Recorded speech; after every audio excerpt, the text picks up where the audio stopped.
Chapter 589. Ning Shu couldn't figure it out. Why should she treat Zhu Yanqiu's hand? Every time, Fang Feifei always stood on the side of righteousness and morality, asking her to treat Zhu Yanqiu's hand. It was as if she didn't treat Zhu Yanqiu's hand, she would be a sinner of the nation. She said that she was benevolent and righteous, but it was still moral kidnapping. If she didn't treat Zhu Yanqiu's hand, would she just wait to be abandoned? Ning Shu said lightly, "There's nothing wrong with Zhu Yanqiu's hand at all. He fainted on his own. He's not sick at all. I can't treat it at all. I'm just a military doctor, not a miracle doctor. I can't treat every illness." Fang Feifei sighed, looked at Ning Shu and said, "I know you're uncomfortable, but at this time, you should put these love and hatred aside, try to survive and stop the invaders. Maybe Zhu Yanqiu will come back to you." Ning Shu, sigma, degree, Ning Shu expressed that he was shocked. Zhu Yanqiu will come back to her. Ha! Maybe the two of them broke up because they were forced to break up. Zhu Yanqiu returned to Zhu Sunyang's side like a prodigal son, but she still loved Fang Feifei in her heart. Zhu Sunyang was still fucking miserable, guarding a heartless body. Zhu Yanqiu and Fang Feifei's love was purer after the baptism of gunfire. They both loved each other in their hearts. Maybe they met when they were old and gray-haired. Standing face to face and looking at each other, it was simply a touching love song of the times. Even if they weren't together, it didn't mean that there was no love between the two. "So, military Dr. Zhu, I beg you to treat Zhu Yanqiu's hand. He should go to the battlefield to kill the enemy, not be a logistics officer," Fang Feifei said sincerely to Ning Shu. Ning Shu sneered in his heart and said, "Didn't you intellectuals accept the new ideas that people are equal and free?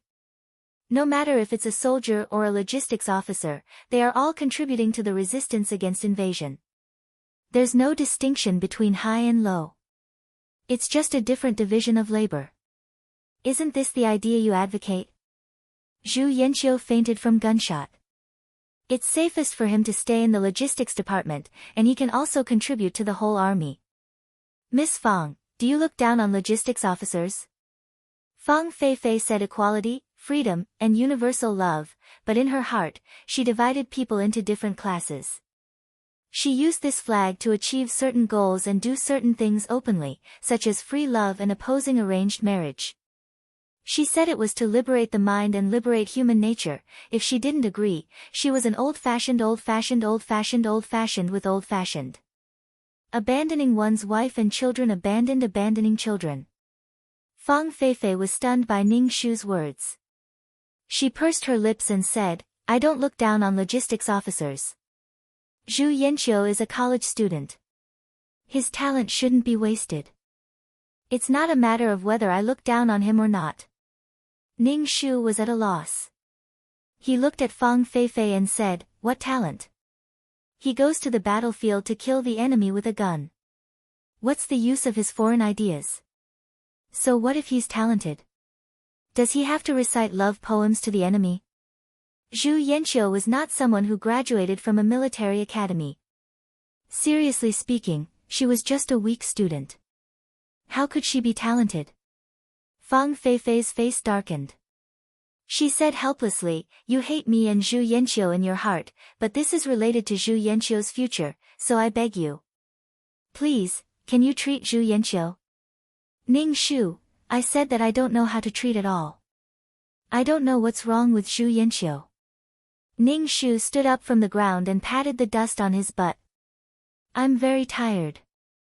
I'm going to rest. Don't chat with me so often in the future. I'm very busy. Time is life, understand? I don't want to care about you and Zhu Yanqiu. Zhu Yanqiu doesn't want to be with me, but do you think I want to be with Zhu Yanqiu? He's just a man who abandoned his wife and children. And Miss Fang, you'd better have some shame after stealing someone else's husband. You have no right to ask me to do anything, and don't hang around in front of me." Ning Shu sneered. He turned around and went into the tent to rest. What equality? He asked her to be high and mighty. To be more disgusting, he was full of thieves and prostitutes. Fang Feifei looked at Ning Shu's back and sighed. She didn't want to hurt anyone. She was also kept in the dark and didn't know anything. She seemed to be a happy woman, but she was also the same as Zhu Su Nyang. Fang Feifei went to find Zhu Yanqiu. Zhu Yanqiu was waiting for Fang Feifei. When she saw Fang Feifei, she quickly went up and asked, "Feifei, what did Zhu Su Nyang say?" Fang Feifei shook her head. "Zhu Su Nyang is still the same. She said that she doesn't know how to treat it. I'm going back." Fang Feifei turned around and left. Seeing Fang Feifei's cold attitude, Zhu Yanqiu panicked. She quickly took Fang Feifei's hand and said, "Feifei, are you angry with me?" Fang Feifei looked up at Zhu Yanqiu. "You lied to me again and again. You never told me the truth. You have a wife and children. I don't know anything. You said that your business was supported by your mother, but your family has long collapsed.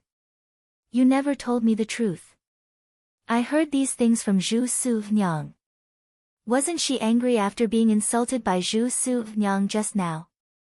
She was very angry, but it seemed that she couldn't explain herself clearly. She became the person who ruined other people's families. She couldn't refute when others pointed at her and scolded her. She, Fang Feifei, had her own pride. She would never share a man with another woman. She didn't learn so much to be someone's concubine or concubine. "Feifei, I never thought of lying to you. I just love you too much. I'm worried that you will leave me. The Zhu family fell after my father died. The reason why I didn't dare to tell you was that I was worried that you would leave me because of your family condition. I will fight for a place on the battlefield and give you the best and most glorious glory," Zhu Yanqiu said hurriedly. Fang Feifei pushed Zhu Yanqiu's hand away. "We've known each other for such a long time. Don't you know what kind of person I am? I don't care about your family background. You're lying to me without telling me anything. This is the biggest insult to me. We need to calm down. Let's do this first. The most important thing now is to survive on the battlefield. I don't want to talk about feelings." Zhu Yanqiu's face fell instantly. She said painfully, "Feifei, I can't live without you. Don't be like this." Fang Feifei shook her head, turned around and left without looking back. Her figure disappeared in the darkness. Zhu Yanqiu fell to the ground in a daze. She grabbed her hair and hammered her head with her fists. Her heart was in a pot of oil. The biggest injury to Zhu Yanqiu was that without Fang Feifei, he had never loved someone so much. Chapter 590. Too many things were stuck in Zhu Yanqiu's heart. His future, his ambitions, Fang Feifei seemed to want to break up with him, and Zhu Sunyang's disdain for him. It made Zhu Yanqiu feel unprecedented loss and helplessness. He was in so much pain that he wanted to die. Every day when he woke up, he had to cook. He was a young master of a big family, but now he was surrounded by smoke and fire all day long. This kind of life made Zhu Yanqiu collapse in pain. Zhu Yanqiu made up his mind. No matter what, he had to go to the battlefield. He had to go to the battlefield. Only by going to the battlefield could he solve his current predicament. But his hand, when it was mealtime, Ning Shu saw Zhu Yanqiu's red eyes and swollen eyelids. He seemed to have cried. Could it be that the two of them had broken up? Zhu Yanqiu noticed Ning Shu's gaze and glared at Ning Shu. He didn't even bother to talk to Ning Shu and turned to leave. Ning Shu looked at Zhu Yanqiu, who looked like she had lost her footing. No, she looked like she was heartbroken and wanted to die. She guessed that there were some twists and turns in their relationship. In the plot, Fang Feifei didn't know the truth until Zhu Yanqiu became successful and famous. Zhu Yanqiu had been hiding it until then. Fang Feifei knew about Zhu Sunyang's existence, but she believed what Zhu Yanqiu said. She believed that Zhu Sunyang was Zhu Yanqiu's sister. Fang Feifei knew the truth later and wanted to leave Zhu Yanqiu. At that time, Zhu Yanqiu was wearing a military uniform with a row of medals on his chest. He knelt on the ground and begged for Fang Feifei's forgiveness. A powerful and influential man knelt in front of her. Any woman's heart would tremble. In the days on the battlefield, the two of them supported each other and had a deep relationship. Fang Feifei loved Zhu Yanqiu in her heart. In addition, at this time, Zhu Sunyu was bedridden and there was no cure for her. Seeing that she was about to die, Fang Feifei also accepted Zhu Yanqiu's apology. But now, Zhu Yanqiu wasn't famous yet. His body was covered in black ash. He was completely different from the young master in the past. Without the halo of a young master, Zhu Yanqiu looked a lot dimmer. He hadn't killed a single enemy since the start of the battle, so he had become a logistics officer who didn't have much of a chance to perform any meritorious deeds. In addition, the conflict between the two of them had erupted prematurely, so it was possible for their relationship to end prematurely. Moreover, Fang Feifei was now a war reporter with some fame. There was a huge disparity between their statuses. In a situation where the woman was stronger than the man, it was easy for conflicts to arise in their relationship. Women were usually conquered by men who desired to be stronger. One had to know that the male and female animals would only choose to mate with the male that had won the battle. Alas, this touching and moving battle song might be a flop. Ning Shu didn't pay attention to Zhu Yanqiu and Fang Feifei because she was very busy now. She and Xiaotong were so tired that they couldn't even lift their hands. There were far more wounded than before. The battle line was constantly retreating, and the artillery fire was even more intense. Just the air raids alone occurred many times a day. Not only did Ning Shu have to treat the wounded, but he also had to prevent himself from being injured by the bomb. This battlefield could not be defended any longer. More and more soldiers were dying, and more were being injured. Their weapons were not as advanced as the enemy's, so they could only use their lives to destroy the enemy. This battlefield could not be defended any longer. It was going to fall. Struggling so bitterly was just delaying the arrival of that day. The body of the officer who had been shot earlier was getting worse. The wound was seriously infected, and even anti-inflammatory Western medicine was useless. Ning Shu had taken out the Western medicine that she had exchanged from the system store, but it was still useless. It was already a fatal injury. In addition to the harsh environment, he couldn't rest well. He was under great pressure every day. The future of the entire army was on his shoulders. The officer asked Ning Shu to save his life no matter what. He couldn't die now. He had to hold on until reinforcements came. He had to hold on until the higher-ups gave the order to retreat. Ning Shu felt very numb. Since Western medicine didn't work, he used the traditional Chinese medicine left by his ancestors. Ning Shu applied fresh herbs to the officer's wound and wrapped it with gauze. The effect of the traditional Chinese medicine was mild. Although the effect was slow, it stabilized the officer's injury and didn't continue to worsen. These herbs were drawn by Ning Shu and explained the growing environment. Ning Shu sent the guards to the mountains to collect the herbs.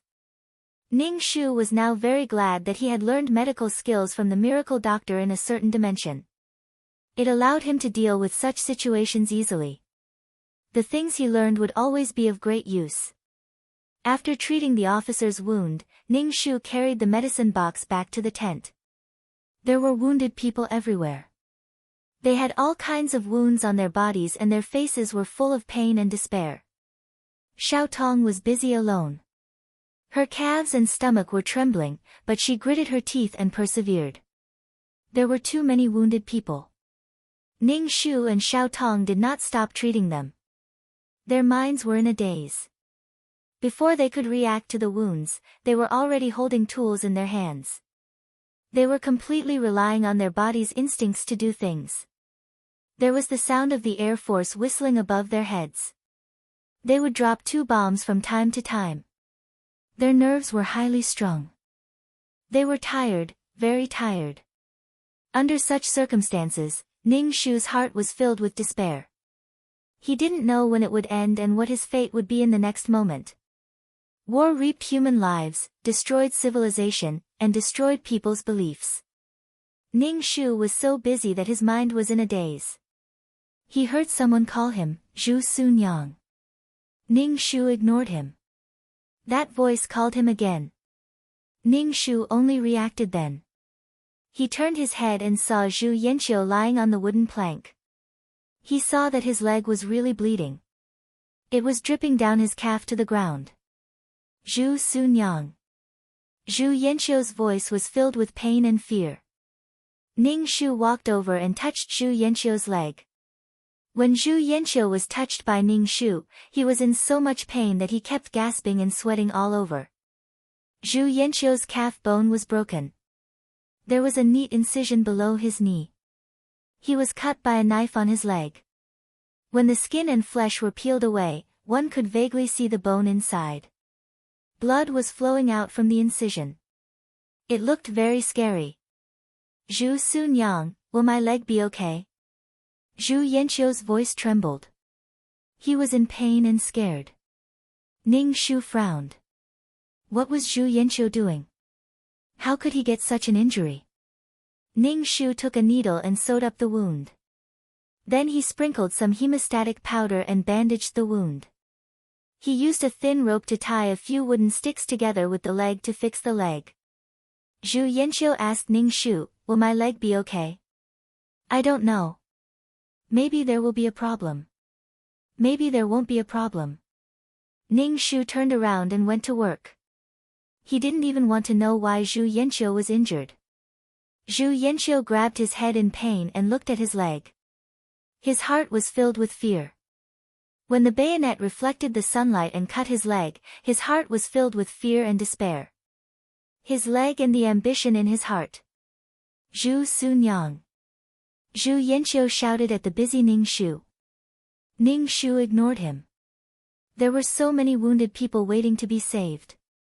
He didn't have time to chat with Zhu Yanqiu. Chapter 591.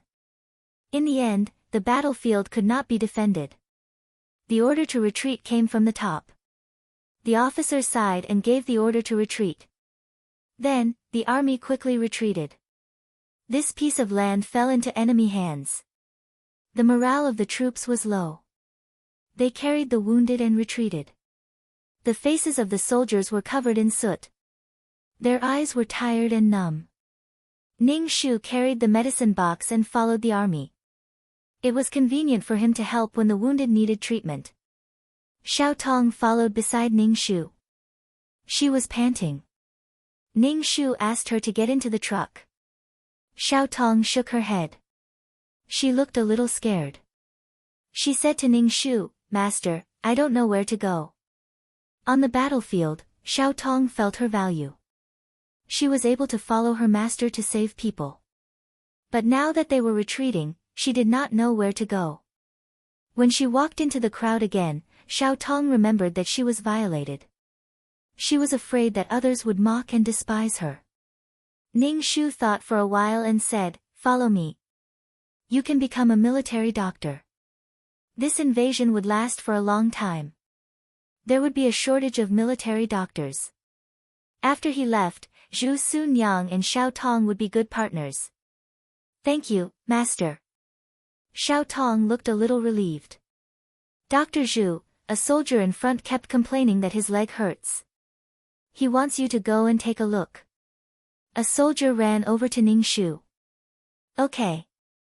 Ning Shu carried the medicine box and walked over. Xiao Tong followed behind Ning Shu. Ning Shu said to her, You don't have to follow me. Go to the truck.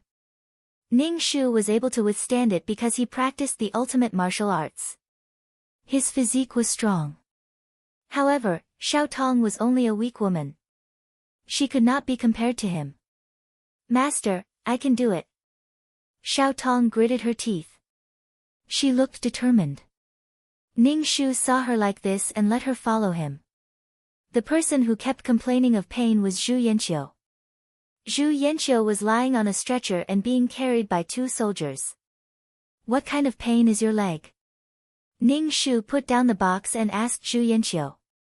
He untied the stick and bandage on his leg and found that it was a little inflamed. Ning Shu took some fresh herbs, chewed them, and applied them to the wound.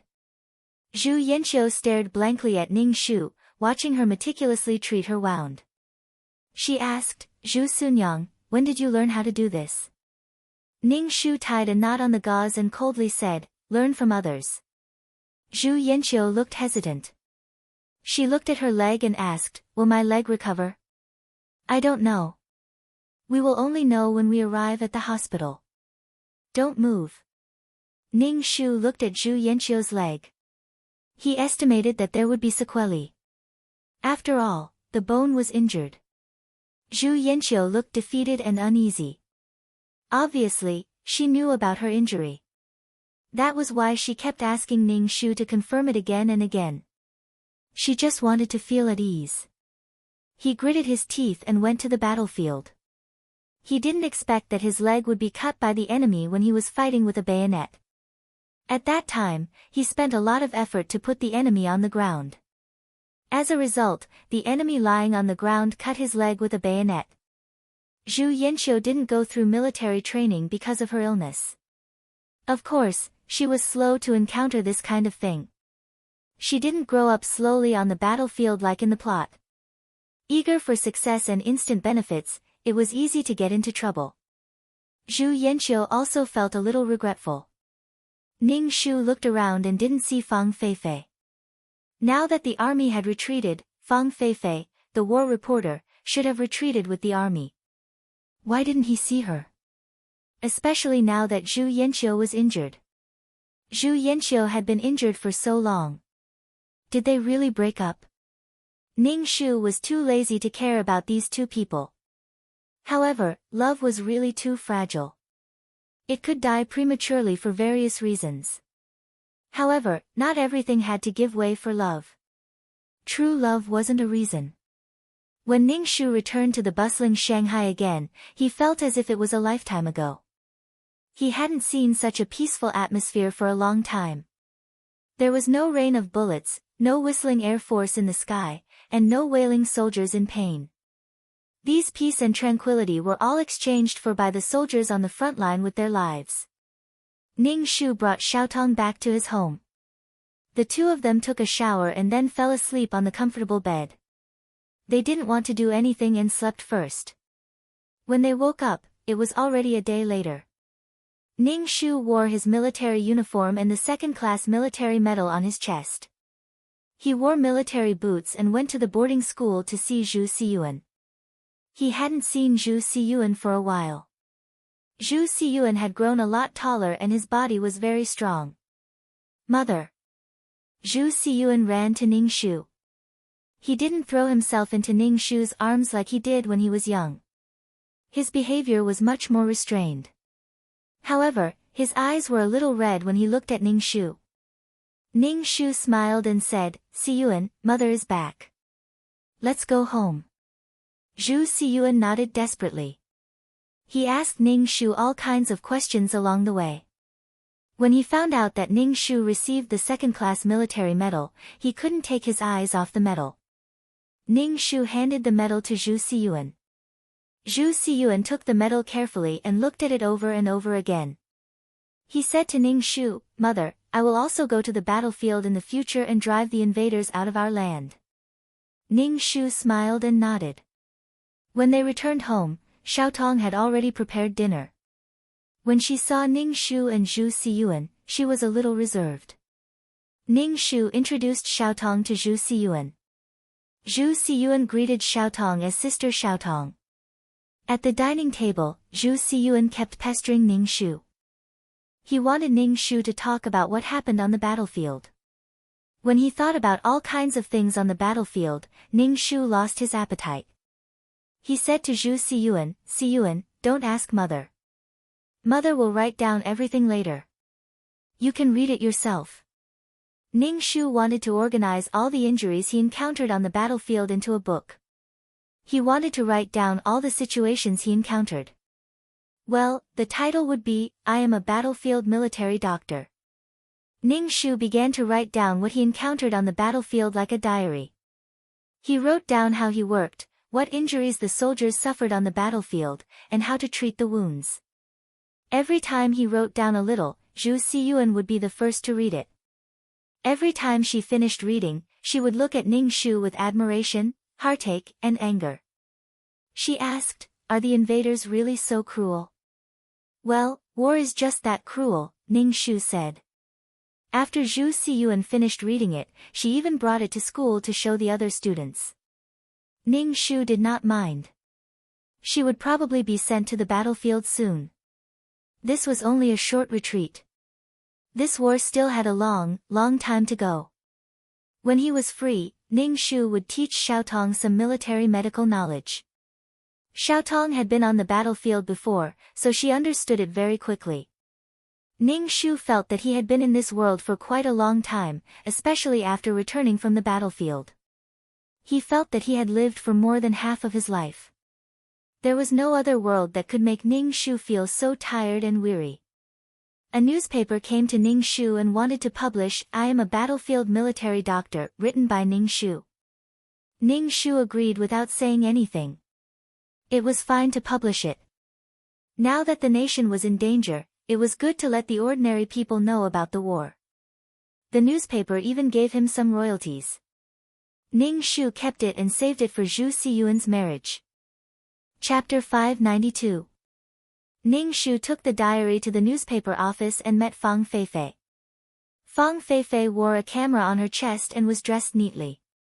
When she saw Ning Shu, her eyes flashed. She smiled and said gracefully and generously, "Dr. Zhu, I didn't expect to meet you here. Zhu Yanqiu is injured. Have you seen him?" Now Zhu Yanqiu was lying in the hospital. The doctor said that his leg would be affected when he walked. Running and jumping would hurt his leg bones. Or was it because he was delayed on the battlefield, where there was no good medical condition? Hearing Ning Shu's words, Fang Feifei frowned and then relaxed. She said with melancholy, "I didn't see him because I don't think it's necessary. Even if we were in love, the damage has been done. Our relationship can't go back to the past. Instead of enduring the knot in our hearts and being together with each other in the end, it's better to break up now and leave a good memory." "Your words are so nice," Ning Shu said with a smile. "Dr. Zhu, you go ahead. I'm going to hand in the photos." Fang Feifei waved the camera in her hand. Ning Shu narrowed his eyes and looked at Fang Feifei. Fang Feifei had dumped Zhu Yanqiu. Now Zhu Yanqiu was lying alone in the hospital with no one around him. Now Zhu Yanqiu had nothing. Even if Fang Feifei liked Zhu Yanqiu in her heart, in reality, there were too many things involved. If Zhu Yanqiu succeeded now, Fang Feifei might not have left Zhu Yanqiu. Fang Feifei was a person who had received a new education. She knew how to plan for herself. She didn't have the thought of a feudal woman sacrificing for others. She knew how to plan for herself. She left very naturally. Zhu Yanqiu really deserved it. But if Fang Feifei thought that she could get rid of Zhu Yanqiu like this, she was a bit naive. Zhu Yanqiu had been spoiled since he was a child. In fact, he was a person who hadn't been weaned off his mother's milk. He loved Fang Feifei so much. Now Zhu Yanqiu had nothing. He should hold on to Fang Feifei tightly in the name of love. Ning Shu gave the diary to the newspaper and left. He took Zhu Xiyuan to the hospital to see Zhu Yanqiu. Zhu Yanqiu was very thin. Lying by the bed, there wasn't even anyone around to take care of him. Compared to the storyline where he was surrounded by attendants wherever he went, he had both power and beauty. Now, Zhu Yanqiu was so down and out that he couldn't even look at him. "Go and see him. He is your father."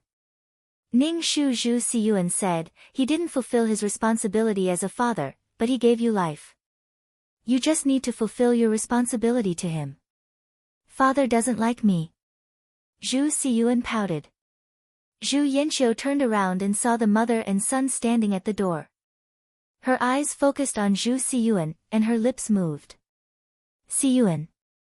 Zhu Xiyuan hesitated for a moment before walking in. Ning Shu turned around and left. He had no intention of going in. Ning Shu stood in the corridor and waited for Zhu Xiyuan. When Zhu Xiyuan came out, his expression was very strange. Ning Shu asked, "What's wrong?" Zhu Siyuan glanced at Ning Shu and said hesitantly, "Father asked me to find someone called Fang Feifei and ask her to come to the hospital." Ning Shu, just wait and see if you can wait for Fang Feifei. Even at this time, Zhu Yanqiu still had Fang Feifei in his heart. He even asked his son to find someone for him. "Zhu Yanqiu, you should prepare to be alone for the rest of your life." Fang Feifei was actually the person who could hurt Zhu Yanqiu the most.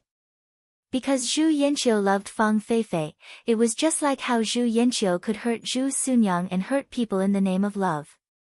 "Mother, don't be sad. I will be filial to you." Zhu Siyuan saw that Ning Shu didn't speak, so he patted his chest and said. Ning Shu nodded. "Mother will wait for Siyuan to be filial." Ning Shu's military doctor diary unexpectedly received a great response. In fact, Ning Shu didn't write well, but now that the country was being invaded, he needed something to arouse the people's feelings of hatred. It could only be said that it was fate. It made Ning Shu, the female military doctor on the battlefield, famous. The current Zhu Sunyang was no longer the abandoned woman. She had her own career. Even if she didn't receive a new education, she was still an advanced woman. Ding, mission completed. Do you want to leave the mission world? 2333's voice sounded in his mind. Ning Shu felt that he hadn't heard 2333's voice in a long time. Yes. Ning Shu's head was dizzy. When he opened his eyes, he was already in the system space. Seeing the familiar decorations, Ning Shu's heart calmed down a lot. He looked down and saw that his soul was very strong. He touched his face and felt like he was touching jelly. "Let's see the points this time," Ning Shu said. "Okay." Ning Shu's status panel appeared in front of him. Number 23333 Name, Ning Shu, Beginner Mission Taker, Age, 27 points, 1. 65 million/1.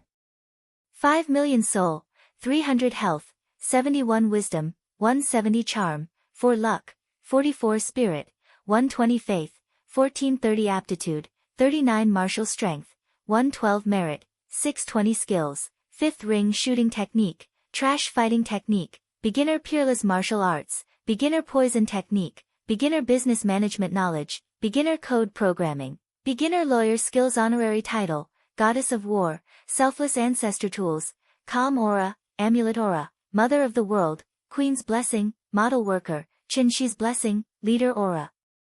Grass Blessing, Best Friend, Miao Miao Miao's Blessing, Life-Saving Hand, Zhu Sunyang's Blessing, fulfill Zhu Sunyang's wish, to not be burdened by the Zhu family, to live her own life with Zhu Siyuan. Mission completion progress, 100%. Obtained 1. 5 million points, 60 attribute points, 20 merit points, 30 faith, and 1 more life-saving aura. The reward this time was great. With 60 attribute points, her stats would soon be up. 2333's voice was filled with joy. Congratulations, you now have 3 million points. You can be promoted to an intermediate mission taker. Do you want to be promoted? Of course I want to be promoted. But before that, I want to ask, after I'm promoted, will the system still be yours? Ning Shu asked. 2333 immediately said, of course it will be me. We are already bound. Even if you become an intermediate mission taker, the support system will still be mine. Ning Shu, I have nothing to live for. Suddenly, I have no desire to be promoted. Do you want to be promoted? 2333 asked Ning Shu. Yes. Please wait a moment. 2333 said. Ning Shu waited. He thought that there would be some changes in the system space, but after a while, nothing happened. Ning Shu asked, is it done? It's done. 2333 said. This is it. Ning Shu was flabbergasted. 2333 said as if it was natural, it's done. I changed your attribute panel. Now you are an intermediate mission taker. Damn, Why do I feel so weak? Chapter 593. Ning Shu opened the attribute panel and distributed the 60 points. He added 30 points to wisdom, 10 points to luck, 10 points to strength, and 10 points to aptitude. Number 23333. Name, Ning Shu, Intermediate Quest Taker. Age, 27 points. 1. 65 million/1. 5 million soul, 300 HP, 71 wisdom, 17030 charm, 4 luck, 4410 MP, 120 faith, 44 strength, 11210 aptitude, 3910 merit, 26 skills, 5th ring shooting technique, trash fighting technique, beginner level peerless martial arts, beginner poison technique, beginner business management knowledge, beginner code programming, beginner lawyer skills. Honorary title, Goddess of War, Selfless Ancestor Tools, Calm Aura, Amulet Aura, Mother of the World, Queen's Blessing, Model Worker, Qinshi's Blessing, Leader Aura. Grass Blessing, Best Friend, Meow Meow Meow's Blessing, Life-Saving Hand, Zhu Su Nyang's Blessing. After Ning Shu distributed the attribute points, he found that his charm was only 4 points. If he had known earlier, he would have squeezed a point from his teeth and added it to his charm. After becoming an intermediate quest taker, Ning Shu's heart lit up with hope. He asked 2333, can I go back for a while?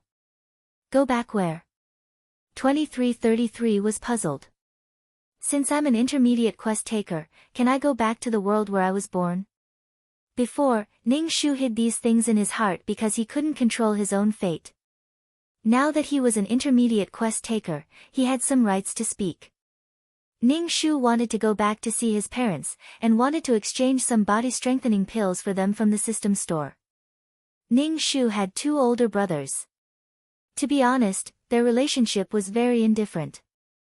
Ning Shu stayed in the hospital since she was 10 years old, and she stayed there for so many years. Before, her parents still cared about her and came to the hospital to see her every day. But after a long time, they became indifferent and paid the medical fees at a fixed time. Ning Shu was still grateful to them. At least they had the money for her treatment. Although the time in the hospital was painful, she was still alive and was brought into the system space after her death. 2333 said, no, questers cannot go to any plane without a quest. I will keep an eye out for you. If there is a quest for that plane, I will accept it for you. Ning Shu said with some disappointment, I'm just afraid that when I can go back, they won't be here anymore. The laws of time in every dimension are different. Maybe a second in this world is a year in another world, maybe 1,000 years in another world. 2333 comforted Ning Shu. However, Ning Shu was not comforted at all. Instead, he was very unsettled by 2333's words. What if the plane he was born in was already 1,000 years old? Actually, there is another way, 2333 said. What is it? Ning Shu felt that 2333's ideas were usually quite ridiculous. When you are strong enough to turn back time, even if 1,000 years have passed, you will still be able to see your parents, 2333 said. Ning Shu, go away, go away, go away. To be able to change time, how powerful was that? If she was that powerful, the first thing she would do would be to kick 2333. Ning Shu sighed. She just wanted to go home and take a look. Your next mission is a trial mission for an intermediate quest enforcer. 2333 said, every time you level up, there will be a trial mission. Ning Shu recalled Mu Yenlua's and the 7 Calabash Brothers mission. He suddenly had a bad feeling. Is it a normal mission? Is there a difference between normal and abnormal quests? 2333 sounded doubtful. A quest is a quest. A system would never be able to understand a person's thoughts. It would never be able to understand a person's feelings of despair. What if I fail the mission? What if I fail the trial mission? Ning Shu asked. Will I be obliterated? Of course. If you fail, you will lose the title of Intermediate Quest Enforcer. The next time you level up to Intermediate Quest Enforcer, you will need 6 million points, 2333 said. Ning Shu was speechless. What a scam, what a difficult feeling. Oh right, you can't exchange for anything from the trial quest. Even if you do, you can't use it. 2333 added. Ning Shu hurriedly asked, even the most basic necessities of life can't be provided? Not even the fasting pills and water? Yes. 2333 emphasized. Anything. Ning Shu. =_ smiley face. What's the matter? That's why I'm here. That's why I'm here. Watch this old lady scatter the flowers, why is it so unfair? Ning Shu asked in confusion, why do I feel like this mission is trying to kill me? Nope. This mission is to test the quest taker's ability in all aspects without relying on external items, 2333 said matter-of-factly. Ning Shu was speechless. Then can I cultivate peerless martial arts? Can I concoct poison? Ning Shu asked somewhat powerlessly. These are your own abilities. You can use them as long as they are not obtained from the system. 2333 said. Ning Shu asked again, then can I use my two items, the calming halo and the talisman of protection? Subconsciously, Ning Shu felt that this mission was a scam. He had to ask what he needed to know. Oh, you can use these two items because they are exchanged with merit points and faith points. They belong to you for life. 2333 said. As expected, faith points and merit points were the good things. Compared to these two items, points were not that valuable. However, he did not know how to obtain merit and power of faith. May I ask what world the trial will be in? Ancient or modern? Ning Shu asked. 2333 said casually, randomly choose. Ning Shu was speechless. Fuck, he regretted not adding all his attribute points to luck points. Usually, Ning Shu was not confident in things that relied on luck. Will the mission be difficult? Ning Shu asked. It's random. It depends on your luck. It could be difficult, or it could be easy. It depends on what kind of mission you get. Haven't you heard that luck is also a kind of strength? 2333 said carelessly. Good luck. I have faith in you. Thank you. Ning Shu said somewhat powerlessly. Ning Shu took a deep breath. He sat cross-legged on the ground and began to cultivate his peerless martial arts. No matter what kind of mission it was, he had to maintain sufficient mental strength. After cultivating for a while, Ning Shu opened his eyes. He was a little upset about this mission. If he failed, not only would he be disqualified as an intermediate quest taker, but the next level up would not require 3 million points. Instead, it would require 6 million points. Just hearing this number made him despair. It was not easy to level up. Ning Shu hoped that this mission would be easier. Chapter 594. Ning Shu had to admit that he was worried. He started to panic as he paced back and forth in the system space. You look like a dog biting its tail, 2333 said. Ning Shu was speechless. Can you give me a hint about the mission? Ning Shu asked 2333. I'm a little scared. No, maybe the mission is very simple. 2333 comforted Ning Shu. I'm not scared. Ning Shu was speechless. It's not like you're the one doing the mission. Ning Shu thought about it and realized that he was being too scared. He chanted the mind-cleansing mantra in his heart. He thought about it and realized that it was not a big deal. He could just start all over again. After completing so many missions, Ning Shu felt that he should be able to complete this trial mission. Ning Shu walked around the virtual space again. Most importantly, he wanted to eat at the restaurant. No matter how much he ate at the restaurant, he would not feel bloated. It would dissipate as soon as he ate. In order to satisfy his craving, Ning Shu spent a few thousand points to buy a table full of dishes and tried all kinds of food. Luckily, you're just a soul. If you eat so much, you'll definitely become a fatty, 2333 said in disdain. It was because he knew that he was just a soul that he could eat so much without any restraint. After a hearty meal, Ning Shu returned to the system space. She calmed herself down and took out a book from the bookshelf. Then, she calmed herself down and started reading. After finishing the book, Ning Shu slowly watered the potted plants and ran on the treadmill for a while. He was just randomly touching the plants. Do you not want to enter the mission? Why are you dawdling? 2333 asked. Ning Shu sat cross-legged on the sofa and said, I'm not ready yet. Let me be mentally prepared. What do you need to be prepared for? 2333 sounded confused. Mentally prepared. 2333, system notification, 2333 doesn't want to talk to you and threw a pile of shit at you. Ning Shu stretched lazily. He had originally wanted to enter the mission world, but he suddenly thought of something. Since 2333 was useless, there might be someone who knew what to pay attention to in the trial mission. Ning Shu stepped into the tunnel leading to the virtual space. He felt dizzy, and when he opened his eyes, he was already on the street. Ning Shu did not delay and went straight to the consultation room. When he arrived at the door of the consultation room, Ning Shu first mourned in his heart for the points he was about to lose. Walking into the consultation room, Ning Shu caught a whiff of an agarwood fragrance. When he breathed it in, he felt a cooling sensation in his soul. It was as if all the dirt in his soul was slowly disappearing. Ning Shu's nose twitched hard as he tried to inhale the fragrance of the agarwood.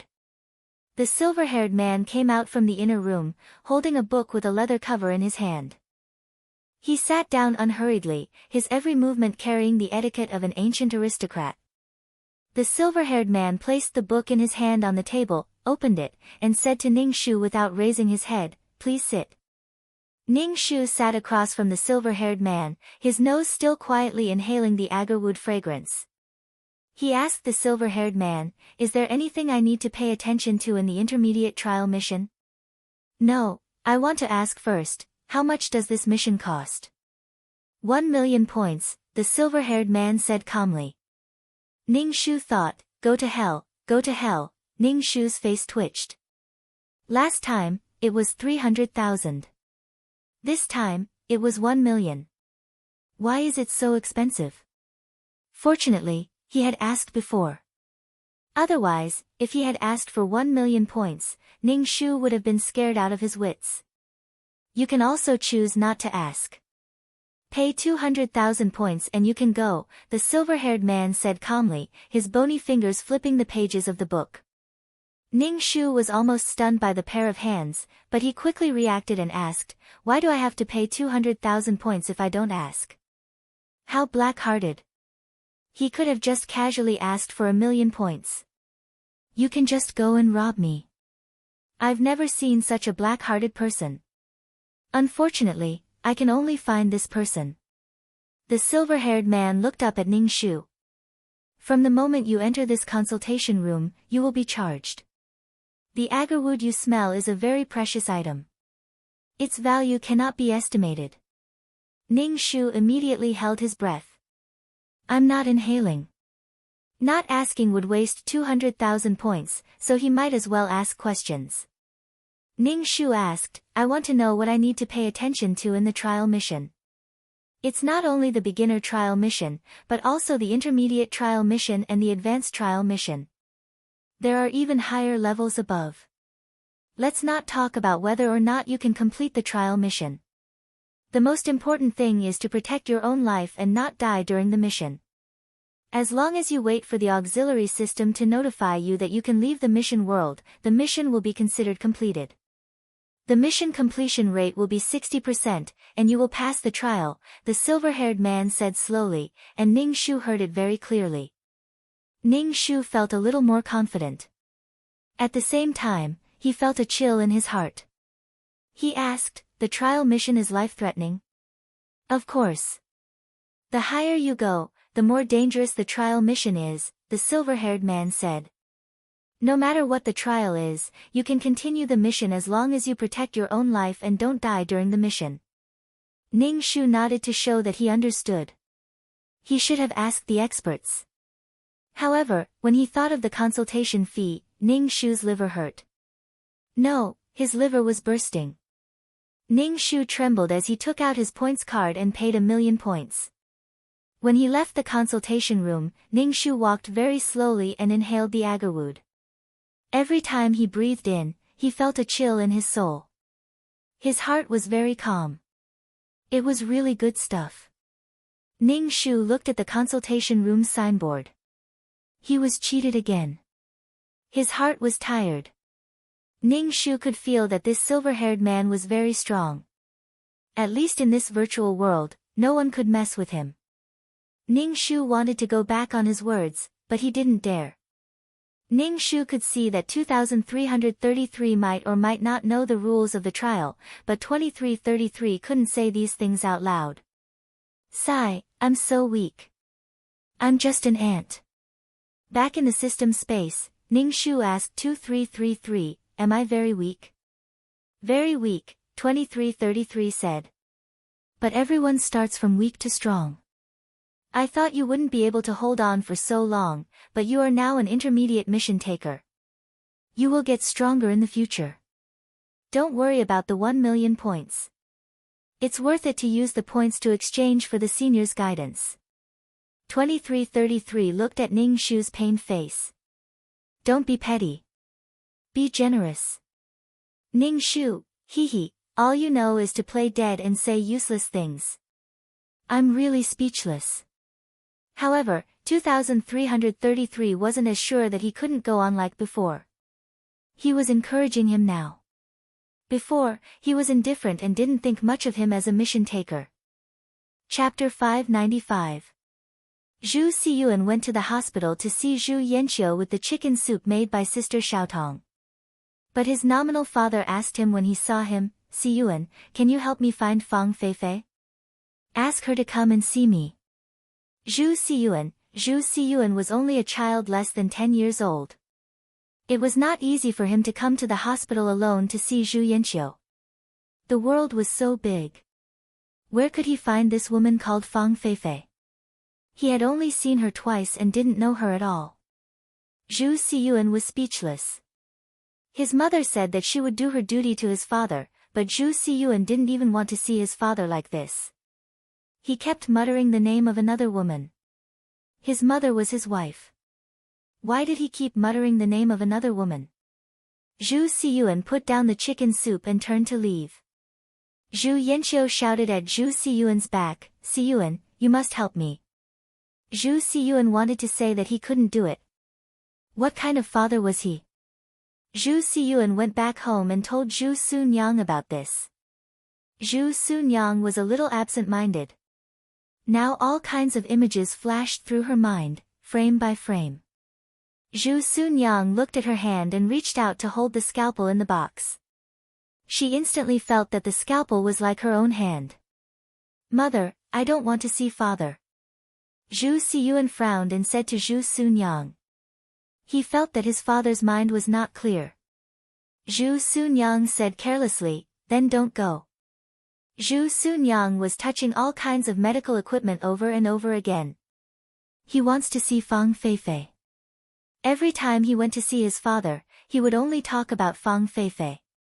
Zhu Sunyang thought for a while and said, if he wants to see her, then let him. Zhu Sunyang contacted Fang Feifei through the newspaper and asked her to see Zhu Yanqiu. Fang Feifei was a little impatient and said, this is your husband. Why do you want me to see your husband? It was a beautiful mistake that Zhu Yanqiu and I met and got to know each other. Now we have to correct this mistake. Zhu Sunyang looked at Fang Feifei and said, since you love each other so much, why don't you take a look at him until now? It's impossible for me and Zhu Yanqiu to be together. I was stupid before, but now I want to live for myself. Since you love each other so much, I will fulfill your love. Zhu Yanqiu loves you so much, you won't be so cruel, right? Fang Feifei pursed her lips and looked at Zhu Sunyang. This woman was obviously inferior to her in every aspect, but now she was more famous than her because of the book, I Am a Battlefield Military Doctor. Now, she was acting so magnanimous in front of her. She was obviously an illiterate woman, so what was she so confident about? Shouldn't your love be unswerving and mutual support? Now that Zhu Yanqiu has a small problem, are you going to abandon him? Zhu Sunyang looked at Fang Feifei in confusion. Didn't you say before that it's not easy to meet someone you know and someone you can talk to in this life? Since it's not easy, don't give up so easily. Zhu Sunyang returned Fang Feifei's words back to her. Fang Feifei didn't look well, but she still took the time to go to the hospital. When she arrived at the hospital, she saw Zhu Yanqiu's appearance. He had lost a lot of weight, and even his eyes were sunken. There was a gloomy aura all over him. He didn't look good in the hospital gown, and there was a sense of death in the gloominess. When Zhu Yanqiu saw Fang Feifei, his eyes lit up. He hurriedly got up from the bed and hugged Fang Feifei. Fang Feifei immediately smelled an unpleasant smell on Zhu Yanqiu's body. It was the smell of decay on a person who had been ill for a long time. Fang Feifei pushed Zhu Yanqiu away and politely asked about Zhu Yanqiu's health. Zhu Yanqiu was very happy about Fang Feifei's arrival. But now Zhu Yanqiu was so down and out that Fang Feifei couldn't bear to look at him directly. The image of Zhu Yanqiu in high spirits gradually blurred in Fang Feifei's mind, as if it was possessed by magic. Now there was only Zhu Yanqiu's current appearance in Fang Feifei's mind. Fang Feifei almost ran away. Zhu Yanqiu saw Fang Feifei's perfunctory attitude and panicked.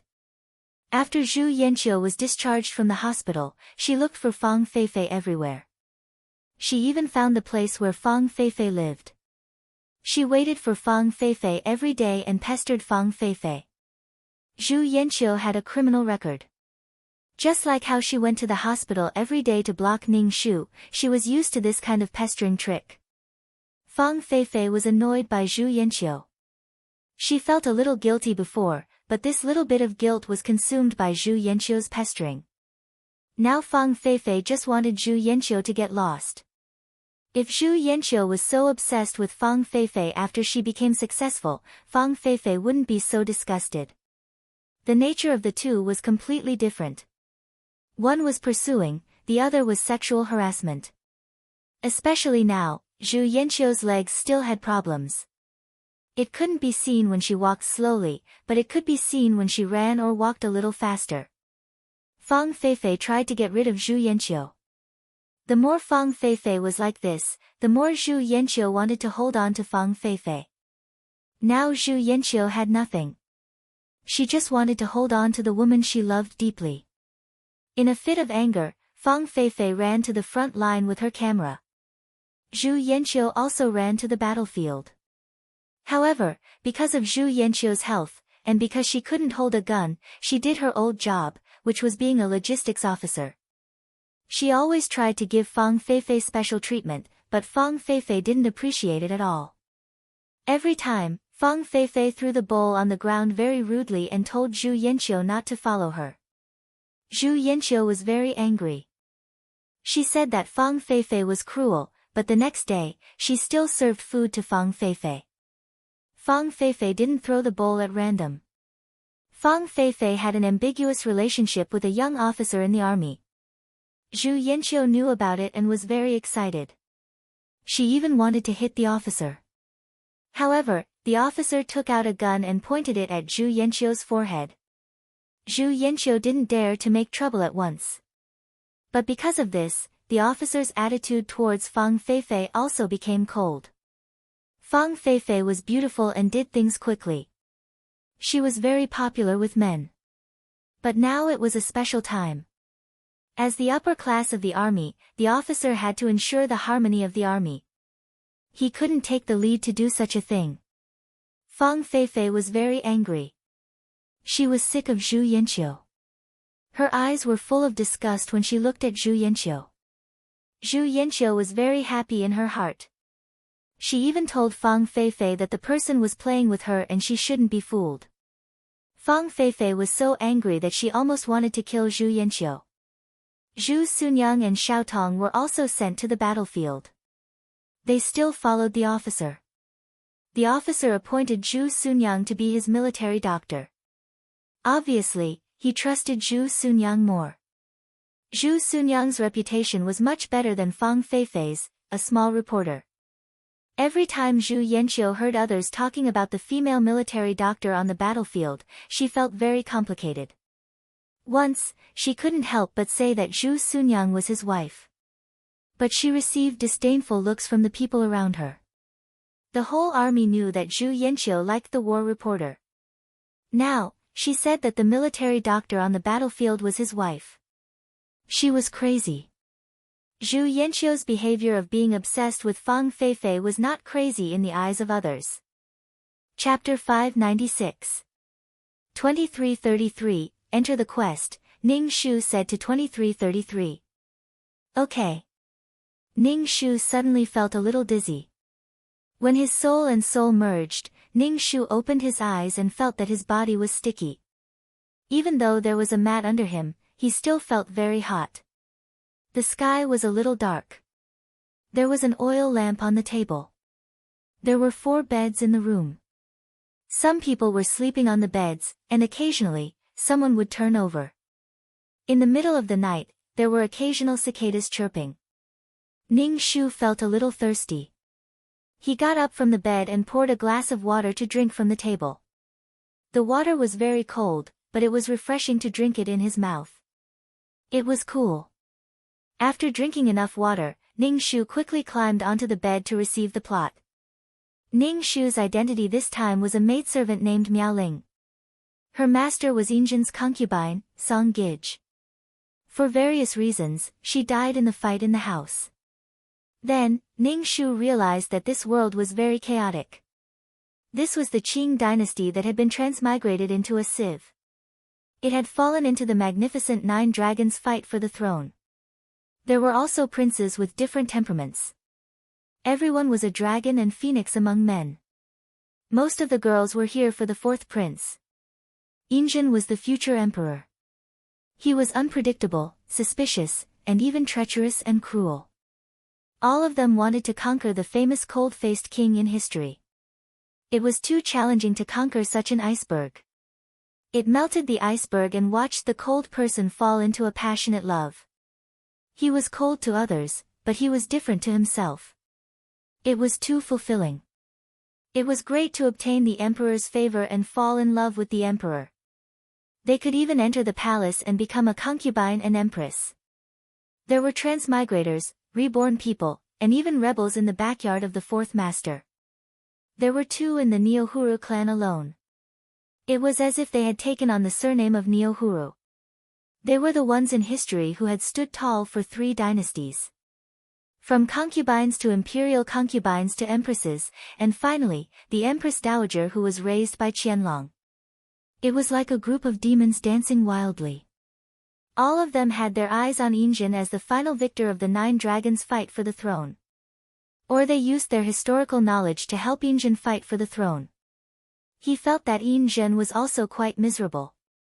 So many people were secretly staring at him. At this time, Injin was still following behind the crown prince. He looked like he was wholeheartedly assisting the crown prince. In the end, so many women rushed into his backyard. Trial mission: protect the child in Song Shi's womb and prevent the child from dying. When Ning Shu saw this mission, he was stunned. What kind of mission is this? Ning Shu carefully sorted out the information. Madame Song's status was not very high. She was the magistrate palace maid that Master Kong had given to 4th prince. She taught Injin how to reproduce children step by step. She was Injin's first woman. Injin's virginity was given to her. Injin married Ulanara of Di Fujin. Song Shi also became a Gij in the backyard. However, Injin did not like Song Shi very much. Moreover, she herself was a little confused. She always felt that she was Injin's first woman and the first woman to give birth to his child. The problem was that the Song clan's 2 daughters, the eldest daughter and the 3rd daughter, were both dead. A man's backyard was so deep. Probably only the 4th master could do it. After Ning Shu sorted out the information, he had already determined the direction of the mission in his heart. That was to protect his life and not let himself be swept by the aftermath of the battle between these women and become cannon fodder. It was already time to get up. The other 3 maids had already gotten up one after another. Ning Shu also quickly got up from the bed, picked up the clothes by the bed, and put them on. The clothes of the Manchu Qing were mainly Chongsam's. They were vertical robes with a round collar and a waistcoat on the outside. Ning Shu fumbled for a long time and finally put on the clothes. Then, he casually took a pearl flower from the small box on his bedside and inserted it into his hair bun.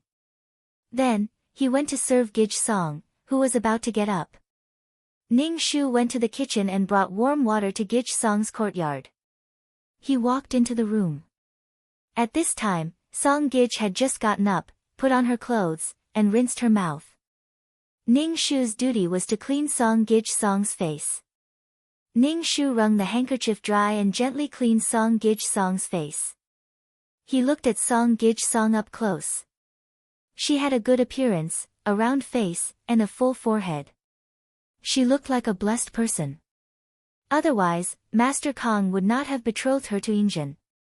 After cleaning Gij Song's face, he wiped her hands. Then, he carried the basin of water out of the room.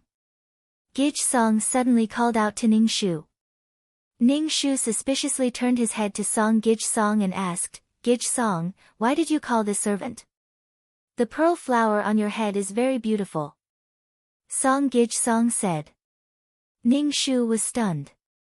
Then, he wondered if the pearl flower on his head was out of line. It should not be. Miaoling's small box should not have anything beyond her status. Thank you for Gij Song's praise. Ning Shu could only say so. Song Gij Song said again, "Don't wear it in the future. I don't like this color." Song Gij Song said as she raised her orchid fingers and stroked her temples. Ning Shu immediately took off the pearl flower on his hair bun. Song Gij Song glanced at Ning Shu and did not say anything. Ning Shu turned and left the room. In such a short time together, he roughly guessed Song Shi's character. She did not like servants to be out of her control. She said that she did not like the color of the pearl flower on her head. In fact, she did not like servants to wear beautiful clothes. She was probably afraid that her maid would seduce Injin. Song Gij Song took her personal maid to greet Di Fujin. Ning Shu went to have breakfast and then returned to the room.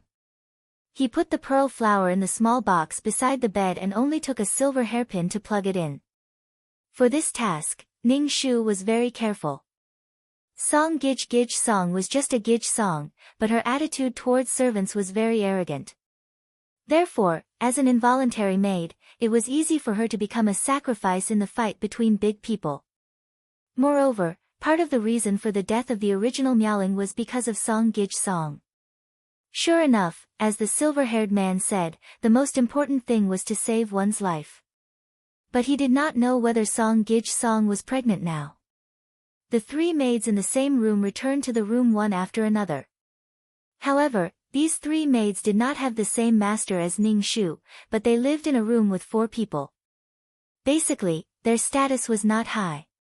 When the 3 maids saw Ning Shu, they did not speak. It was not good for them to be too close to their masters.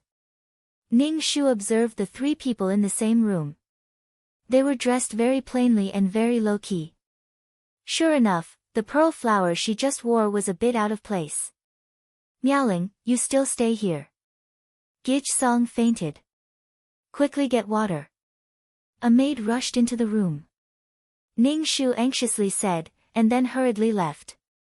Ning Shu quickly went to the kitchen to prepare hot water. After getting the hot water, he went to Gij Song's courtyard. There were some people in the room. Many well-dressed women were sitting in the hall. Ning Shu squatted down with a basin of water and bowed to these women. Then, he carried the basin of water into the inner room. Song Gij Song was lying on the bed. Her face was pale. There was a doctor beside the bed who was checking her pulse. Ning Shu put down the basin of water and wiped the sweat on her face. Chapter 597. Ning Shu guessed that Song Gij was pregnant. This child was Injin's first child. It was the first child since he moved out of the palace and moved into the Fan Manor. How is Gij Song doing? Wulanara asked the doctor who was taking her pulse. When Wulanara asked this, the other women all looked at the doctor. Some of them had understanding on their faces, while others didn't think much of it. Gij Song has been pregnant for a month. It's just that her body is weak, so she fainted, the doctor said. Wulanara nodded gracefully. If you need anything, just tell me. A few women had faint jealousy on their faces. They touched their stomachs and looked at Song Shi, who was lying on the bed. Their gazes were not good. Take good care of Gij. Gij is pregnant now. This is my first child. Nothing can go wrong. Wulanara knocked on Ning Shu's group of servants. Yes. Wulanara left with fourth master's group of women. The room was empty. Ning Shu wiped Song Gij's face. His gaze swept over her stomach. This child would be born safely, but it would die prematurely. Song Shi's eyelashes trembled. It looked like she was about to wake up. What's wrong with me? Song Shi touched her forehead. Her expression was a bit haggard. Ning Shu said with joy, Gij, the doctor said you're pregnant. You're already pregnant for a month. Really? Song Shi's face was filled with surprise and joy. She quickly touched her stomach. I'm pregnant. I'm pregnant with fourth master's child. Song Shi was very happy. She even gave some tips to the servant girls in her courtyard. Ning Shu also received some. Master should be leaving court at this time. Go and invite him here, Song Gij quickly said to her personal servant, Hong Mei. Her tone was filled with joy and happiness. Hong Mei bowed to Gij Song with a smile on her face, then turned around to invite the fourth master. Not long after, fourth master came over. Ning Shu stood at the side and sized up the cold-faced king in history. The most eye-catching thing was his big forehead. It was shiny, and there was a braid behind it. This style was really not good. He couldn't understand why this girl loved the Qing dynasty so much. Her hairstyle ruined her looks, and her looks ruined her forehead. Yin Zhen's expression was very indifferent.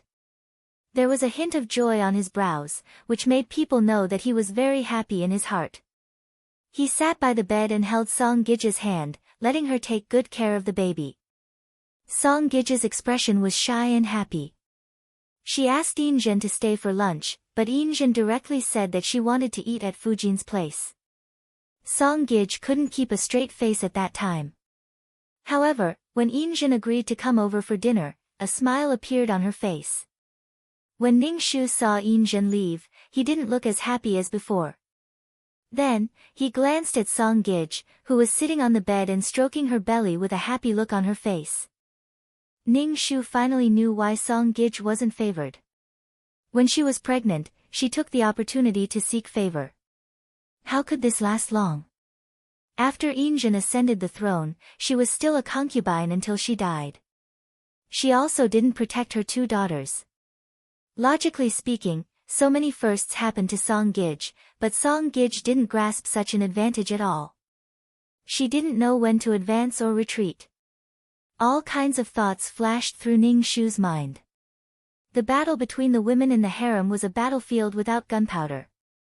Pour me a glass of water, Song Gij said to Ning Shu, who was standing there like a wooden stake. Ning Shu obediently poured a glass of water for Song Gij and then stood by the bed without saying a word. People were in high spirits when they were happy. Song Gij, who was thinking about it, felt like she was about to fly into the sky. There was no need to mention the pride in her heart. This was the first child of a master. The eldest son was born from her stomach. This was the eldest son. Child, you must work hard, Song Gij touched her stomach and muttered to herself. Ning Shu, the child now might still be an embryo the size of a fingernail, but she was already given such high hopes. Ning Shu stood at the side and didn't say anything. He didn't open his mouth to flatter her. The pregnant Song Gij was very delicate. When she had lunch, she ate this tasteless and that didn't suit her appetite. In short, she didn't like any of the dishes on the table.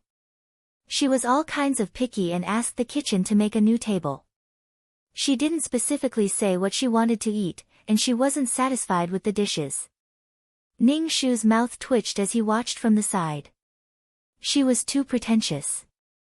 Even if she was pregnant, she would be tired of it again and again.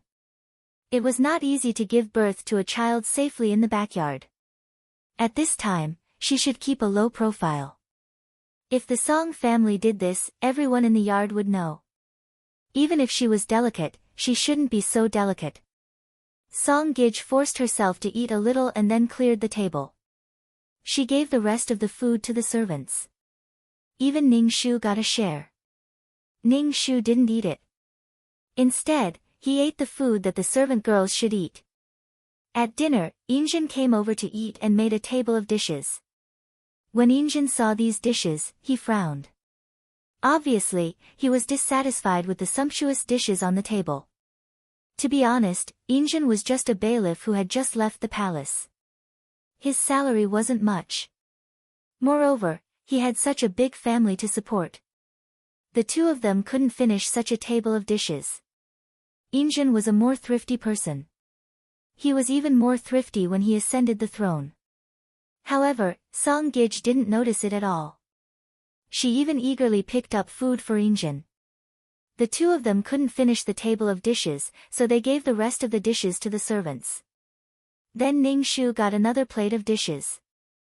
Looking at the other servant girls' glory, Ning Shu was really helpless. Although the servant girls were proud of getting dishes, Ning Shu didn't feel proud at all.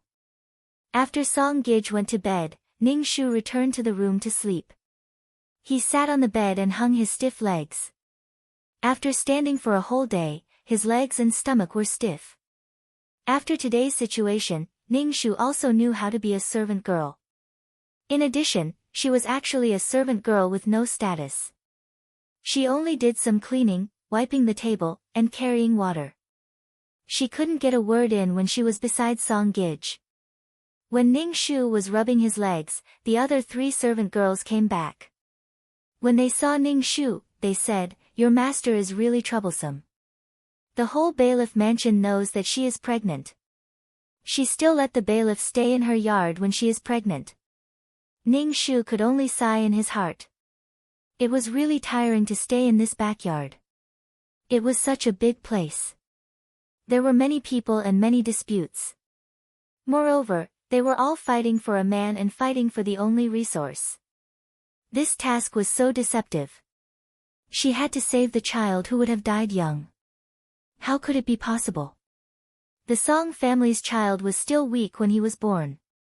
After a while, he died young. He didn't know the meaning of this task at all. It was just an intermediate trial. It shouldn't be so simple. Don't forget that there were transmigrators and reborn people in this backyard.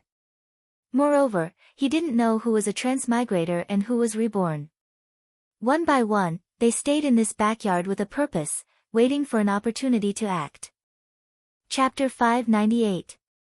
Ning Shu washed up and prepared to go to bed. He was going to start practicing the peerless martial art. No matter what, he had to have a healthy body to be able to complete the mission. Ning Shu was glad that this peerless martial art was his and not from the system.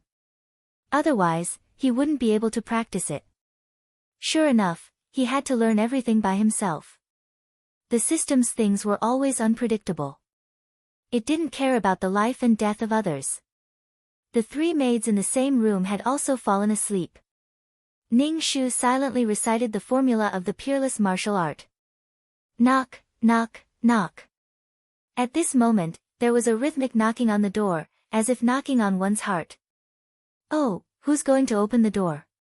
"I think the masters need something," a maid said with a nasal voice. "I think the pregnant Gij Song needs something." "Whoever is the master should open the door," another maid said.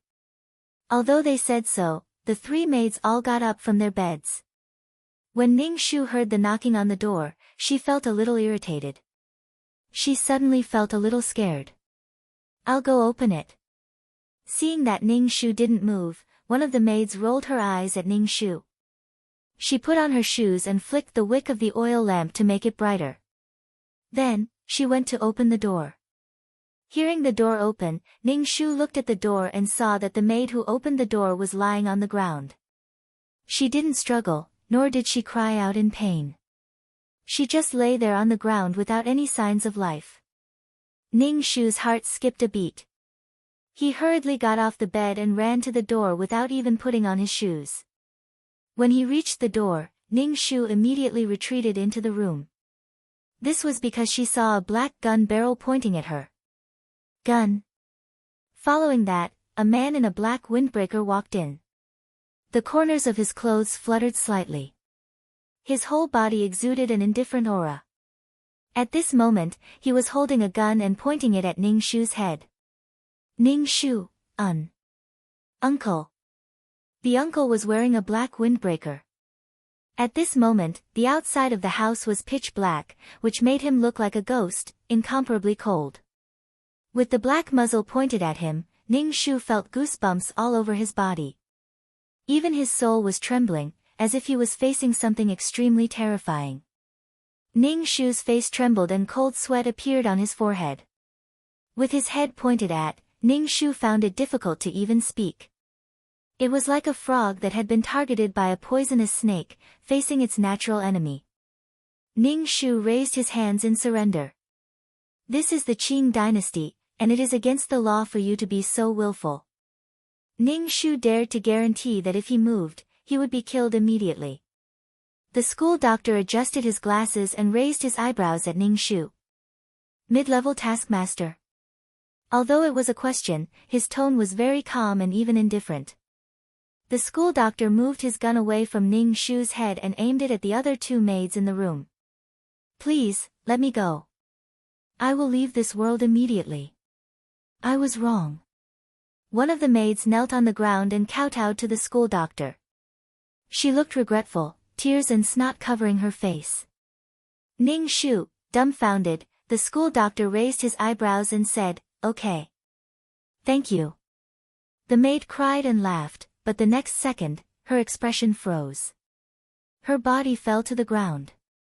There were no wounds on her body, but she was no longer breathing. Ning Shu didn't hear the gunshot at all. He turned his stiff neck and looked at the maid on the ground. When he turned his head and saw the school doctor looking at him, Ning Shu was so scared that he peed his pants. Your turn. The uncle pulled the trigger on the other maidservant who was hugging the quilt and shivering. The maidservant died without any resistance. Ning Shu's forehead was sweating profusely. All the muscles on her body were trembling. When the uncle looked at her, Ning Shu's face twitched even more. Ning Shu still had a dumbfounded expression on her face. When she saw the uncle's windbreaker move slightly, Ning Shu shouted 2333 in her heart. What's the situation now? I met a freak. Ning Shu shouted, what should I do now? Let's run. 2333 squeezed out the words. The uncle was scarier than before. Ning Shu slowly moved to the door. She couldn't be killed. What would happen to her mission if she died? If she died, she would have to start all over again. If she wanted to become an intermediate taskmaster again, she would need to double the points. It wasn't easy to become an intermediate taskmaster. This mission had to be completed no matter what. Who was the uncle? The school doctor turned his head to look at Ning Shu and said indifferently, they've all been wiped out. You're the only one standing here all alone. It's quite uncomfortable to look at you. Ning Shu, the uncle's obsessive-compulsive disorder was hopeless. He killed 3 and left 1 alone. Why not kill them all? Damn it. She was just sitting at home. Disaster fell from the sky. I don't know anything. Can you let me go? Ning Shu said. The uncle glanced at Ning Shu. He adjusted his glasses and scanned the room. Ning Shu asked, which bed is yours? What?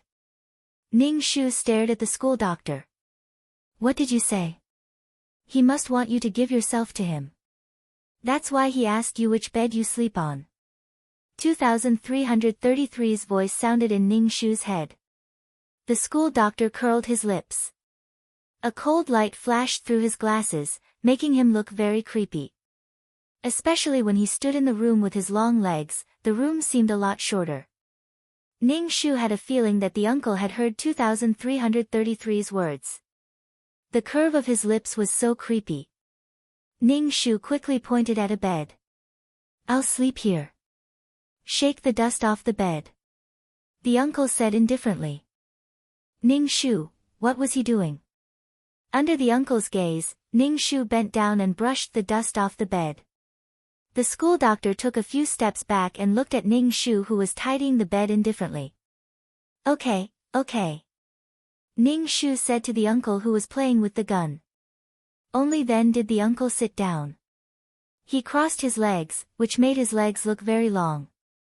Ning Shu wanted to sit down and get closer to the uncle. The school doctor turned around and looked at Ning Shu. "Stay away from me." Ning Shu was speechless. Ning Shu's butt was almost touching the bed. He stood up awkwardly and said, "Do you want some tea? I'll boil some water for you." The school doctor looked at Ning Shu indifferently and didn't say anything. Ning Shu tentatively took 2 steps toward the door. Seeing that the school doctor didn't point the gun at her, she immediately ran out of the room. "Help!" Ning Shu ran all the way to the kitchen and locked the door. He leaned against the door and panted. He didn't dare to go back in. He might be killed if he went back. Ning Shu also didn't know why the uncle wanted to kill the mission enforcers. Chapter 599. Ning Shu hammered her weak legs and asked 2333, "What's going on?" "It's just like what you saw." The other 3 were also mission enforcers, but they've been killed. 2333 said. What was the probability of 4 mission enforcers in a room? And Ning Shu didn't realize that they were mission enforcers at all. It was probably because she didn't know them well enough. Why were they killed? Why did Uncle kill them? Ning Shu was very confused. 2333 asked, "Why did you call him Uncle?" "That's not the point. The point is, what's the situation now? Am I going to be killed too?" Ning Shu wiped the cold sweat on her forehead. Those mission enforcers should be high-level mission enforcers. This is a trial mission for intermediate mission enforcers.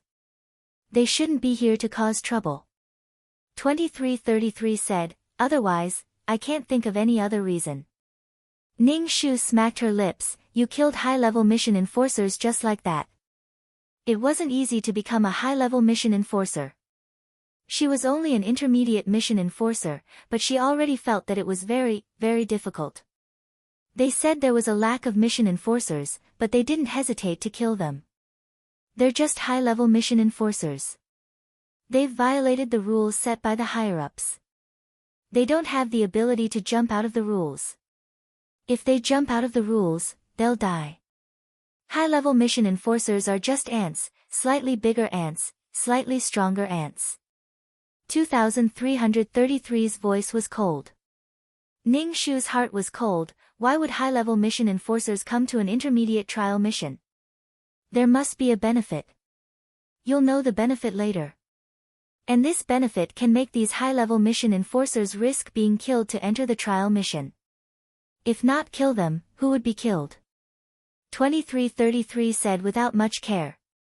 Ning Shu was even more speechless. She felt that she was unjustly implicated. But seeing 3 high-level mission enforcers die in front of her, Ning Shu's heart trembled. Her heart felt like it was soaked in ice water.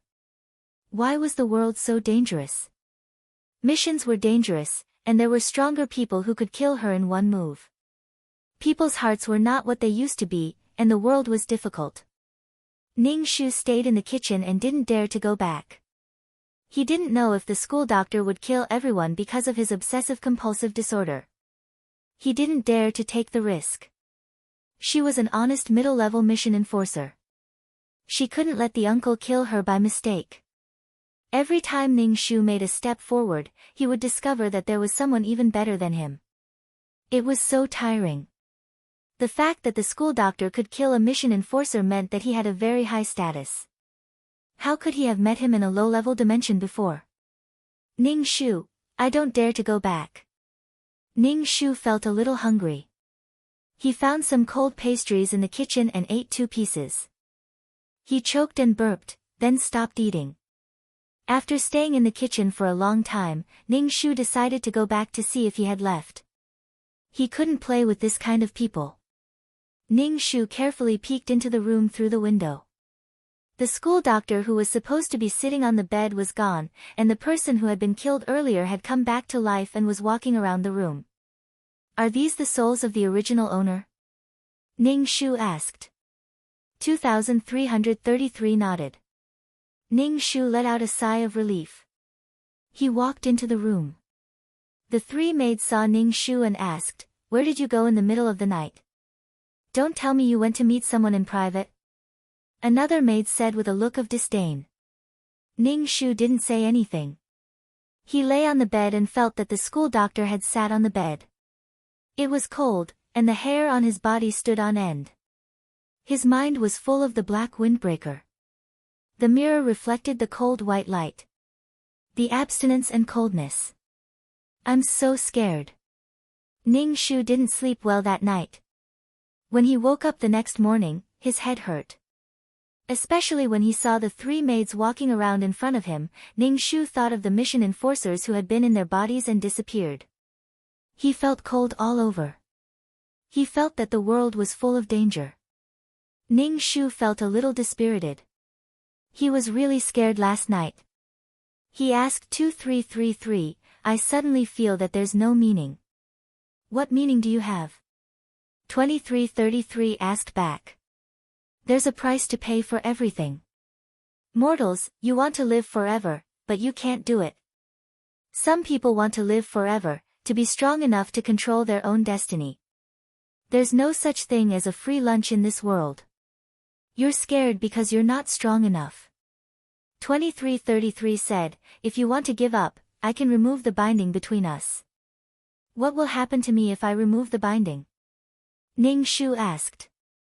2333 paused after every word, you'll be erased. Even your soul will cease to exist. From then on, Ning Shu will disappear. You won't exist in any world. The heavenly axiom has no information about you. Ning Shu laughed dryly, I was just joking. I just wanted to liven up the atmosphere. A quest taker is a path of no return. If you quit halfway, you will be erased. You can only climb higher. As long as you are not erased or die in the quest, you will never die. 2333 asked Ning Shu again, do you want to give up? 2333's voice was very cold. Ning Shu took a deep breath and said, when did I say that I was going to give up? I just sighed and you kept blabbering on and on. 2333 was trying to scare her. Ning Shu washed up and went to serve Gij Song. When he arrived at Gij Song's courtyard, he found that Song Gij Song was still asleep. But soon, it would be time for Song Gij Song to greet Di Fujin. Could it be that Song Gij did not intend to pay respects to Di Fujin? Was she going to use her pregnancy as an excuse to not greet Di Fujin? Ning Shu stood at the door with a basin of water. After waiting for a long time, it was getting late. He was sure that Song Gij Song didn't intend to not greet Di Fujin. It was only the first month of pregnancy. She didn't have any trouble moving. Song Gij Song was just a concubine. It was easy for problems to arise if she was spoiled. Encountering such a muddle-headed master was also a bit difficult. With a creak, the door opened. Song Gij's personal maidservant, Hong Mei, came out. She glanced at Ning Shu, took over the basin in Ning Shu's hand, and cast a sidelong glance at Ning Shu. She raised her chin and said, go to Di Fujin's courtyard and tell her that Gij is not feeling well today. She felt dizzy when she woke up this morning. Go and apologize to Di Fujin, and tell her that Gij can't pay her respects today. Ning Shu, T_T, I'll cry and flip table, he definitely couldn't do something like being cannon fodder. Big sister Hongmei, this servant still needs to help Gij freshen up. How can it be this servant's turn to show her face in front of a noble? Ning Shu said cautiously. Hong Mei raised her chin, at least you know what's good for you. Go and report to Di Fujin's courtyard. Go quickly, or Di Fujin will blame Gij Song. Hong Mei carried the basin of water into the room. Chapter 600. Ning Shu felt depressed. It was hard to be assigned such a task, and he had to go. Ning Shu went to Di Fujin's courtyard. Led by a maid, he entered the hall. As soon as he walked in, he saw a few beautiful women sitting in the room. Ulanara sat at the head of the table. She looked elegant and dignified. Ning Shu walked quickly into the hall.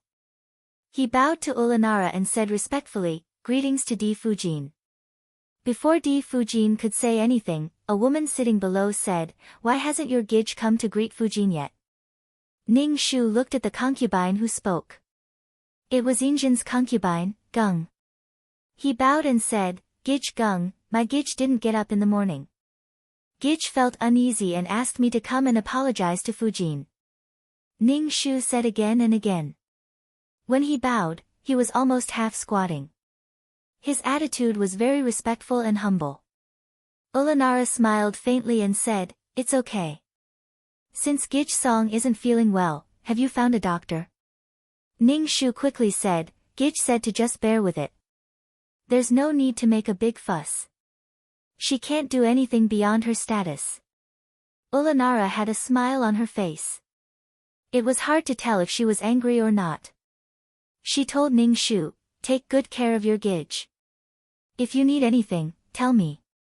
"Thank you for your grace, Fujin," Ning Shu said respectfully. Ulanara asked Ning Shu to leave. Ning Shu walked out of the courtyard and sighed heavily. Oh, it was too scary. He was afraid she would be killed as an example to others. He felt like he had walked on the edge of life and death. Ning Shu observed the women in the room. Injin's Di Fujin, Ulanara, was noble and elegant. His Di Fujin, Nian Shirlan, was beautiful and weak. She had the gentle temperament of a Han woman. Nian gave birth to 3 sons and a daughter, but all of them died young. There was also Gij's Neohuru clan and a small Neohuru clan. Speaking of which, there were very few children of Injin who lived to adulthood. Compared to his father, Master Kong, he really had very few children. Ning Shu returned to Song Gij's courtyard and saw that Song Gij was already sitting at the dining table, eating. The table was full of food, and it was so sumptuous in the morning. Ning Shu felt quite powerless. He walked in and bowed. Gij Song drank a mouthful of rice porridge and wiped the corners of her mouth with a handkerchief. Ning Shu asked, "What did Fujin say?" Ning Shu said, "Fujin didn't say anything. He just told Gij to take good care of her body." A smile appeared on Gij Song's face. She looked very satisfied. She said to her personal maid, "Hong Mei, give her my hairpin." Hong Mei looked unhappy. In the end, she went into the inner room and took the hairpin to Ning Shu. This hairpin was made of jade, and there were some black spots on it. It was not very valuable, but it was a great reward for a maid like her. Ning Shu quickly waved her hand and said, "This is too valuable. I can't accept it. Take it." Gij Song was very satisfied when she saw Ning Shu's fearful look. Hong Mei carried Gij Song and stuffed the hairpin into Ning Shu's hand. She gritted her teeth and said, "Gij gave it to you. Take it." Ning Shu took the hairpin. Seeing that Hong Mei's eyes were fixed on the hairpin in her hand, Ning Shu sighed in her heart. After that, Ning Shu gave the hairpin to Hong Mei. It was not worth it to hold a grudge for such a worthless hairpin. Hong Mei politely declined it at first, and then slightly raised her chin to accept the hairpin. Sure enough, like master, like servant. Hong Mei and Song Gij Song were the same. Once they were in power, they became complacent. She would rather be a low-key servant. Song Gij Song's pregnancy was not very comfortable. It was either there was something wrong with her or there was something wrong with her. Anyway, there was no end to it. A woman's pregnancy was uncomfortable, but it was not like Song Gij Song. Meowling, go and ask Master Baylor to come. Gij Song is not feeling well, Hung Mei said to Ning Shu. Ning Shu glanced at Song Gij Song, who was sitting on the bed. Song Gij Song rubbed her forehead with her hand, looking very uncomfortable. With Ning Shu's shallow medical skills, Gij Song was not feeling well yet. After a while, it would be the pregnancy period, and she would vomit. Gij Song should take good care of her body now. She should eat more before she starts vomiting. When the time came, it would be very painful. Go and ask Master Baylor to come over. Gij Song is not feeling well, Hung Mei urged again when she saw that Ning Shu did not move. Ning Shu was speechless. Why did she always have to do such things? Besides, Injin was not a doctor. Why did she call him over? Being pampered like this would always wear out Injin's patience and pity. Go quickly. What are you standing there for? Can't you see that Gij Song is not feeling well? Hung Mei's face was already stern. Ning Shu said yes and turned around to look for Injin. No, he should be looking for a doctor. Ning Shu did not go to look for Injin at all. Instead, he went to inform Di Fujin that Song Gij Song was not feeling well. He should look for the main wife for such a matter in the backyard. Directly bypassing Di Fujin to look for Injin was simply challenging Ulanara's authority and status. When Ulanara heard that Song Gij Song was not feeling well, she asked Ning Shu to directly invite the doctor in the mansion. Ning Shu invited the doctor and came back to Gij Song and said, Gij, Master Baylor has something to do and can't come. However, when he heard that Gij Song is not feeling well, he was very anxious and quickly asked me to invite the doctor over. Song Gij Song first saw that Ning Shu did not invite the doctor over, and her expression immediately turned ugly. When she heard Ning Shu's words, she reluctantly accepted it and let the doctor take her pulse. Gij Song is fine. She is a little uncomfortable during pregnancy. Gij Song, pay attention to maintain a good mood. The doctor took her pulse and left. He did not even prescribe a prescription. It meant that nothing happened. Ning Shu felt very tired. During dinner, Injin came to visit Song Gij Song and asked, How are you? Master, I'm much better. Song Gij Song was a little flattered and said.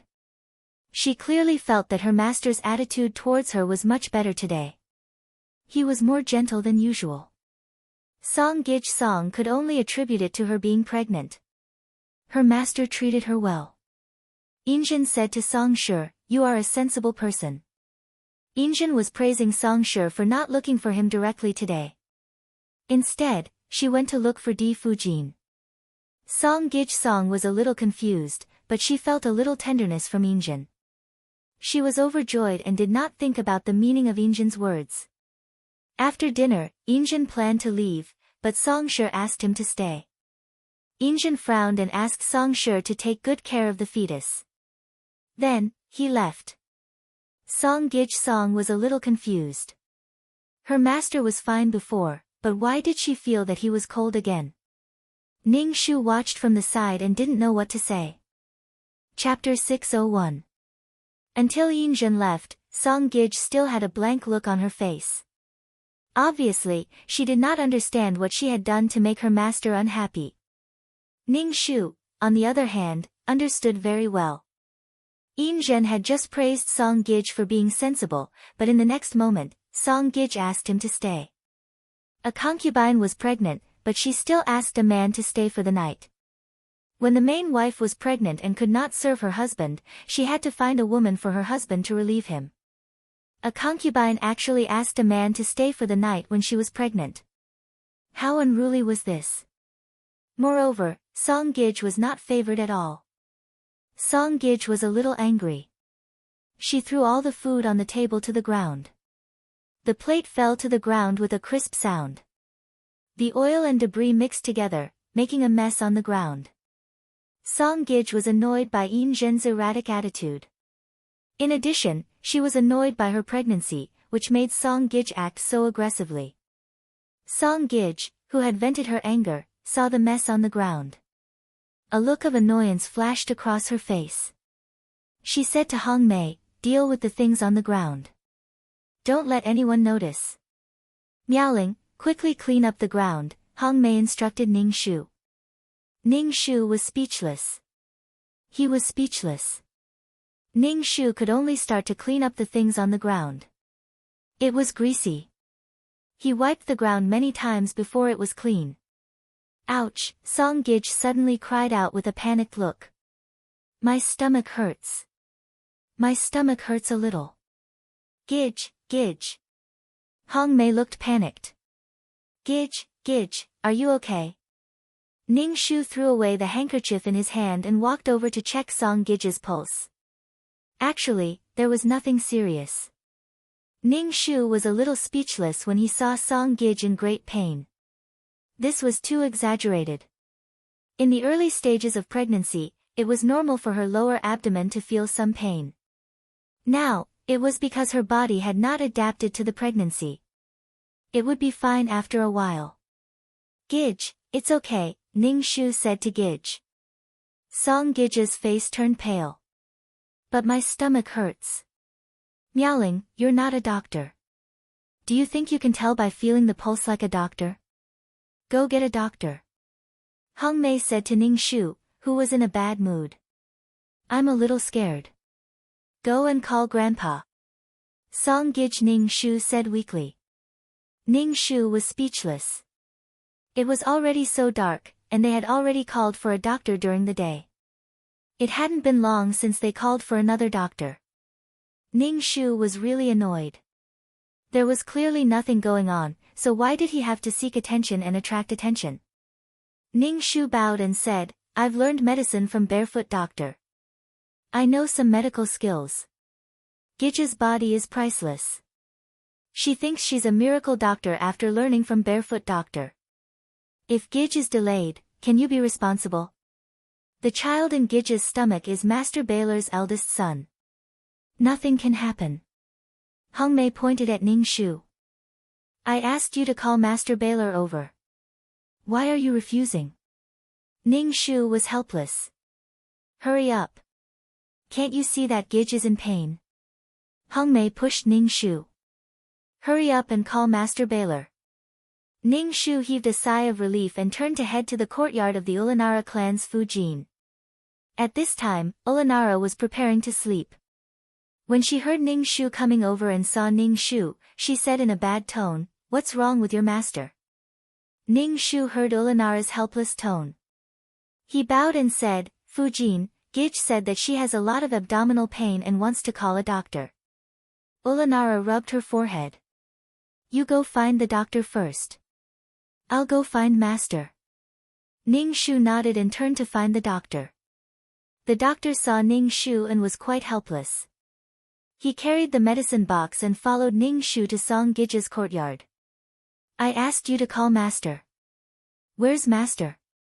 Song Gij saw that Ning Shu had brought the doctor over and didn't see Yin Zhen. Her expression immediately turned bad. "What's wrong?" Yin Zhen walked in, followed by Ulanara. "Master!" Song Gij immediately cried out in joy, and then said with some panic, "Master, this concubine's stomach hurts." Yin Zhen sat by the bed and said calmly, "It's okay." "But Master, I'm really scared," Song Gij said as she grabbed Yin Zhen tightly. "How is Gij Song?" Yin Zhen's tone became more and more indifferent as he asked the doctor. Ulanara watched from the side and didn't make a sound. She looked calm and composed. "Gij Song is fine. This is a normal reaction of a pregnant woman. What Gij Song needs to do is to maintain a good mood," the doctor said as he shook his head. Yin Zhen glanced at Gij Song. "See, she's fine. Rest well." Yin Zhen frowned and turned to leave with his hands behind his back. Ulanara instructed Song Gij Song, "Don't be nervous. Song Gij Song, you're just too nervous." "Master, Master." Song Gij Song hurriedly shouted when she saw Yin Zhen leave. Seeing Yin Zhen leave without looking back, Song Gij Song felt wronged. When she heard Ulanara say this, she said, "Fujin has never been pregnant. The child in my stomach is the first child of Bell Manor. I don't have any experience, so I'm so anxious. A trace of sternness flashed across Ulanara's eyes, but it disappeared immediately. She said in a dignified and elegant manner, since it's Master's first child, Gij Song must take care of her body and give birth to a healthy heir for Master. Ulanara turned around and left. Song Gij Song felt a little uncomfortable. She touched her stomach. Of course, she would give birth to a healthy heir for Master, and it was Master's eldest son. Ning Shu watched from the side, and his jaw dropped to the ground. Song Gij Song's EQ made Ning Shu kneel down. He thought that the women who lived in the backyard were all smart people, but there were also one or two people who were not very clear-headed. Song Gij Song was such a person. She could not keep her cool. Only by being indifferent could she go far. With Song Gij Song's personality, she was simply cannon fodder. She used the child in her stomach to scold the legal wife. This confidence was enough to make Ning Shu's jaw drop. The problem was that she still had to serve such a master. She was tired and did not explain. Hong Mei, do you think it's a boy or a girl in my stomach? Song Gij Song asked Hong Mei. Hong Mei immediately said, Gij Song's stomach is of course little Master Bell. It's Master Bell's eldest son. Song Gij Song touched her stomach. I just have to wait until I give birth to Master's child. Child, you must do well. Ning Shu could only sigh in his heart. The child in Song Shi's stomach was a girl. Just like that, it was determined to be a boy. Song Gij Song gave birth to 2 children, both girls. In the end, they both died young. After a busy day, Ning Shu returned to his room. When the 3 maids saw Ning Shu, they immediately mocked and ridiculed Ning Shu. They were just saying that Ning Shu's master, Song Gij Song, was pretentious because she was pregnant. Isn't it just being pregnant? How smug. There was no lack of maids who wanted to fly to the branches and become phoenixes. They were all jealous and disdainful of the pregnant Song Gij Song. Ning Shu lay on the bed and covered his head with a pillow. He was too lazy to listen to these jealous words. He had to serve Gij Song during the day and listen to these words at night. It was really tiring. Chapter 602. Song Gij, who had been pregnant for almost a month and a half, began to show signs of pregnancy. Song Gij's body was weak to begin with, and it was even worse when she vomited. As she vomited and cried, Ning Shu held the spittoon and watched Gij vomit. The room was filled with a sour smell. After Gij finished vomiting, Hong Mei immediately brought water to Song Gij. Song Gij rinsed her mouth and lay weakly on the bed with a pale face. Hurry up and take care of these things, Hong Mei said to Ning Shu. Yes. Ning Shu carried the vomit out. Ning Shu felt that she might really have to finish all 365 lines. To be honest, a servant's life was not in her own hands and her status was low. It was very disadvantageous for her to carry out missions. Ning Shu guessed that such missions were to test the mission taker's temperament. No matter what status they were in, they had to be calm. She could be a queen, a beggar, a socialite, and a man. Ning Shu cleaned the spittoon. Before he walked into the room, Hong Mei came out from the inner room and said to Ning Shu, Master's appetite is not good. Please invite Master Baylor over for lunch. Ning Shu chanted the clear heart mantra in her heart. She told herself not to be angry, but Ning Shu felt helpless. She used the same excuse every time and always asked her to invite people. She was now a familiar face in front of Ulanara. Ning Shu felt that if this continued, she would end up in a miserable state. Moreover, since Gij Song got pregnant, she had not gone to greet Fujin. Every time Ning Shu went to report to Ulanara, she was very humble. However, Ning Shu still felt that Ulanara was unhappy. Especially now that the morning sickness was serious, Song Shi had more reasons not to greet Ulanara. Ning Shu felt that this could not go on. Gij, are you going to greet Fujin now? Ning Shu asked Song Shi. He just got up and vomited for a while. He should be able to go and greet Ulanara. Song Gij rubbed her forehead weakly. She was probably feeling unwell. Ning Shu didn't get angry when he said that. My body is really not feeling well. I can't take any risks until the child is born and the eldest son is born. Song Gij actually knew that her behavior was a little out of line. Perhaps it was because she was the first woman in the Fan Manor to be pregnant, so it was inevitable that she felt proud and wanted to use this method to seek attention. Ning Shu felt really helpless. He said, Gij, you're the only one in Master Baylor's backyard who's pregnant. What you're doing will make the other Gij unhappy. Ning Shu said very straightforwardly, Gij should be more careful in this critical period. She should be more careful with her words and actions. Are you lecturing me? Song Gij looked at Ning Shu from the corner of her eyes. She put her hand on Hong Mei's hand and slowly stood up. Ning Shu quickly bowed and said, This servant doesn't dare to lecture Gij. This servant doesn't dare. Song Gij touched her hair with her other hand and said lightly, But you're right. You should be careful with your words and actions. Ning Shu was a little surprised. He took out a sachet and said to Gij, Gij, this is the sachet I made. There's orange peel and mint inside. When you feel dizzy or uncomfortable, you can take it out and smell it. It can wake you up. Gij Song nodded and gave Hong Mei a look. Hong Mei immediately took the sachet. Come with me to greet Di Fujin. Gij Song said lightly to Ning Shu. Ning Shu immediately bowed. Then Gij Song took Hong Mei and Ning Shu, followed by a few maids, to Ulanara's courtyard. Ning Shu saw Gij Song exaggeratedly holding her waist. It wasn't time to show that she was pregnant yet.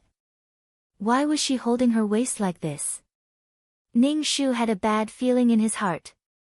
This posture didn't look like she was going to greet Di Fujin, but more like she was going to show off. Miaoling, don't try to curry favor in front of your master. Do you want to be Gij's personal maid? Ning Shu was thinking about something. Hong Mei whispered in Ning Shu's ear. Her voice sounded like she was gnashing her teeth. Hong Mei was obviously angry that Ning Shu was trying to curry favor in front of Gij Song. She felt that he was challenging her position. Ning Shu didn't speak. He looked a little scared. Hong Mei curled her lips. She was very satisfied with Ning Shu's attitude. She quickly went forward to hold Gij Song's hand and said, Gij Song, hold my hand. When they arrived at Ulanara's courtyard, the other Gij Song had already arrived. Gij Song had a happy smile on her face. She held her waist and walked in. Gij Song hadn't come to greet Di Fujin since she was pregnant. Now that she suddenly came, everyone was surprised. Greetings to Fujin. Gij Song was going to greet Di Fujin, but before she bowed, Ulanara said, No need to be so polite. Sit down. Ulanara also asked the maid to put a soft cushion on Gij Song's chair. Gij Song sat down happily. Ulanara asked Songshur how she was feeling. Songshur touched her belly with a painful and happy expression. This made the faces of the women around her very ugly. Ning Shu lowered his head and looked around with the corner of his eyes. Especially when he saw Songshur's smug look, Ning Shu felt very speechless and observed the women around him. Ulanara had a smile on her face all the time. He couldn't tell if she was angry or not. Speaking of which, Ulanara was not very old. She was at most 17 years old. But she was mature, steady, and generous. At first glance, it was obvious that she was the wife of Ikijia. Ulanara was a big family in Manchuria. Especially Ulanara's family was prominent. Master Kong married such a woman to Injin. He still valued Injin in his heart. However, in the face of the concubine's provocation, Ulanara could sit still. She was quite tolerant. Ning Shu regretted letting Gij Song come to greet him. With this attitude, it was better not to greet him. In fact, Ning Shu could understand Gij Song's current mentality. Usually, Gij Song was not very favored at all. Although she was Injin's first woman, her presence was very weak among the Gij girls. Now that she was pregnant with Injin's first child, it was inevitable that she was a little complacent and enjoyed the feeling of being noticed. Alas, Ning Shu sighed. No matter what, he had to save his own life first. She had no right to speak in front of Gij Song. Gij Song, your maids are quite good. It's reassuring to have them take care of you, Olanara said to Song Gij Song. Song Gij Song's face flashed with suspicion. She asked, which maid is Fujin talking about? With a smile on her face, Olanara looked at Ning Shu. The maid who comes to greet me every day for you. She looks steady. Ning Shu had a bad feeling in his heart. When the topic suddenly changed to her, it was usually not a good thing. Chapter 603. How did the topic turn to her?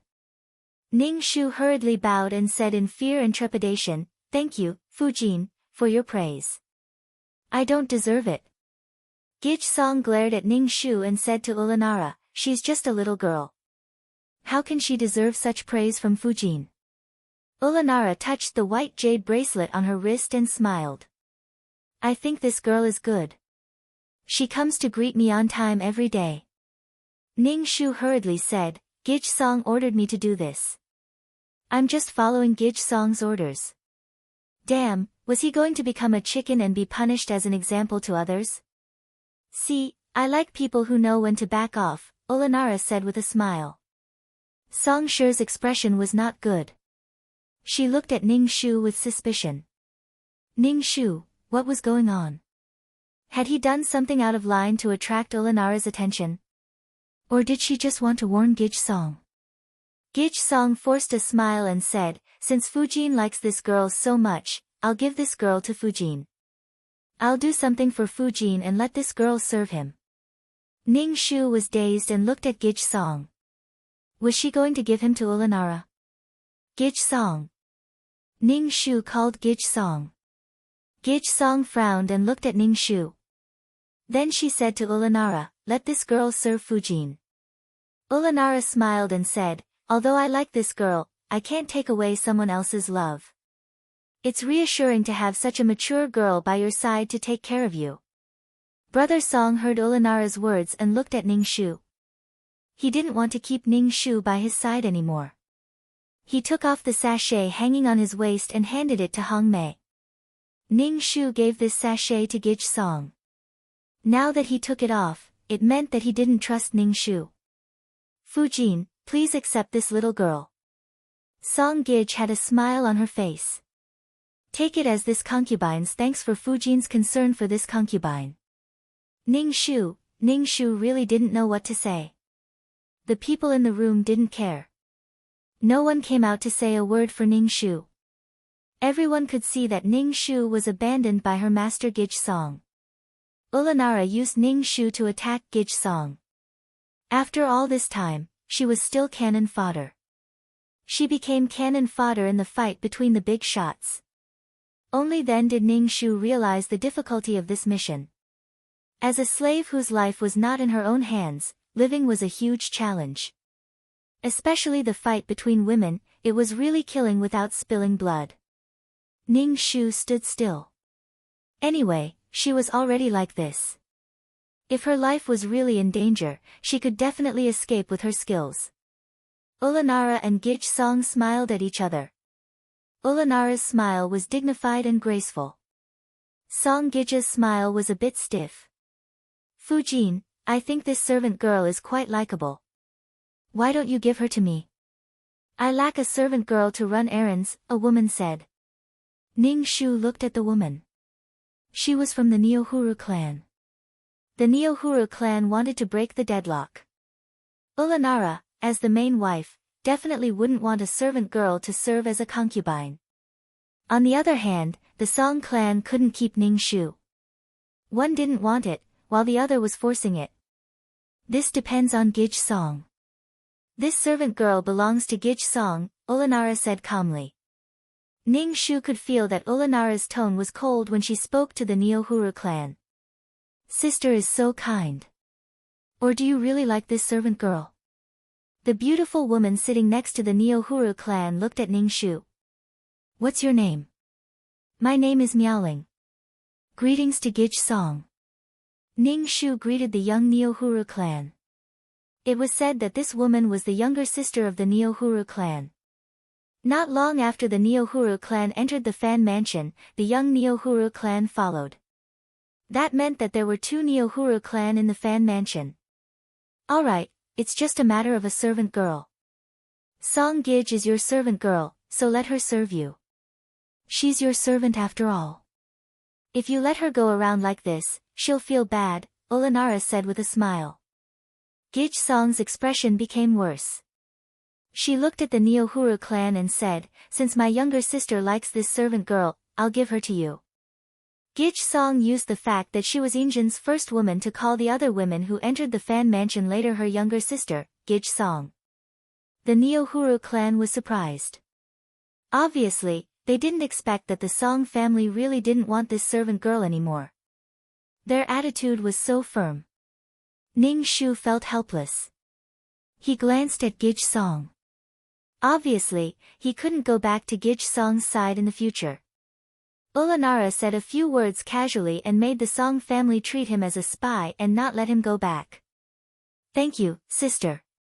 The Neohuru clan could only accept Ning Shu. They looked somewhat helpless.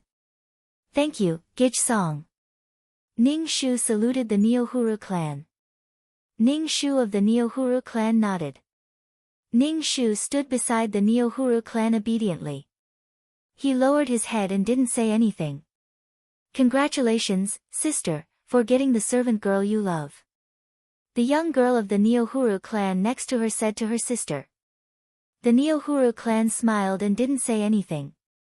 Ning Shu felt miserable in his heart. After coming to the main courtyard, he changed his master. Ning Shu had given up this task. It was enough to save his life. Gij Song gave him away without saying anything. Song Gij Song was a cold-hearted person.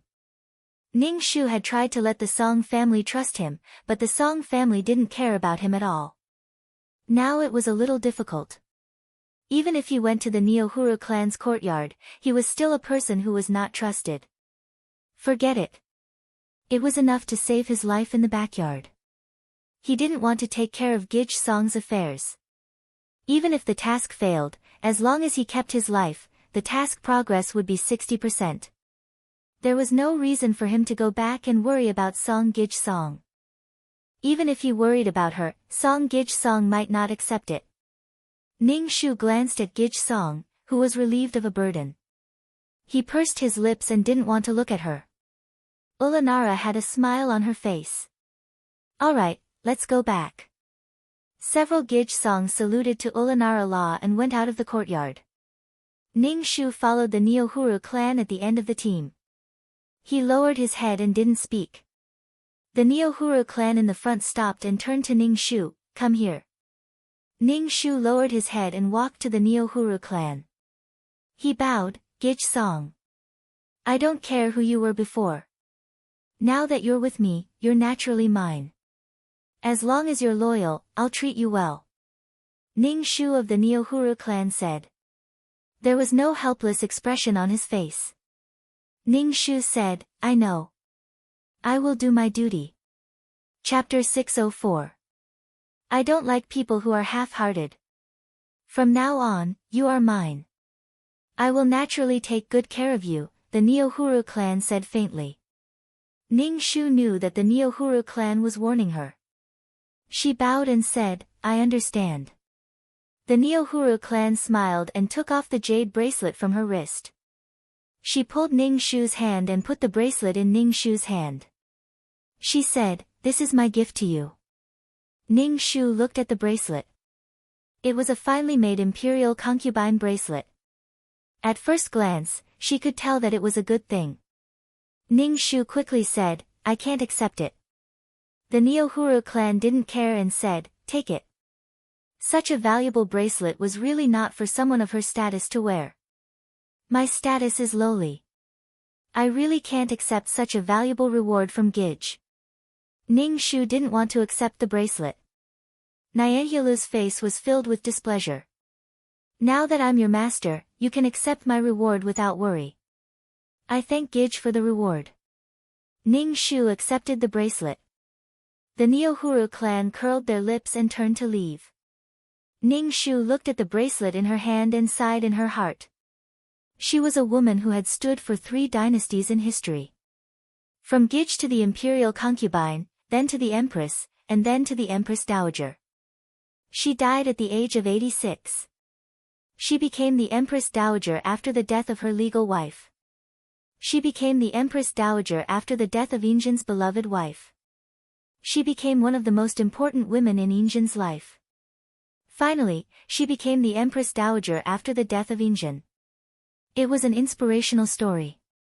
This combination of kindness and power was much better than Gij Song's methods. Although she was still a little immature, the Neohuru clan was now only 15 or 16 years old. It could be seen that there was a gap in his heart. The task this time made Ning Shu feel very tricky. Song Gij was different from the sickly master. Xian Hongyu treated 11 as a tool. Before the tool was broken and could no longer be used, he would not throw it away. He would only make the best use of it. But now, she had been ditched by Gij Song and abandoned by the target of his mission. Ning Shu's heart was filled with anger. Just now, the Neohuru clan had warned her not to play any tricks. The backyard was only so big. Even the slightest movement would be noticed by others. It was impossible for her to have more contact with Gij Song or the people in her courtyard now. At that time, the Neohuru clan would not let her stay. Ning Shu's task now had been reduced to surviving in this backyard. Even if she wanted to take care of Gij Song, she could not do it. Ning Shu moved out of the house where she had lived before. The servant girl of the Neohuru clan arranged a better room for Ning Shu. Ning Shu asked the servant girl of the Neohuru clan, "Sister, what do I need to do?" "It depends on the arrangement," the servant girl said lightly. Ning Shu felt that the people in the courtyard of the Neohuru clan were quite indifferent to her. She guessed that they were guarding against her, an outsider. There was nothing specific to do. She was very idle. Ning Shu could only find something to do by herself. She carried a basin and cleaned the room. This was the difference between her own people and those who were not. She used to be a member of the Song family. It was impossible for the Neohuru clan to trust her. Ning Shu stayed in the courtyard of the Neohuru clan at ease. As for this task, Ning Shu could only take one step at a time. "Miaoling, Gij Song is looking for you." A servant girl, Ning Shu, said. Ning Shu tidied up and went to see the Neohuru clan. At this time, the Neohuru clan was washing up. They were going to greet Fujin later. Seeing Ning Shu, the Neohuru clan said, "Miaoling, come with me to greet Fujin today." Ning Shu was a little surprised. Then she bowed and nodded. Following the Neohuru clan to the main courtyard, Olanara saw Ning Shu and said with a smile, "How are you doing in Gij Song's place?" Ning Shu's face twitched. He hurriedly bowed and said, "Thanks for Fujin's concern." The little Neohuru clan's clever eyes looked at the Neohuru clan and Ning Shu. She asked the Neohuru clan, "My sister likes this girl very much." The Neohuru clan said with a faint smile, "This girl is really likable." Just like what Fujin said. Olanara smiled and said nothing. The little Neohuru clan's eyes rolled around Ning Shu with a naughty and cunning look. Ning Shu couldn't figure it out. She was just a servant girl. Why did these people pay attention to her? Ning Shu secretly glanced at the Neohuru clan. The Neohuru clan's face was smiling, but they didn't say anything. She had a bad feeling in her heart. These Gij Songs were chatting. Ning Shu tried to reduce his presence at the side. After that, Ning Shu followed the Neohuru clan back to the courtyard. The Neohuru clan's personal servant girl, Tongyu, Ning Shu said, "From today onwards, you will clean the courtyard and the house. But you are not allowed to go into the inner room." "Not allowed to go into the inner room?" Ning Shu hurriedly bowed and said, "I know." Thank you, Sister Tongyu. Ning Shu began his sweeping career. He only let her clean the courtyard and the corridor. He didn't let her enter the inner room. This showed that he didn't trust her. But the Neohuru clan seemed to trust her more in front of Ulanara clan and the other Gij songs. It felt so brainless. Ning Shu also paid attention to Song Gij's situation. Song Gij's pregnancy reaction was getting more and more serious. She vomited so much that she couldn't eat anything. Her body was extremely weak. Pregnancy reaction was a normal phenomenon of pregnancy. Taking medicine was useless. The kitchen had already tried their best to make some appetizing dishes, but Song Gij couldn't eat them. Song Gij sent someone to Injin whenever she felt uncomfortable. The person Song Gij sent was not like Ning Shu, who went to report to Ulanara clan in advance. Instead, he went past Ulanara clan to invite Injin. How many times could he invite Injin a day? 3 times in the morning and at noon. Injin was also extremely annoyed, but Song Gij always used the child as an excuse. Injin had no choice but to go and see Gij Song. If he didn't go, people would say that he was heartless. Besides, this was his first child. Injin still had some expectations in his heart. Injin had few children. The other princes all had children. He only had one child now. He wanted the child to be born safely. Song Gij used this reason to invite Injin once. Then, she used the same reason every time. It was okay once or twice, but after a long time, it made people feel annoyed. Injin was a smart person.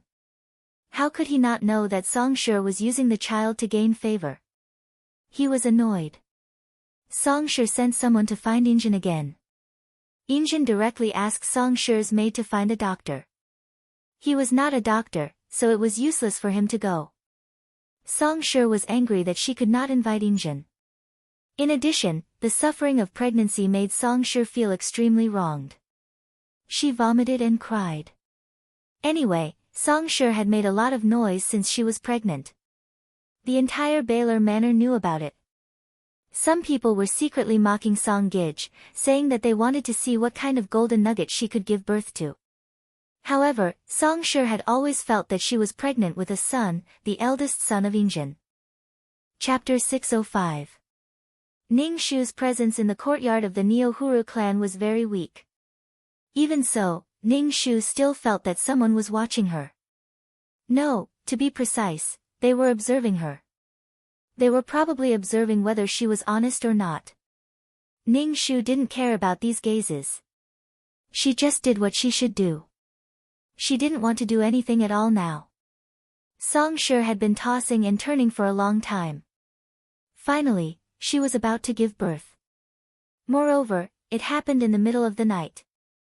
The shrill cries could be heard in the Baylor mansion. The Neohuru clan got up and went to Gij Song's courtyard. Gij Song was in the backyard. Injin and the Neohuru clan were all there. Injin looked a little anxious, which made his indifferent face even colder. Ulanara comforted Injin, "Master, Gij Song will be fine, and she will be able to give birth to your child smoothly." Injin held Ulanara's hand with a trace of tenderness on his face. He said to Ulanara, "Fujin, go back to sleep. I'll keep watch. I'll keep watch with you, master." Ulanara smiled demurely and said to the maid beside Gij Song, "Tell the midwife that if the child is born smoothly and the mother and the child are safe, the reward will be doubled." Injin patted the back of Ulanara's hand. "It's my blessing to have a blessing like you." Ulanara just smiled faintly. The atmosphere between Injin and Ulanara was very light. Although it was not strong, it was very peaceful and respectful to each other. It was obvious that the husband and wife were harmonious. Song Shi gave birth in the middle of the night, but she didn't give birth. Her cries were getting softer and softer. Ning Shu stood outside the courtyard and could still hear Song Shi's screams, but now they couldn't be heard. It seemed that whether the child could be born was a question mark. Ning Shu didn't forget his task, which was to let Song Shi's child be born safely. He couldn't let it die prematurely. At this moment, the sky had already begun to brighten. Not giving birth for so long would cause harm to the child. Ning Shu thought for a moment and walked into the room. First, he said to his current master, the Neohuru clan, Gij, this servant knows a little about medicine. Why don't you let this servant in to take a look at Gij Song? The leader of the Neohuru clan glanced at Ning Shu and asked in a low voice, can you do it? It would be fine if the child was born, but if the child was not born, it might even implicate her. Ning Shu bowed to the Neohuru clan and said, I will try my best. Gij Song hasn't given birth yet. If we delay any longer, it may be difficult to give birth. The Neohuru clan was a little hesitant. What if this maid didn't succeed? Gij Song, please let this servant try. Ning Shu looked into the inner room and his voice became softer and softer. The maid brought out basins of bloody water. The leader of the Neohuru clan took a deep breath and glanced at Ning Shu. He said to Ulanara clan and his expression, Master, Fujin, the servant beside me knows a little about medicine. Let her go in and try. Yin Zhen was very annoyed at this time. When he heard the Neohuru clan's words, he frowned and said, she's just a maid who knows a little about medicine. Don't go in and cause trouble. An unnatural look flashed across the Neohuru clan's face. I spoke too much. Ning Shu felt a little helpless. It seemed that he had no way to go in.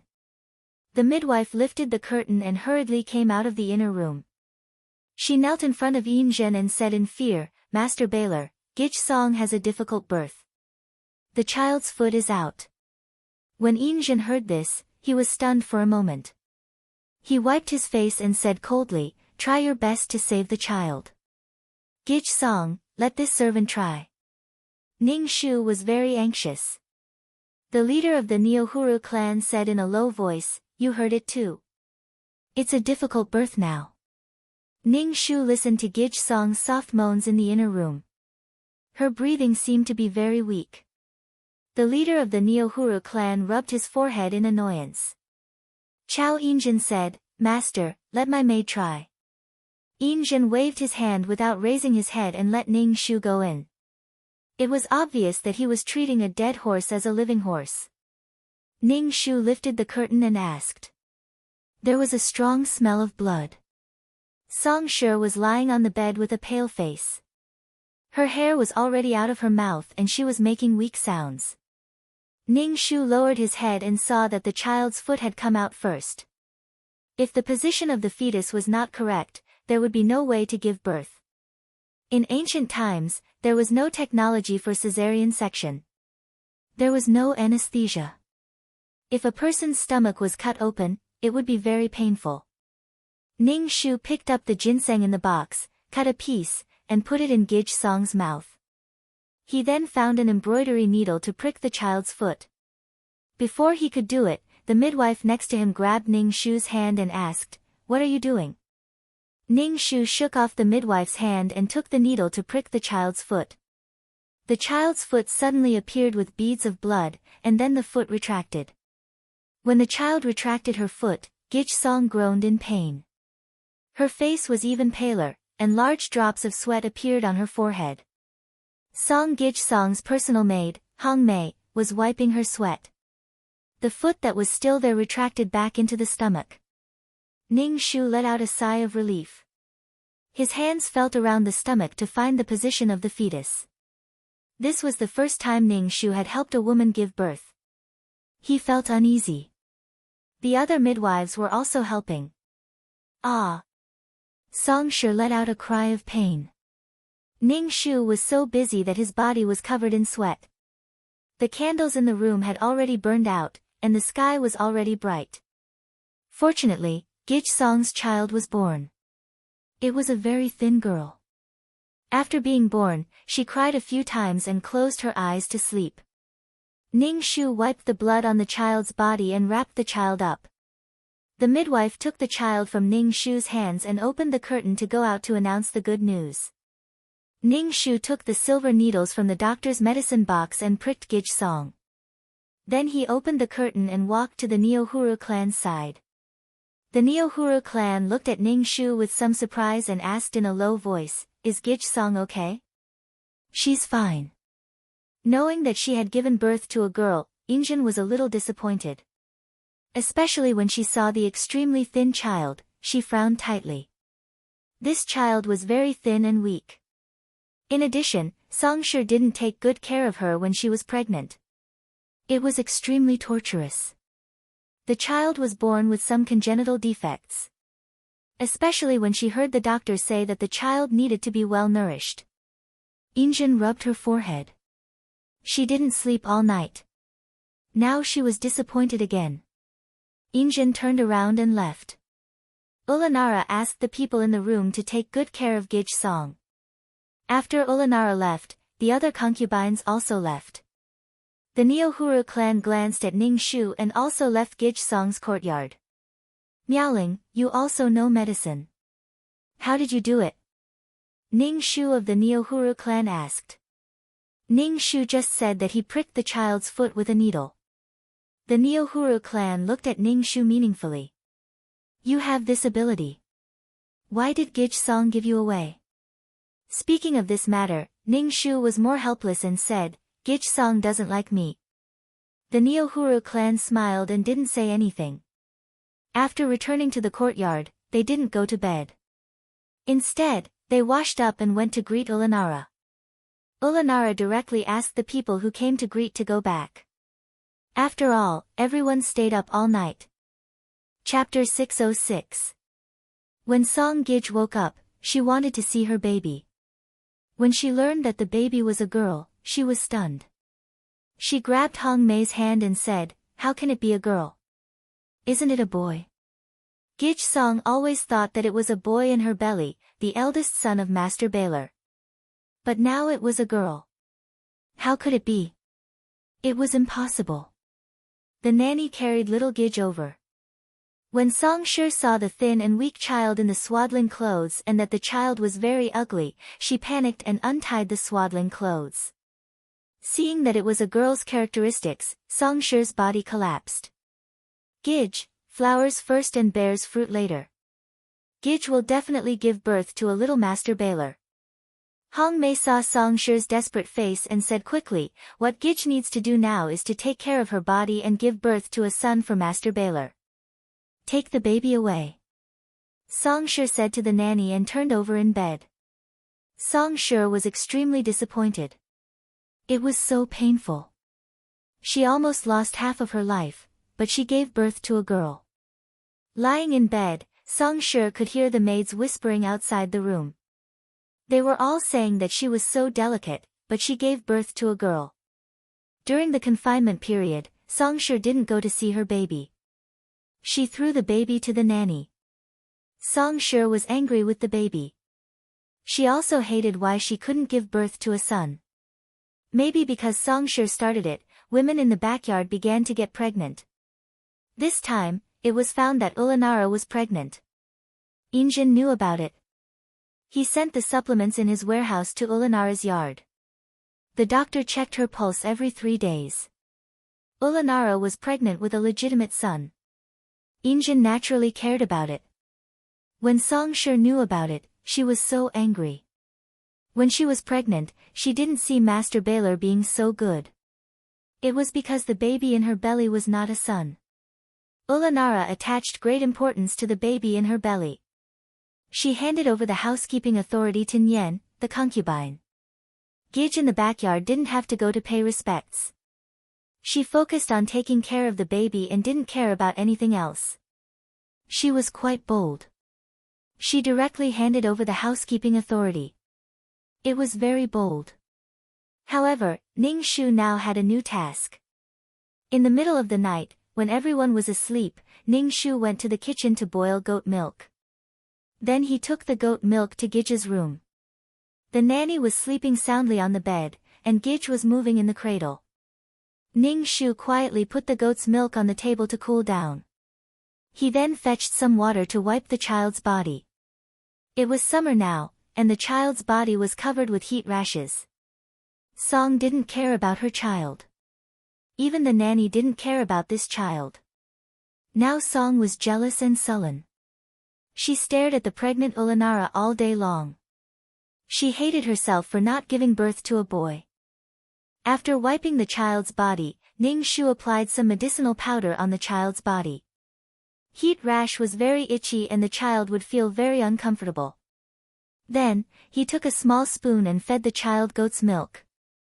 Goat's milk was very nutritious and should be able to replenish the body's energy. After being born for a long time, the child was still thin and weak. Ning Shu could only sigh. He really became a nanny.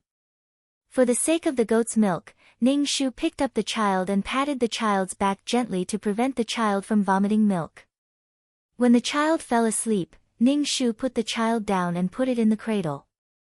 After Ning Shu finished these things, the nanny didn't wake up to see the child. No wonder the child would die. When Gij Song was pregnant, her pregnancy symptoms were serious. She didn't eat much, so the child didn't grow well. In addition, the child was very weak because of dystocia. The nanny didn't take good care of the child. After finishing these things, Ning Shu went back. The maid in the same room was still sleeping. Ning Shu quietly lay on the bed. The next morning, he had to get up early to do things again.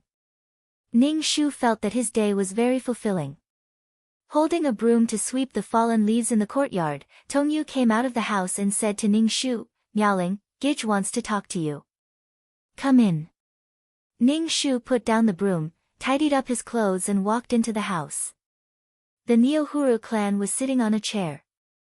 Ning Shu quickly bowed to her. "This servant greets Gij. Gij is looking for this servant." The Neohuru clan said softly, "Nothing. I just want to ask you, who did you learn your medical skills from?" "When this servant was in the countryside, I learned a little from a barefoot doctor. I know some basic things," Ning Shu said. The Neohuru clan paused for a moment. Ning Shu said, "Take my pulse." Ning Shu asked, "Is Gij uncomfortable?" "This servant only knows some superficial things. I can't say where it's uncomfortable." "Take my pulse." The Neohuru clan curled up the corner of their mouth. Ning Shu could only take the Neohuru clan's pulse.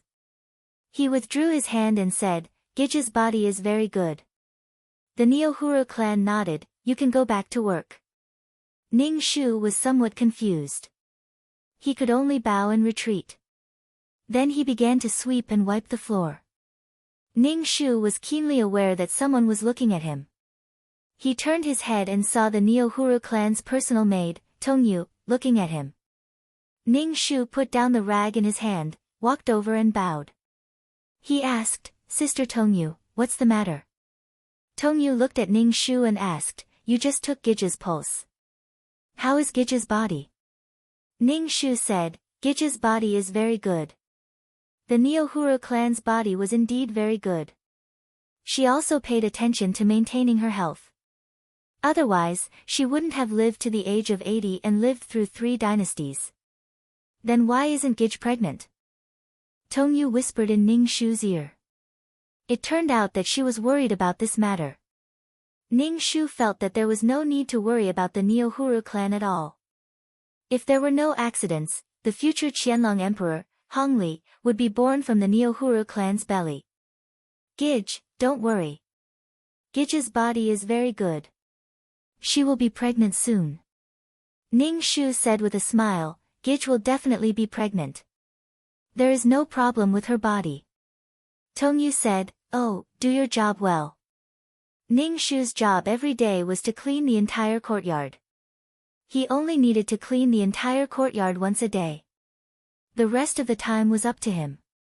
After finishing his work, Ning Shu would make some small sachets to repel mosquitoes and dry powder to remove dampness. These could be applied to Gij's body to reduce heat rashes. On such a hot day, the child should be washed more, but the wet nurse would find it troublesome and refuse to do it. Gij Song, as a mother, didn't care about her daughter. How could others care about the child? Gij Song only occasionally looked at Gij. When she saw that the child was still thin and weak, she felt distressed and helpless. In short, it was because the child was not a boy. Gij Song's attitude of neglect made the wet nurse not care about the child. Even Ning Shu had to take care of the child because of the mission. There was no love for no reason. The child originally had nothing to do with Ning Shu. Chapter 607. Before Song Gij was out of confinement, she wanted to get Injin to have another child. She used the reason that the child missed his father to call Injin over. After all, it was his first child, so he was promoted to a father. Injin would go to Song Gij's courtyard to sit. Song Gij would ask the nanny to bring the child over in advance. Injin looked at the thin and weak child. He was held motionless in the nanny's arms and slept with his eyes closed. If it wasn't for his nose trembling slightly, he would have thought that the child was gone. Injin was very sad. The doctor said that the child might die early. Injin rarely went to Song Gij's courtyard. He really didn't want to have any feelings for the child. If the child went, he would be sad. If Song Gij used such a reason to call Injin again, Injin wouldn't go to her courtyard. Song Gij was very angry. She was so angry that she pointed at the child in the swaddling clothes and scolded the debt-collecting girl. After scolding, she hugged the child and cried. As she cried, she apologized, "I'm sorry. I'm sorry." When Ning Shu heard about this, he felt that Song Gij was probably suffering from postpartum depression. She originally had great expectations for the child in her stomach. The pain of pregnancy and childbirth was painful. In the end, she gave birth to a girl. She felt that her efforts didn't get the corresponding return. She felt too disappointed. Song Gij had always thought that she would give birth to Injin's eldest son, but now, it was an extremely thin and weak girl. Song Gij's disappointment could be imagined. Most importantly, Injin didn't show any love for this child. Song Gij felt depressed and vented all her anger on the child. She didn't even sew a piece of clothing for her child. Children were the support of these women in the backyard. However, Song Gij's child didn't improve Song Gij's situation. She didn't get any additional benefits from this child. Song Gij didn't care about this child. Ning Shu could only pay more attention to this child. Otherwise, he would really walk the same path as history. He wouldn't even have a title. In other words, the baby died before it was a month old. Song Gij's second child also had the same fate. Both of them died before they were even a month old. Children were very fragile. If Song Gij, as a mother, didn't care, how could the child grow up smoothly? Every night, Ning Shu would boil goat milk to feed the baby. Then, he would scrub the baby's body. The baby was very quiet and always slept with his eyes closed. When he peed or pooped, he would hum a few times. Sometimes, when the wet nurse was not paying attention, the baby would have to wear a wet diaper for a long time. Ning Shu sighed. She couldn't take care of the child all the time. She could only wait until the evening to make some food for her and wipe her body. Anyway, Ning Shu didn't know what Gij Song wanted to do. She was ambitious and wanted to have a son, but she didn't have a son in her life. When she gave birth to a girl, she died before she was a month old. Song Gij was not a qualified mother. Ning Shu looked at the thin and weak child. He didn't know if the child could live to be a month old. Good luck, Ning Shu sighed and said to the child in the cradle. It was a very happy thing to be alive. After Gij Song was a month old, she wanted to have another child.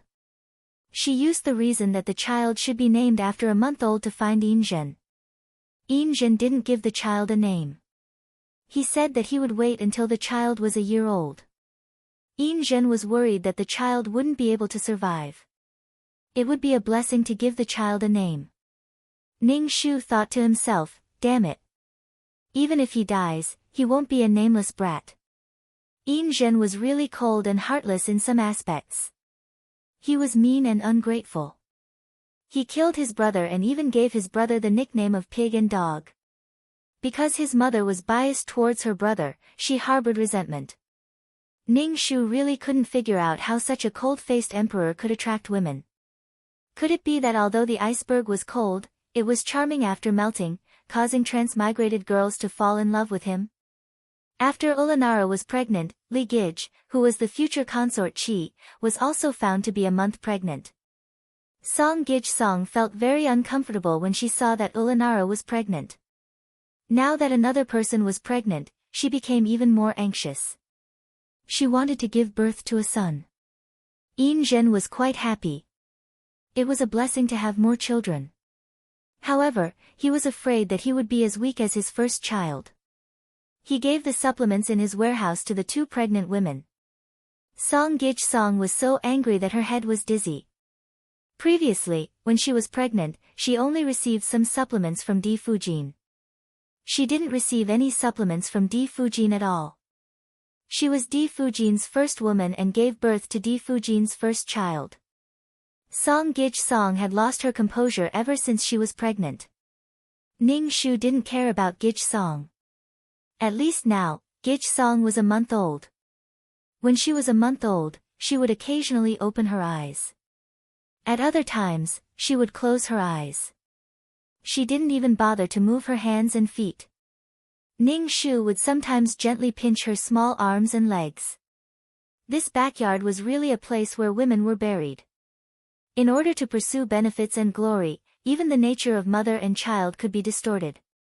A mother loved her child, but Song Gij Song's love was conditional, and that was that the child was a boy. She was so lucky to be born, but she didn't know how to feel sorry for her. Men married so many women in order to reproduce more children, but the more women there were in the backyard, the fewer children there were. More and more children died young, and the children became consumables in the women's struggle. Ning Shu was still a sweeper in the Neohuru clan's courtyard. The Neohuru clan's attitude towards her was indifferent, but when they visited other Gij Song or went out of the courtyard, they would bring her along.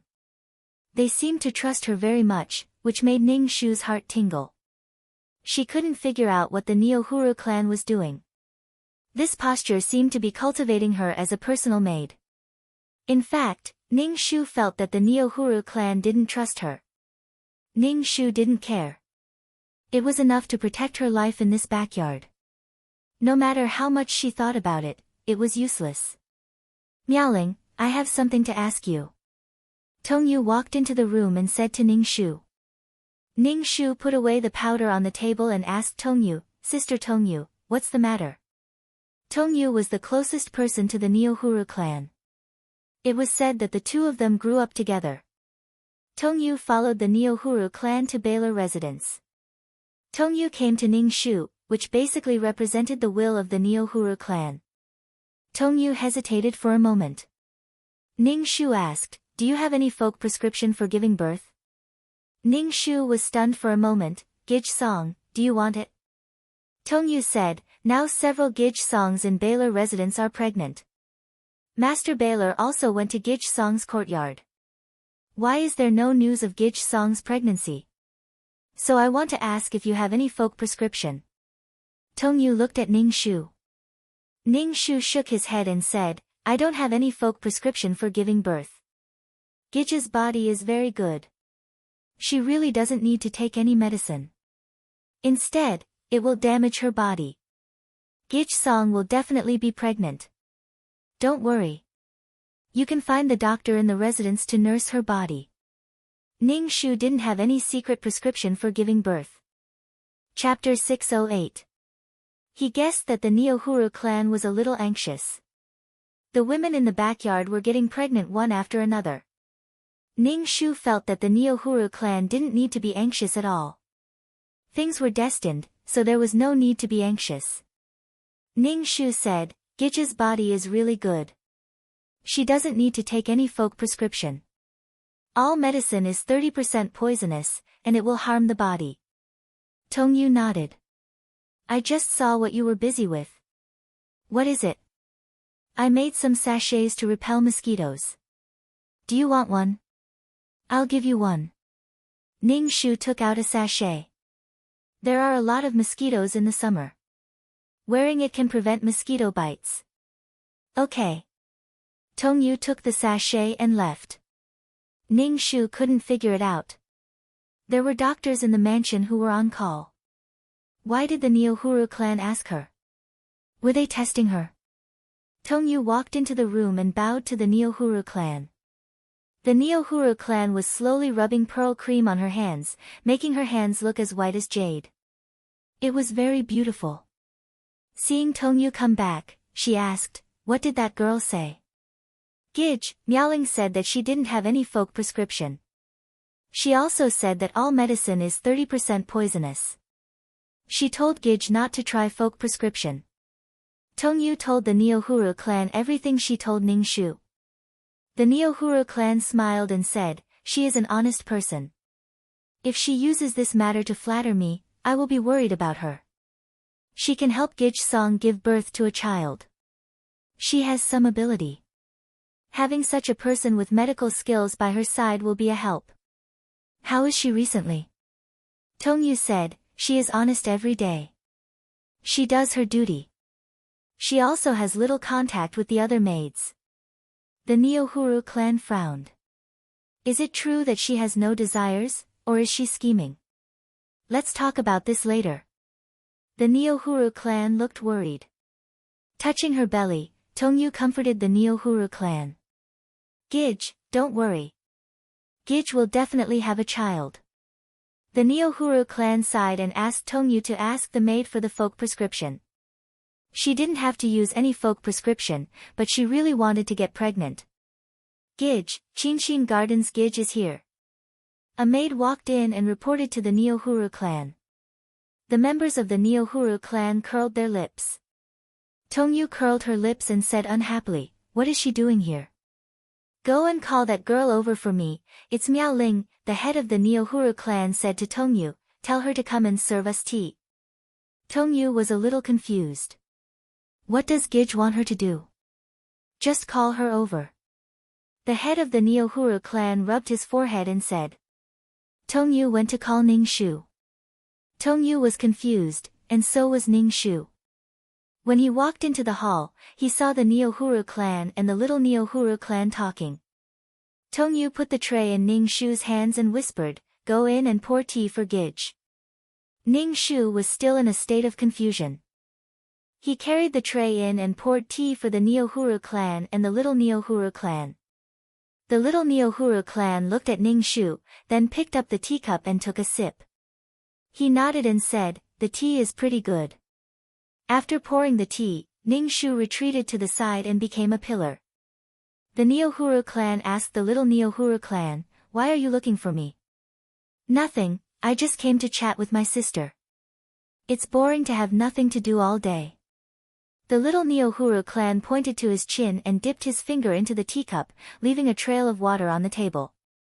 Ningshu glanced at the thing that the little Neohuru clan had drawn on the table. On it were the words, "Fourth Master." "Didn't you create something called cross-stitch? You can do embroidery when you have nothing to do." The Neohuru clan picked up the teacup and took a sip of tea. The little Neohuru clan wiped the water stains on his fingers with a handkerchief and said indifferently, "It's fun to create, but I don't have much patience." When Ningshu heard about cross-stitch, he glanced at the little Neohuru clan. The little Neohuru clan should be a transmigrator.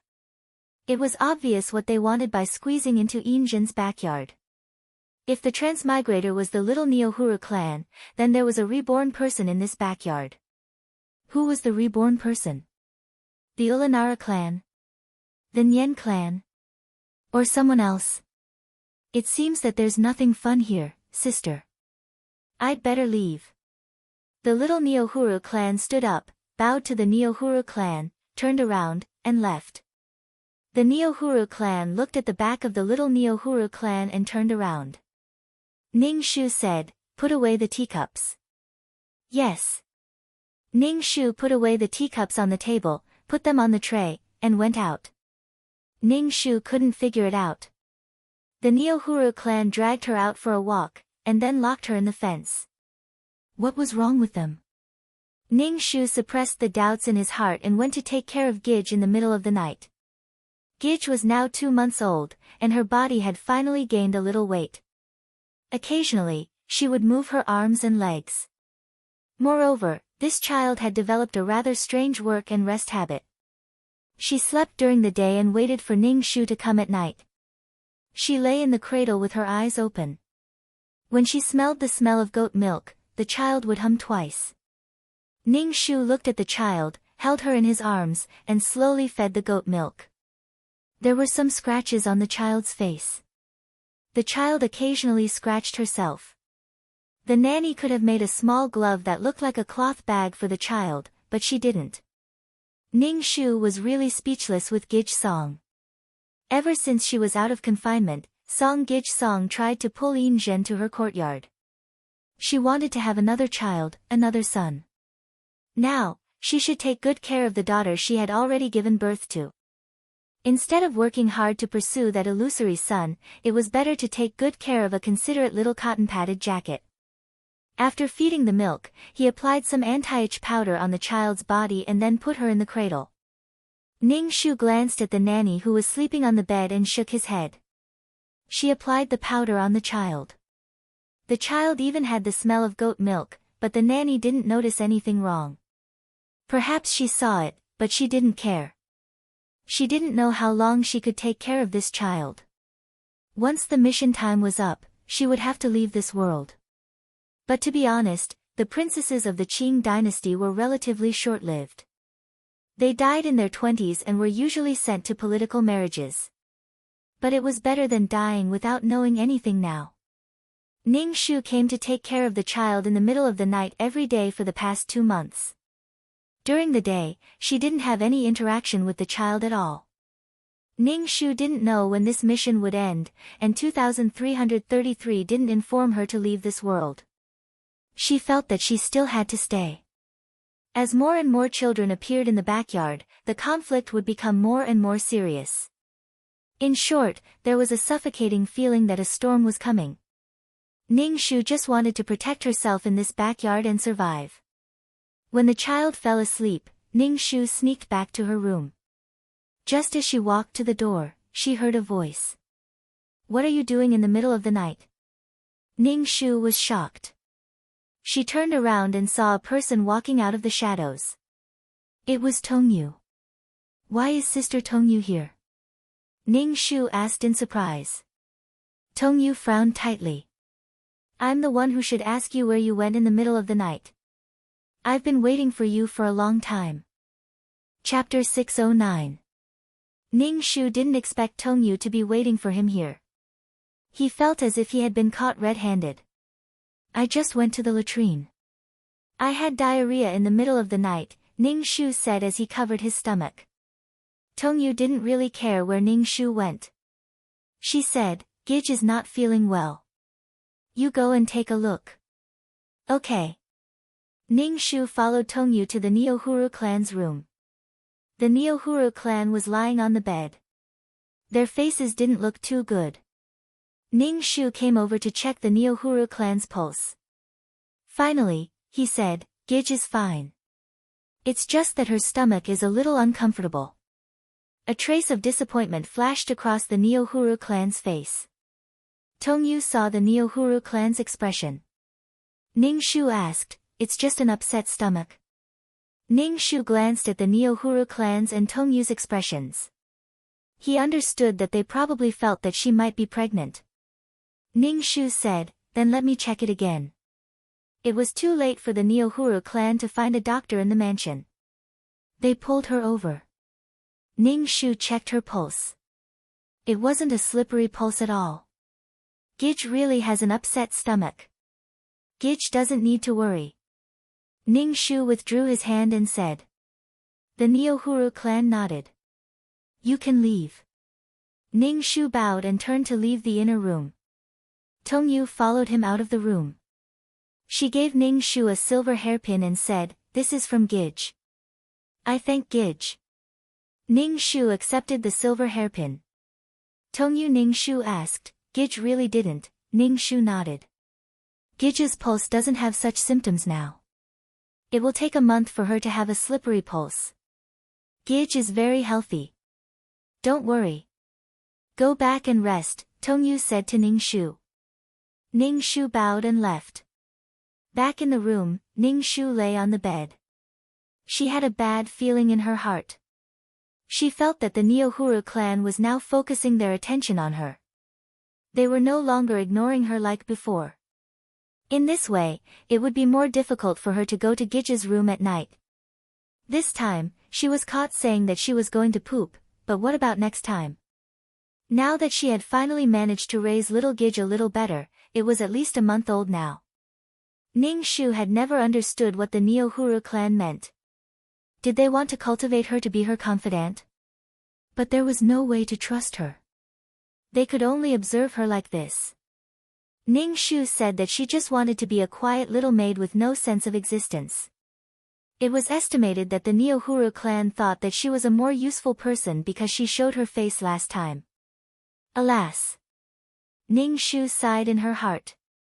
It would be more difficult to go to Gij's room in the future. If she walked in the night for a long time, she would meet ghosts. If she did it too often, she would be caught.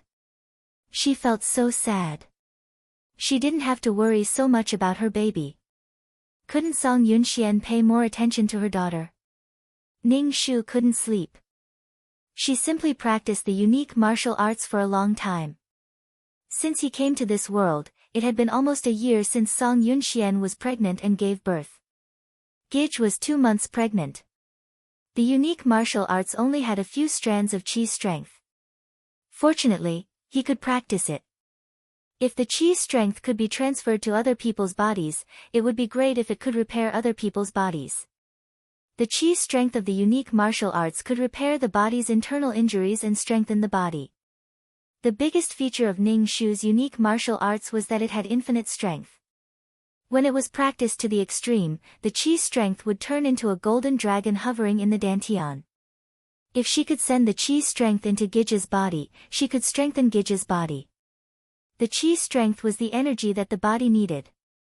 Ning Shu mobilized the qi strength in her dantian to see if she could force the qi strength out of her body.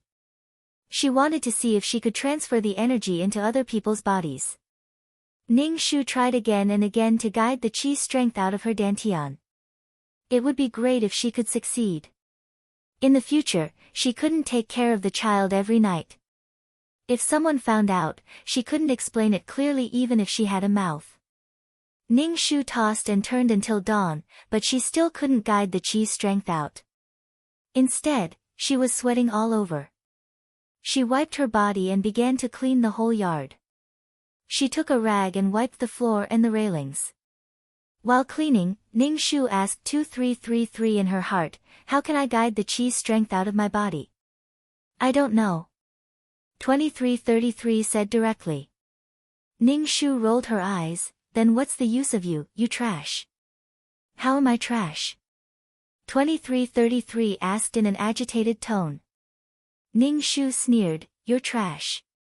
Every time I ask you, you say you don't know. What do you know? It's such a simple question and you don't even know." "Oh, why are you asking me such a simple question?" 2333 said in a disdainful tone, "This is a trial mission. I refuse to ask any questions. Useless broken system. Forget about formatting it." After finishing her work, Ning Shu returned to her room to think about how to guide the qi strength out of her body. Cough cough cough. 2333's voice sounded in Ning Shu's mind. Ning Shu rolled his eyes, "What?" "Use your mental power. Use your mental power to guide the qi strength out of your body. Not only can the qi strength strengthen the body, it can also be used as an attack weapon." 2333 said. Mental power? Ning Shu was a little surprised. Is mental power that important? All the numbers arranged by the system are useful. When your mental power is strong, you can move mountains with your mind. You can even control other people's thoughts. Hypnotism can be considered as the lowest level of mind control. 2333 said, "Every time I tell you, don't just focus on 1 or 2 attributes. If you find something you want to add, it's like you have a grudge." "Oh, I'll add more attribute points to my mental power in the future." Ning Shu expressed that she didn't have enough attribute points. Previously, she had only added points to her martial strength. When she realized that wisdom was very important, she added points to wisdom and martial strength. Then, she realized that she was too fucking miserable. She added points to her luck. Now that she realized that mental strength was very important, she would have to add points to her mental strength in the future. If he had a choice, Ning Shu would just add all his attribute points to his martial power.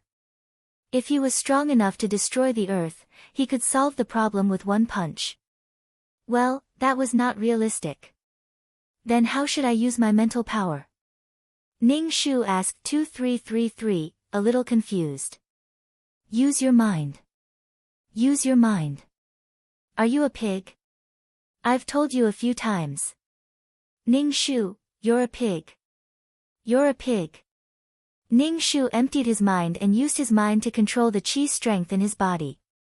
He wanted to guide the chi strength to his fingers. However, it was very difficult.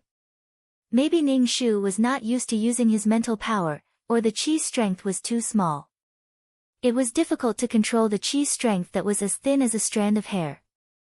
Before he could guide it to his arm, the chi strength had already dissipated. Ning Shu was not discouraged.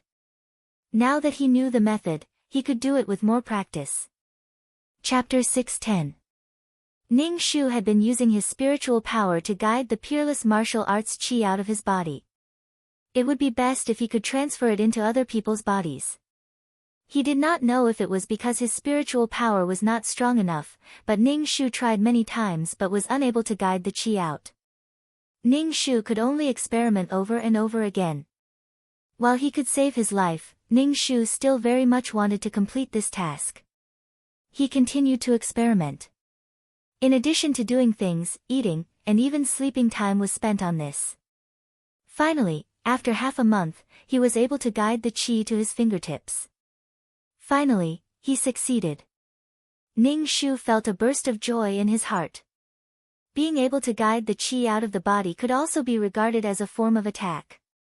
However, this was only possible when the chi was strong enough. Right now, the chi that was as thin as a strand of hair simply did not have any attack power. In the middle of the night, Ning Shu went to the kitchen to boil goat milk. He secretly went to the wet nurse's room. Looking at the baby in the cradle, he placed his hand on Gij's body and slowly guided the chi into Gij's body. When the chi entered Gij's body, Gij suddenly burst into tears. Ning Shu was startled and quickly covered the baby's mouth. He saw the wet nurse on the bed was restlessly turning over. He guessed that the baby was no longer crying and did not get up to check. Ning Shu was somewhat puzzled. This kind of energy was very gentle. Why did she cry? Looking down, he saw the baby had closed her eyes. Ning Shu was shocked. She could not be dead, right? He quickly touched the baby's chest. Her heart was still beating. The baby seemed to be very sleepy. She did not even drink the goat milk. Ning Shu placed the baby in the cradle and took a thin blanket to cover her. Carrying the goat milk out, Ning Shu looked at the white goat milk and gulped down the entire bowl. Now, Ning Shu felt more at ease. At least the chi from the peerless martial arts could slowly strengthen Gij's body. It would not be so easy for her to die prematurely. Now, Ning Shu wouldn't look for Gij every night, because the Neohuru clan would occasionally ask her to keep watch at night. How could a cleaning girl like her turn to do something like keeping watch at night? Could it be that the Neohuru clan wanted to put her in an important position? Ning Shu didn't say much. Since he was asked to keep watch, he would keep watch. After all, he didn't need to sleep during the night. He could also practice his peerless martial arts.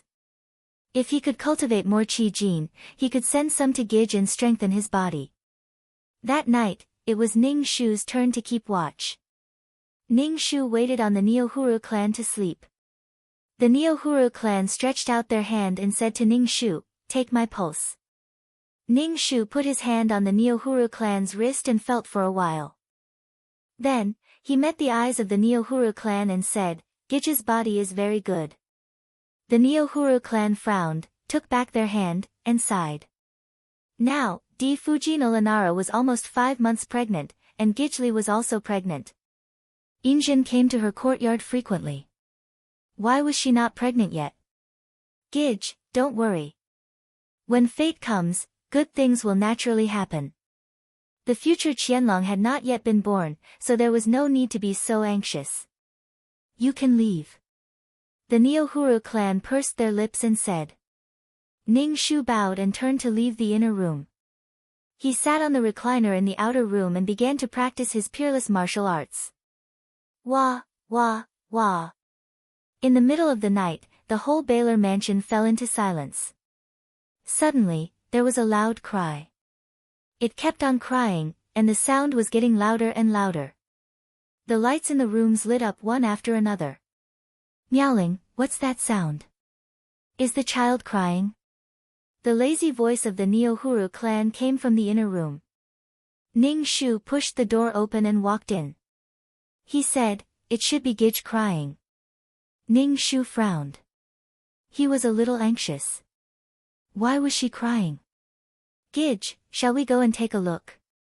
Ning Shu asked the Neohuru clan. The Neohuru clan sat up from the bed. Ning Shu took the clothes and put them on her. The Neohuru clan thought for a moment. Ning Shu said, go and take a look at the situation in the main courtyard. If the main courtyard hasn't moved, we won't go. Ning Shu bowed. On the way to the main courtyard, he met the pregnant Olanara and Injin. Injin was supporting the pregnant Olanara, and there were many people behind them. Looking at the direction they were going, they should be going to Gij Song's courtyard. Ning Shu immediately turned back and said to the Neohuru clan, Gij, Master Baylor, and Fujin are all there. Then let's go. The Neohuru clan simply dressed up and went there. Ning Shu followed the Neohuru clan and arrived at the Song family's courtyard. Before entering the hall, he heard Gij's crying mixed with Gij Song's voice in the room. The Neohuru clan paused and walked in. Ning Shu followed them in anxiously. He saw the Song family holding Gij Song, crying and scolding the nanny kneeling on the ground. You evil woman, why do you treat my child like this? Injin's face darkened. What kind of nanny is this? When I went to see the child, I saw that she even hit the child. This is my child. It's not a servant's turn to treat her like this. The nanny's face was pale, and she sat on the ground dispiritedly. She was caught in the act, and she couldn't defend herself. The child in Gij Song's arms was still crying. No matter how Song Gij coaxed her, it didn't work. Anyway, she just stretched out her hands and kicked her legs to cry. Song Gij Song was hurt by Gij's kicks.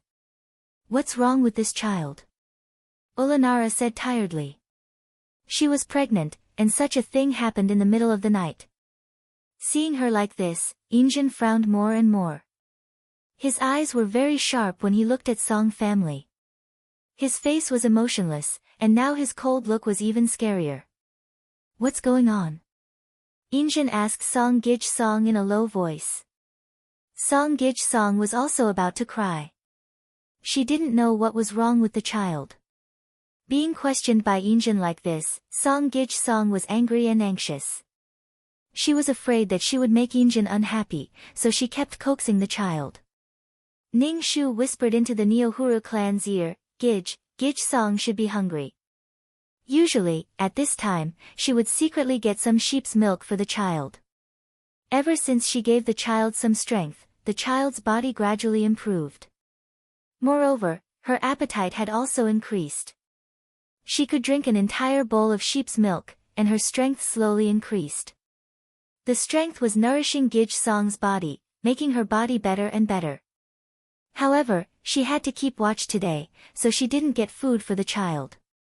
Now that the child was hungry, she could only use crying to attract the attention of the adults. However, Ning Shu didn't expect the nanny to be so bold as to hit the child. Anyway, she wouldn't have a good time. Even if Injin didn't care about the child, his child wouldn't be bullied by others. Speaking of which, it was all Song Gij Song's fault as a mother. She didn't care much about her daughter. Occasionally, she would let the nanny carry the child in front of her to take a look. After taking a look, she would let the nanny carry the child away. The nanny didn't care much about it. Chapter 6:11. Master, is little Gij hungry? Nyangula's voice carried a hint of speculation as she asked Chao Injin. Let me feed Gij milk, the nanny quickly said. The wet nurse, who was kneeling on the ground, said hurriedly. Her expression was full of annoyance. Now, she wanted to make up for her mistake and perform well. Injin sneered, I don't want my daughter to get close to a vicious woman like you. Injin asked his personal eunuch, Su Peisheng, to find a new nanny. Now, Gij could eat some supplementary food. He made some stewed meat juice and vegetable porridge. Gij was already crying until she hiccuped. Now that there was food, she stopped crying and began to eat. Beat this nanny 10 times and chase her out of Baylor Manor, Yongjing said coldly. He glanced at Gij, who was eating. Gij was very good at eating. In just a short while, half a bowl of porridge had already gone down.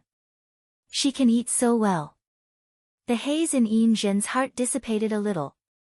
He originally thought that this child would not live for more than a month. Now that she looked healthier and healthier, Injin's heart was a little comforted. As a mother, why didn't you notice that the nanny was like this? If the child hadn't cried tonight, I wouldn't have known that the nanny dared to treat my child. Injin looked at Song Gij and said coldly.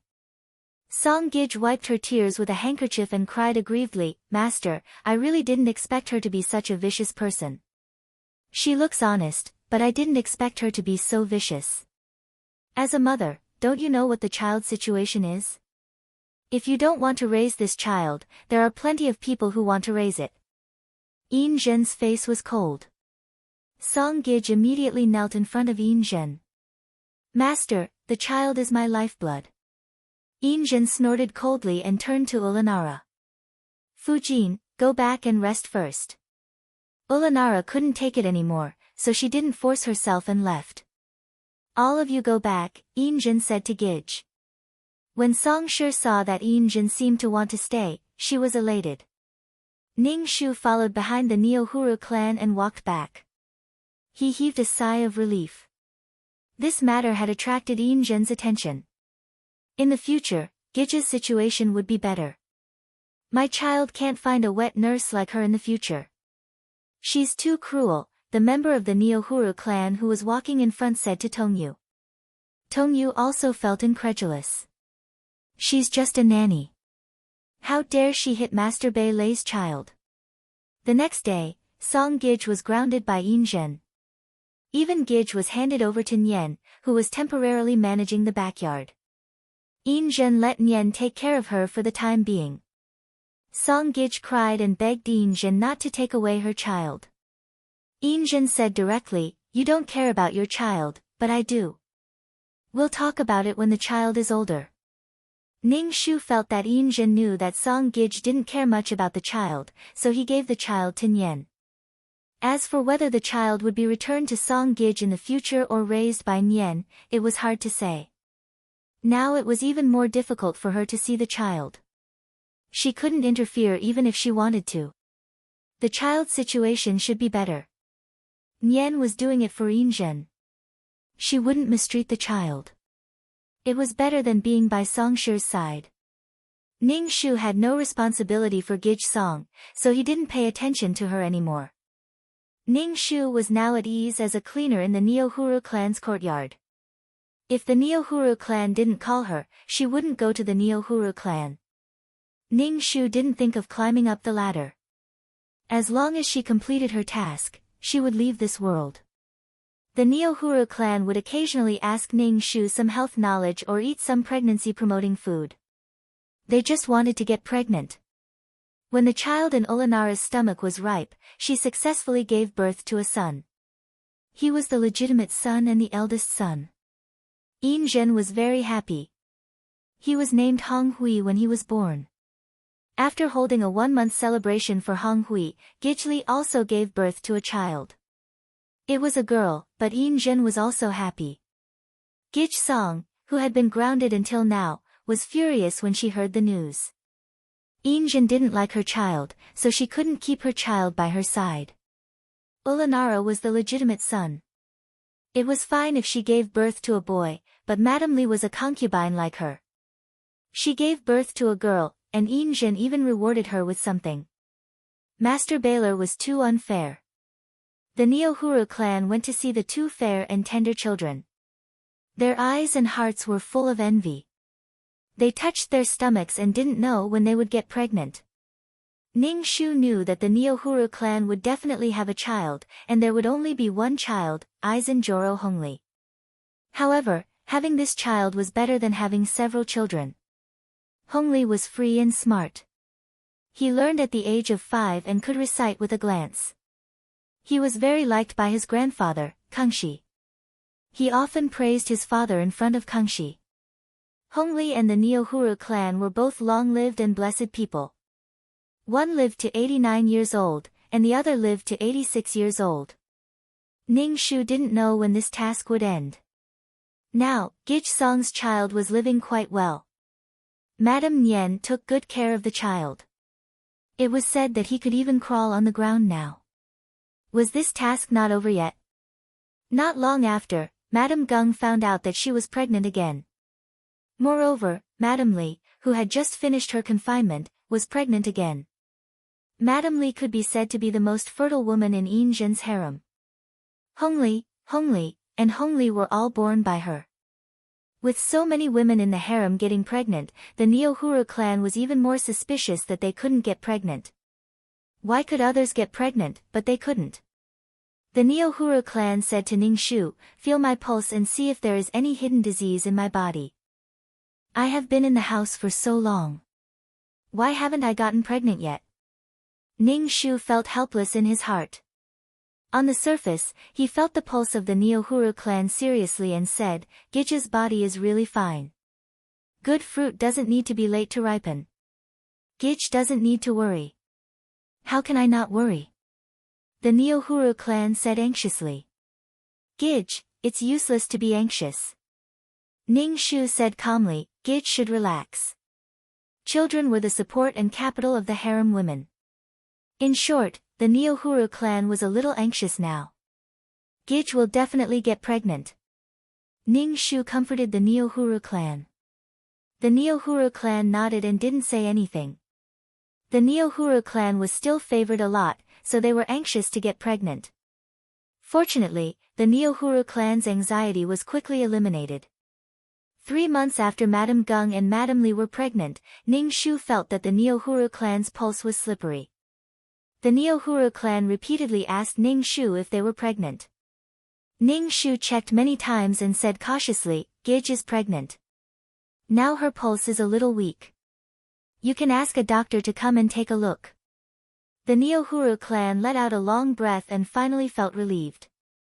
Pregnancy meant that they could give birth. The happy Neohuru clan rewarded Ning Shu with a few taels of silver. Chapter 612. The news of the Neohuru clan's pregnancy hadn't spread yet. Instead, the Neohuru clan's baby was revealed. Coincidentally, she was also pregnant for more than a month. That was really strange. Ning Shu smacked his lips. They were sisters after all. They were pregnant together. The Neohuru clan also told Ulanara that they were pregnant. Ulanara's face flashed with a trace of coldness. Then, she asked the Neohuru clan and the Neohuru clan to take care of the babies. Ning Shu could feel that Ulanara didn't like the Neohuru clan very much. Even the Nian family, who was favored by Injin, wasn't so cold. The Neohuru clan was considerate in everything. They knew their own status very well and respected Ulanara. However, Ulanara's attitude towards the Neohuru clan was very cold. The Neohuru clan and the Neohuru clan left Ulanara's courtyard. The Neohuru clan's baby smiled and said to the Neohuru clan, "Sister, I didn't expect that we would be pregnant together. I wonder which of the 2 naughty children will come out first." The Neohuru clan smiled faintly and said, "They will come out when the time comes." The Neohuru clan didn't say much to the Neohuru clan. After a few words of greeting, they turned and left. Ning Shu followed the Neohuru clan. He turned back and glanced at the Neohuru clan. The Neohuru clan's baby was standing there with her hand on her belly. There was a faint smile on her face. Ning Shu withdrew his gaze. He guessed that there would be another fight next. Injin sent some tonics to the Neohuru clan's courtyard. The Neohuru clan took the tonics and put them in the storeroom without touching them. Obviously, they didn't want to eat the tonics sent by Injin. The head of the Neohuru clan said to Ning Shu, "In this courtyard, you are the only one who knows medicine. I hope you can pay more attention. When the child in my belly is born, you will be heavily rewarded." Ning Shu bowed. "This servant will do his best." The Neohuru clan nodded. They did not force Ning Shu to promise that he would do it. The world was ever-changing, and no one knew what would happen in the next moment. The Neohuru clan member touched her belly. No matter what, she had to protect her child. Although the Neohuru clan asked Ning Shu to help protect the child in her belly, they didn't let Ning Shu touch the food that was in their mouth. Obviously, they didn't fully trust Ning Shu. Ning Shu didn't care. Every day, he swept the courtyard and wiped the floor. It was not his turn to worry about the child in the Neohuru clan's belly. The future emperor was blessed and would definitely be born safely. However, in the past few days, Ning Shu always felt that someone was watching him.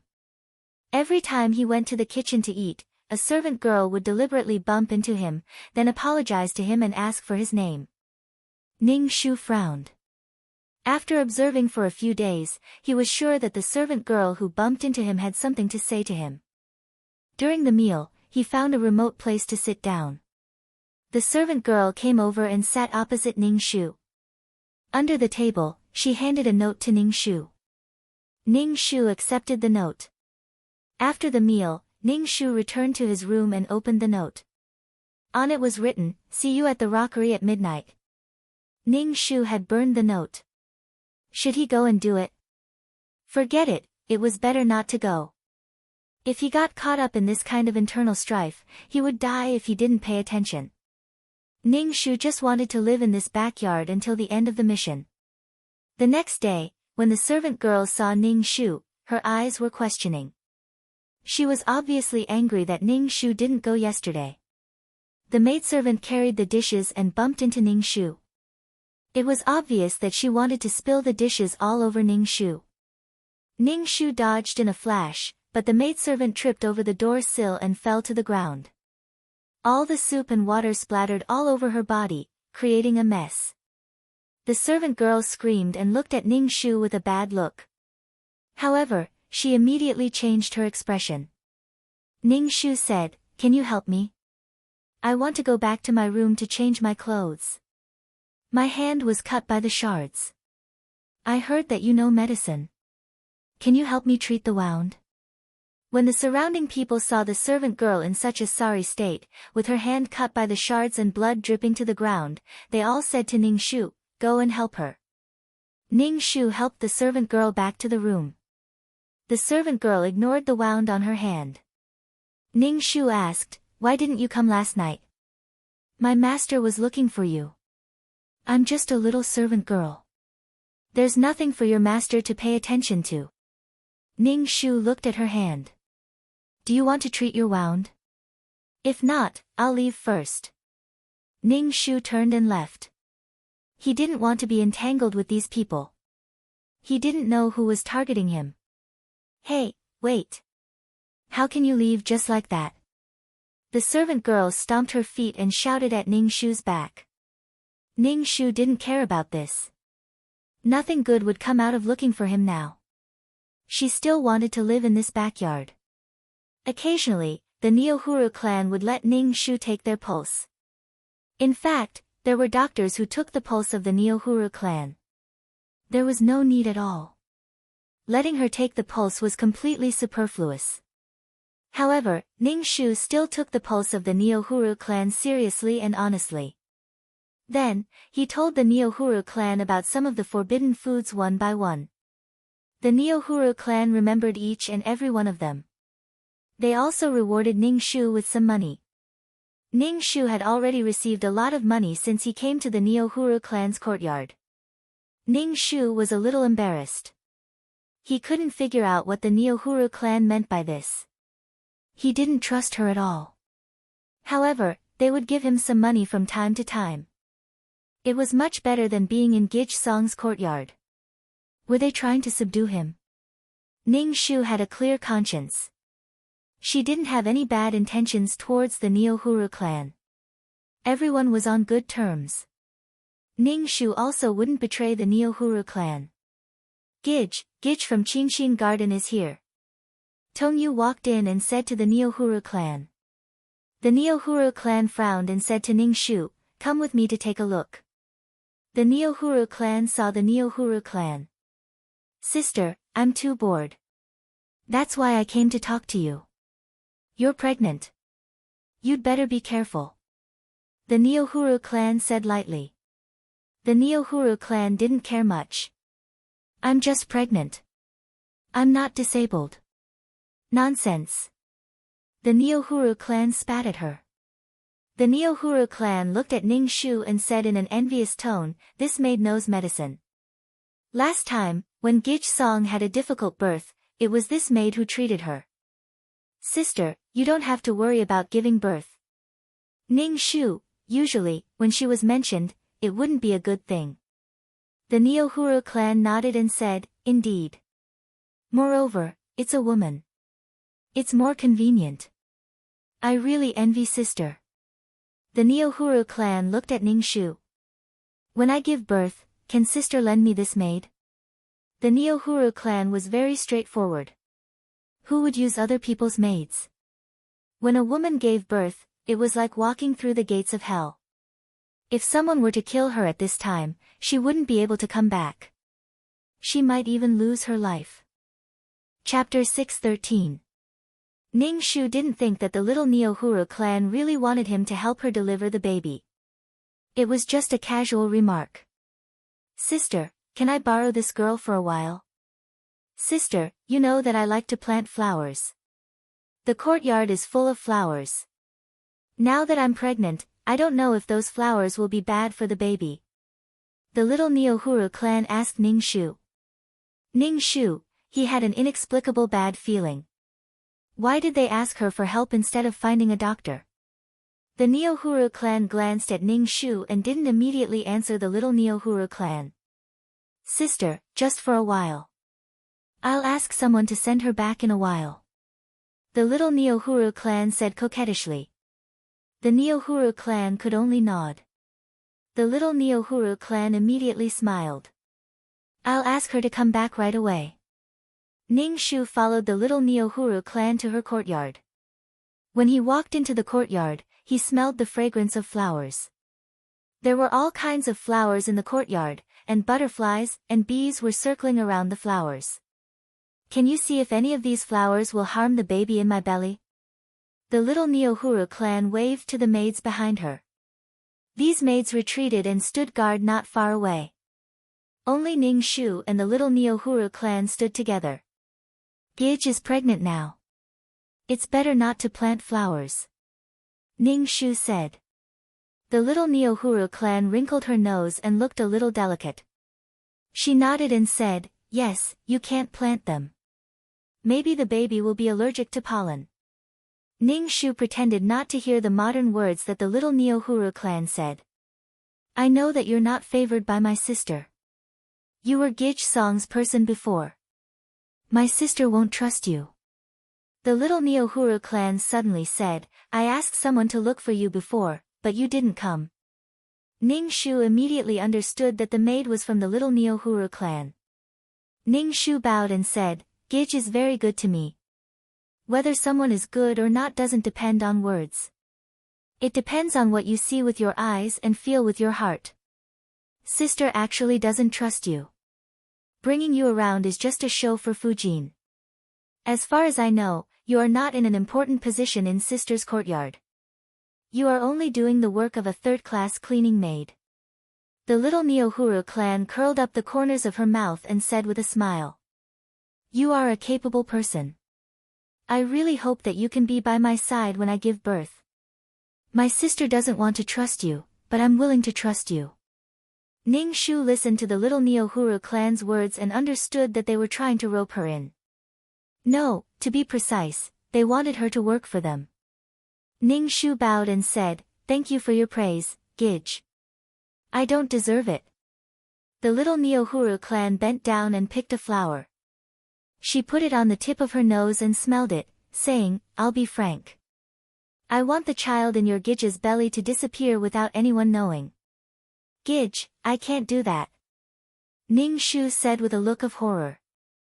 The little Neohuru clan stroked the flower with her fingers and said, "Yes, you are a doctor. You must have a way. I have some medicine here. You just need to rub this medicine on your body and let her smell it.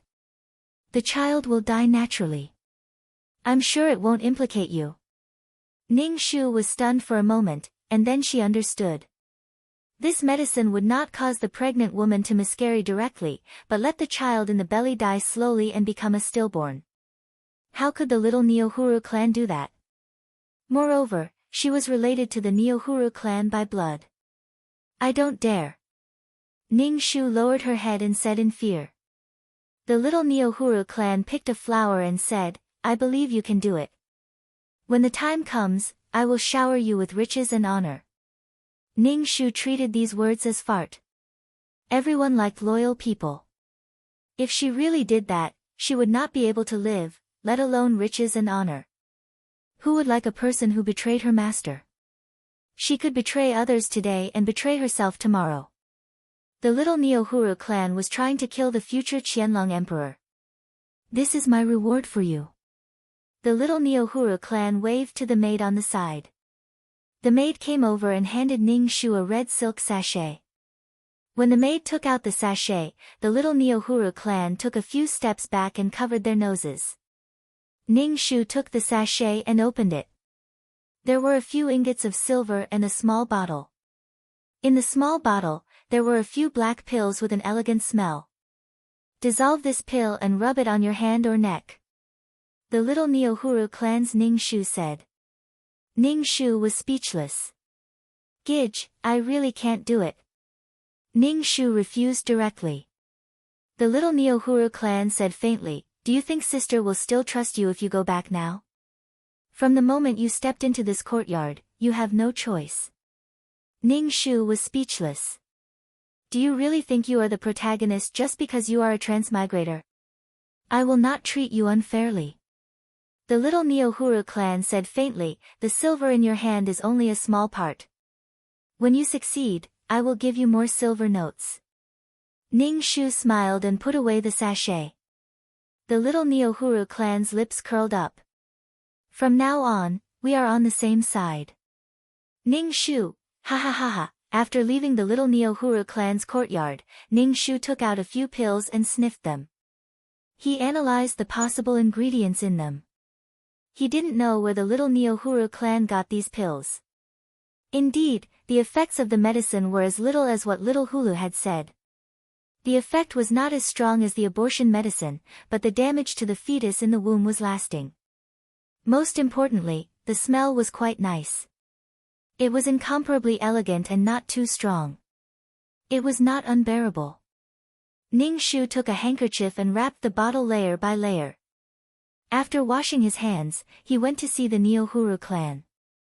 The Neohuru clan was embroidering a dudu for their child. When they saw Ning Shu, they said faintly, "How did you deal with the flowers and plants in her courtyard?" Gij said to get rid of all the flowers and plants in the courtyard. Ning Shu took out the money and medicine that the little Neohuru clan had given him. He told the Neohuru clan everything that he had said to the Neohuru clan. When the Neohuru clan heard these words, they were so shocked that they pricked their fingers with needles. They looked at the bottle of medicine in Ning Shu's hand and said in surprise, "She really said that?" Ning Shu nodded. The Neohuru clan's spine collapsed. They touched their belly in horror and said, "I only thought that she wanted to snatch everything from me. Now she wants to kill my child.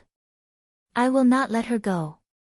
Ning Shu said, "Gij should take good care of her body and give birth to the child. There will be plenty of time in the future.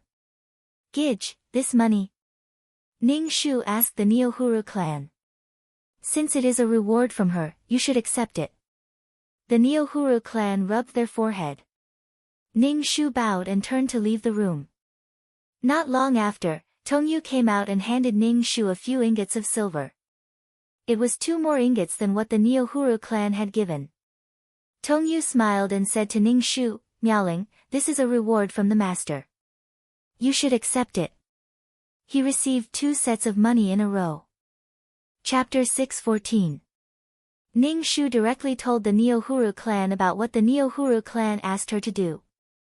She didn't want to keep it a secret and let the Neohuru clan worry about it. How could the Neohuru clan be so sure that she wouldn't tell the Neohuru clan about it? She could solve the problem openly. It had nothing to do with her anymore. Perhaps because of this, the Neohuru clan didn't trust Ning Shu as much anymore. They rarely let her get close to them. If she felt uncomfortable, they would ask the doctors in the mansion. Ning Shu didn't care about that. She just did what she needed to do. She didn't want to win the Neohuru clan's trust. Ning Shu had a vague feeling that the Neohuru clan wanted to do something. They wanted to kill the baby in the Neohuru clan's belly and let the future Hongli come out of her belly. Hongli was the 4th child. Ulanara gave birth to the eldest son. This time, Mrs. Li was carrying a boy. Mrs. Gung didn't know that.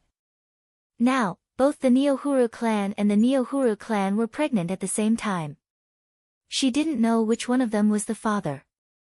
Ning Shu didn't have the right to care about these things. Even if she wanted to, she couldn't. Ning Shu just wanted to know when she could leave this world. Gij Song's baby was now well taken care of by Nian. The baby could walk slowly with the help of things. She believed that the baby wouldn't die so easily. Miaoling. Ning Shu was sweeping the floor with a broom. Tongyu walked up to Ning Shu. Ning Shu asked, "What should we do with the medicine given by Gij in Qinshin Garden?" "You're still keeping this medicine?" Ning Shu asked. "What's the point of keeping it if not getting rid of it?" "We can't keep it with us. The smell is bad for pregnant women." Ning Shu was a little surprised. It had been a few days. Why did they still keep it with them? Tongyu said, "That's why I'm here to ask you what to do with it." Gij is panicking. She doesn't know what to do. Ning Shu said blandly, "You can do whatever you want with it. Just melt it and bury it. It's not that scary. It's just a mixture of all kinds of herbs. It'll be useless if it's diluted," said Ning. "Can I trust you?" Tongyu looked at Ning Shu. "Why can't she trust me? I'm Gu Ji's slave. What good will it do me if anything happens to Gugu? I used to be Song Ji's man, and now I'm following Gugu. If Gugu doesn't trust me, will it be better for me to follow someone else? Everyone would trust their own people." Tongyu glanced at Ning Shu and said, "Sweep the floor." Ning Shu nodded and continued to sweep the floor. Tongyu glanced at Ning Shu. "I feel that you're a strange person. What do you want?" Tongyu felt that this person didn't care about anything. "I'm afraid of death. I want to live," Ning Shu said with a smile. Tongyu snorted. "As long as you don't do anything to hurt Gij, Gij will protect you." "Of course I'm on Gij's side," Ning Shu said. Tongyu looked calm. It was unknown whether she believed Ning Shu's words or not. As the pregnancy went on for a long time, the Neohuru clan had pregnancy symptoms. Dizziness, nausea, and drowsiness were normal symptoms of pregnancy. Tongyu found Ning Shu and asked Ning Shu if there was any way. There was no way to continue vomiting like this. If she couldn't eat anything, her body wouldn't be able to take it. Ning Shu gave Tongyu a sachet with mint leaves and orange peels and said, "You can smell it when you feel uncomfortable. You can add more vinegar when cooking to whet your appetite." Tongyu took the sachet back and let the doctor take a look. The doctor said that there was no problem. If she really felt uncomfortable, she could use this method to suppress it. The Neohuru clan was relieved. They carried Ning Shu's sachet with them. However, women's morning sickness couldn't be cured by any medicine. It could only be suppressed. The Neohuru clan felt uncomfortable because of vomiting. They were so dizzy that they couldn't even get out of bed. However, no matter how uncomfortable the Neohuru clan felt, they wouldn't ask someone to invite Injin. Occasionally, when Injin came to see her, the Neohuru clan would say how uncomfortable they were. It didn't arouse Injin's disgust. Instead, it aroused Injin's distress. Usually, the Neohuru clan wouldn't bother Injin. When Injin came, they would act coquettishly and complain. It was completely different from the way they acted when the Song family was pregnant. If the Song family had a little problem, they would ask someone to come immediately. It was a mess, but nothing happened. The two were not at the same level. Besides, there were several women in the backyard who were pregnant. If this woman asked another woman to come, Injin would be very busy. Ning Shu still worked as a third-class cleaning maid. She swept the yard and the floor every day. Her hands were rough. When the hell would she be able to leave this place? Holy shit, Nuhula was almost 5 months pregnant, and she was still in this world. It had been more than 2 years. Why hadn't the system told her to leave this world? The little Neohuru clan occasionally came to the Neohuru clan's yard. Every time they saw Ning Shu, they winked at Ning Shu. Ning Shu pretended not to see it and did her own thing. The Neohuru clan knew that the person in front of them was the one who wanted to hurt their child, but they didn't show it on their faces. The little Neohuru clan called her sister, while the Neohuru clan called her sister. When the two faced each other, they were like sisters who had a very good relationship. The little Neohuru clan saw the slightly bulging belly of the Neohuru clan. Their eyes flashed with hesitation. Why hadn't they aborted the baby yet? Seeing the Neohuru clan's expression was not bad, and then hearing the Neohuru clan said that they felt the fetal movement of the child, the little Neohuru clan felt that their plan had failed. When the doctor came to take the pulse routinely, the little Neohuru clan asked the doctor, "How is my sister's health? I heard that she was not feeling well before. Is she better now?" The doctor said, "Gage is fine. The baby is also very healthy." "Is she really okay? I'm worried about her." The Neohuru clan asked the doctor again, "Is she really okay?" "She's okay. She's very healthy," the doctor said. The Neohuru clan was disappointed and angry. The wicked girl took the money but didn't do anything. She didn't follow her instructions. Or was it because this girl couldn't get close to the Neohuru clan? The little Neohuru clan rubbed their forehead and waved to the doctor to ask him to leave. Then they stopped the doctor and said, "Wait a minute. Now you should be able to tell whether it's a boy or a girl, right?" The doctor cupped his hands and said, "Gage's belly is a boy." The little Neohuru clan smiled and asked the personal maid to give the doctor some tips. The doctor took the tip and left. The little Neohuru clan looked at the doctor's back and their eyes flickered. Since the maid couldn't do it, they would use the doctor. The little Neohuru clan touched her belly and said, "Child, everything I do is for you. In this backyard, only the winner can stand at the top." She was a modern person, but now she had become a concubine with a thick skin. If Injin wasn't the future emperor of the Qing dynasty, she wouldn't have served the same husband with others. Moreover, this man was her brother-in-law in name. Chapter 615. After the little Neohuru clan transmigrated, she learned that her surname was Neohuru clan. She thought that she would be a member of the Neohuru clan in history, but she found out that she was only the daughter of Ling Zhu. There was also a sister of the Neohuru clan, who was the first to enter Injin's backyard. The little Neohuru clan was sure that her sister might be the Empress Dowager of the Neohuru clan, especially now that she was pregnant, and the future emperor of Qianlong was in her belly. Every time she saw the Neohuru clan's belly, the little Neohuru clan felt heartbroken. If this child was gone, Hongli might come out of her belly. After transmigrating, how could she be worthy of this blessing if she didn't have great achievements? "Miao Ling, Gage is looking for you. Go over quickly." Tong Yu walked into the room and said to Ning Shu, who was making sachets. Ning Shu saw that Miao Ling's expression was quite anxious. He patted the mint leaves on his hand, stood up, and asked, "What happened?" "Just come with me," Tongyu said to Ning Shu. Ning Shu followed Tongyu to the Neohuru clan's room. The Neohuru clan was sitting in a chair. "What does Gij want from me?" Ning Shu bowed and asked the Neohuru clan. The Neohuru clan didn't say anything. Tongyu said, "Just now, the mansion's doctor came to take Gij's pulse. The doctor said that Gij's fetus is a little unstable, and he also prescribed medicine." Ning Shu understood and asked, "How does Gij feel?" The Neohuru clan frowned and said, "I feel very good.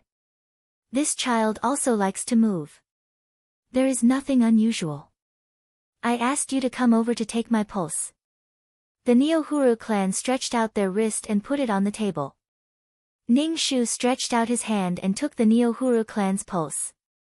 After a while, he was finally sure. The Neohuru clan and Tongyu both looked at Ning Shu. "How is it? Is there anything wrong with the child?" The Neohuru clan's Ning Shu asked. Ning Shu said, "I am sure that Gij's body is fine. The fetus is also very healthy. Can you let me see the medicine you grabbed?" Tongyu immediately took out 2 bags of medicine. Ning Shu opened the paper bag and checked the medicine. Finally, he said, "There is a saffron in the medicine that can promote blood circulation and remove blood stasis.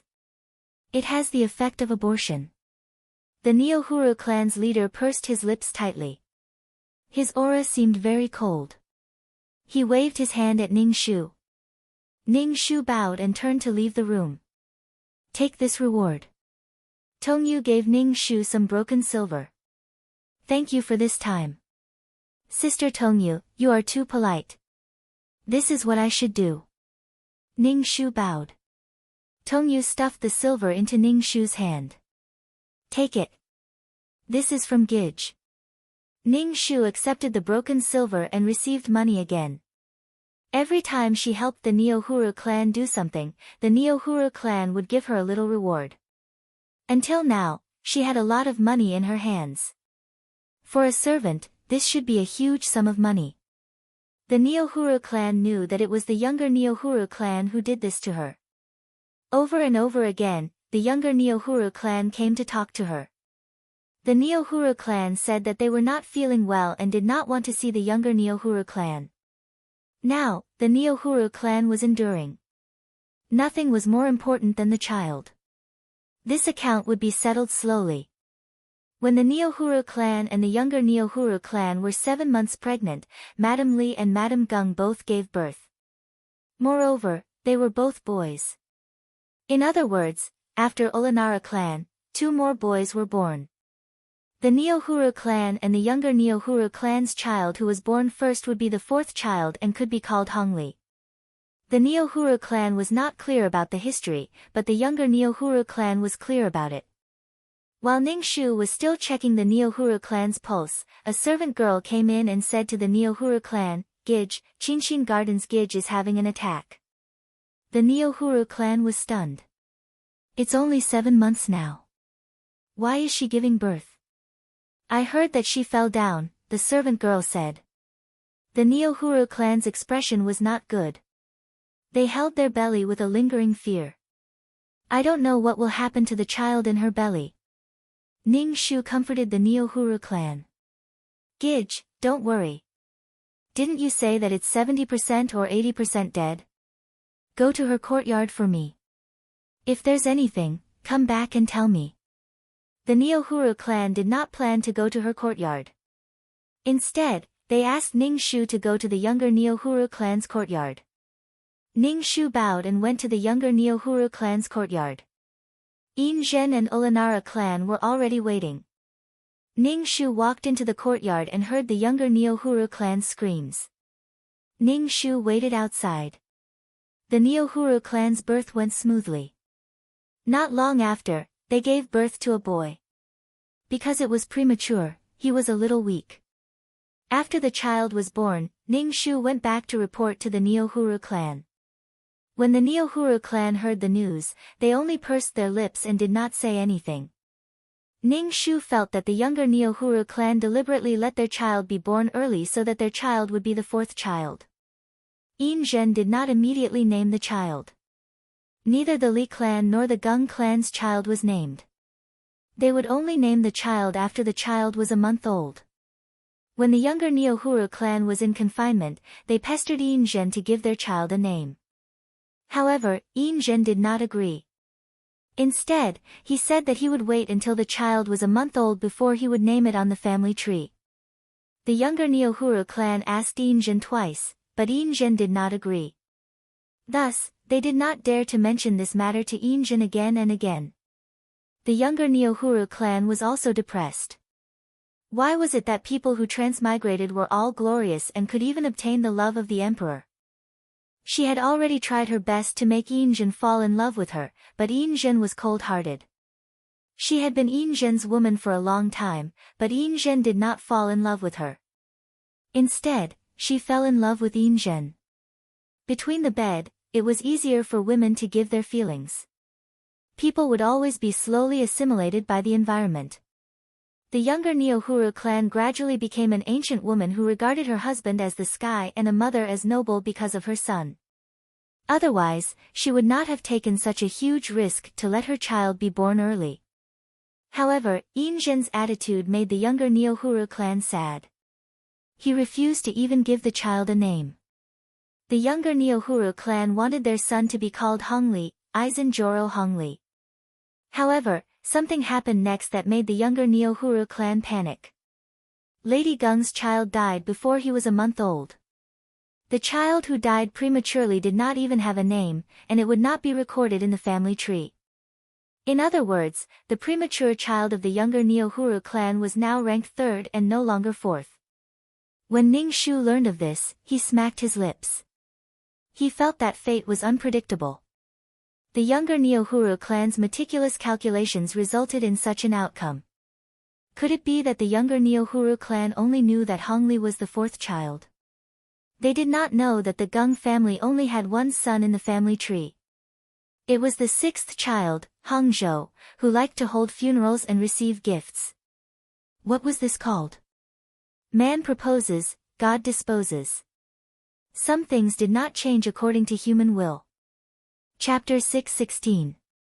The Neohuru clan's belly was getting bigger and bigger day by day, while the Neohuru clan's heart was getting colder and colder by the day. Their confinement period was not peaceful, and they were extremely anxious. The Neohuru clan repeatedly asked Yin Zhen to name their son. The Neohuru clan could not figure out why it was so difficult for Yin Zhen to name their son Hongli. The closer it was to the date of childbirth, the more nervous the Neohuru clan became. They brought Ning Shu with them. Ning Shu comforted the Neohuru clan. "Gij, don't worry. Your fetal position is correct, and it's already in the basin. You can give birth in a few days." "Gij, are the midwives ready?" Ning Shu asked the Neohuru clan. The Neohuru clan nodded. "I asked my maternal family to find a midwife. My mother has investigated the background of these midwives. There shouldn't be a problem." The Neohuru clan grabbed Ning Shu's hand with some force. Her nails sank into Ning Shu's flesh. She looked at Ning Shu and asked, meowing, "Can I trust you?" "Gij, please trust this servant. If something happens to you, it won't do this servant any good," Ning Shu said indifferently. The Neohuru clan did not let go of Ning Shu's hand. "When I give birth, I hope you'll be by my side. I'll put my life and the child's life in your hands." "Gij, this servant will do his best," Ning Shu said with a solemn expression. "This servant will do his best." Ning Shu touched the Neohuru clan's belly. It was falling badly. Ning Shu would probably stay by the Neohuru clan's side for the next few days. The members of the Neohuru clan also felt that they were about to give birth. There were slight contractions in their stomachs, and their waists were sore. One morning, when the Neohuru clan was having breakfast, the amniotic fluid broke and formed a puddle on the ground. Ning Shu saw this and hurriedly went over to help the Neohuru clan to the bed. Sister Tongyu, Gij is about to give birth. Go get the midwife and boil some hot water. Ning Shu said to Tongyu, who looked anxious and nervous. Okay, okay. Tongyu quickly went to do it. The members of the Neohuru clan were lying on the bed. They were in so much pain that they were sweating profusely. Gij, bear with it. Don't scream. Save your strength for the baby. Miaoling, I believe in you. You will definitely let my child be born safely. The members of the Neohuru clan endured the pain and said. The blue veins on their foreheads were popping out. Ning Shu nodded. Gij, believe in me. It's okay. Ning Shu said again and cut a piece of ginseng and put it in the Neohuru clan's mouth. The members of the Neohuru clan felt as if a knife was scraping their stomachs. They were in so much pain that they lost all their strength. Tongyu brought 4 midwives over and was busy helping the Neohuru clan with the fetal position. Ning Shu smelled a strong smell of medicine on one of the midwives. She deliberately approached the Neohuru clan. Ning Shu grabbed the midwife's arm to control her. He said to Tongyu, tie her up and lock her in another room. Tongyu was stunned for a moment. She couldn't find the rope for a moment.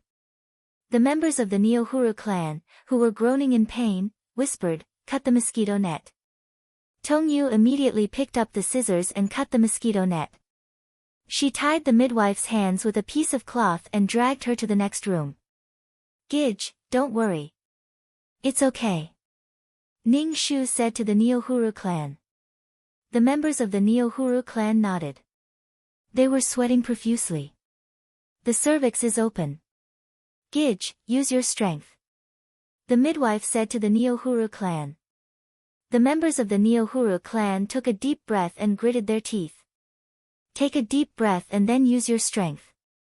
Ning Shu said to the Neohuru clan. Inhale, exhale. The members of the Neohuru clan were in a trance because of the pain. They could only listen to Ning Shu's voice in their ears. After almost 2 hours, the Neohuru clan still hadn't given birth. Ning Shu was a little surprised. The Neohuru clan's fetal position was normal. It shouldn't take so long to give birth. Go away. Ning Shu saw a midwife putting the child's head back. As soon as the child's head popped out, she put it back. The Neohuru clan was in great pain. Tie it up. Ning Shu said to Tongyu, Gij, I can see the child's head. Just use your strength and it will come out. The Neohuru clan cried out, and the child's head popped out. Ning Shu carefully pulled the child's body. In the end, the child was separated from the Neohuru clan's body. Ning Shu patted the child's butt. The child cried loudly. The members of the Neohuru clan fainted when they heard the child's cries. Ning Shu wiped the blood off the child's body and wrapped it in a swaddling cloth. He handed the child to Tongyu. Go out and report the good news. Tongyu carefully took the child. She cried and laughed. She carried the child out and reported the situation to Injin and Ulanara, who were guarding outside. Ning Shu stayed inside and tidied up the aftermath. Ning Shu had been guarding by the Neohuru clan's side. When the Neohuru clan woke up, they saw Ning Shu and smiled knowingly. Then, they asked, where's my child? Gugu is still in this servant's arms. Tongyu had been carrying the child since it was born. Because of the midwife, Tongyu was worried about the nanny. Other than letting the nanny feed her milk, she had been carrying the child herself. Tongyu carried the child to the Neohuru clan and let the Neohuru clan see it. The Neohuru clan looked at their child with a smile on their faces. Thank you for your hard work, Ning Shu of the Neohuru clan said. If it weren't for you today, something might have happened to me and the child. Ning Shu nodded and excused himself from the Neohuru clan. He wanted to go back and take a bath. Ning Shu went back and took a bath. Then, he lay on the bed and rested for a while. Since the Neohuru clan was about to give birth, Ning Shu didn't have much rest. As for Hu, the midwife of the Neohuru clan who wanted to harm the child and the Neohuru clan, this was something that the Neohuru clan should be worried about. They caught the first midwife and didn't expect there to be a second one. There might be more than one group of people who wanted to kill the child of the Neohuru clan. After such a thing happened, the Neohuru clan dispelled the idea of hiring a nanny. If the nanny's intentions were not pure, wouldn't it be sending their child to the wolves? A newborn child was very fragile. The slightest injury could cause him to lose his life. If they met another nanny like Gij, who was vicious and abused the child, it was scary just thinking about it. The Neohuru clan also asked for Ning Shu's opinion. Ning Shu felt that it was good for the child to drink his mother's milk. However, the Neohuru clan was now in confinement, so it wasn't suitable for them to work too hard.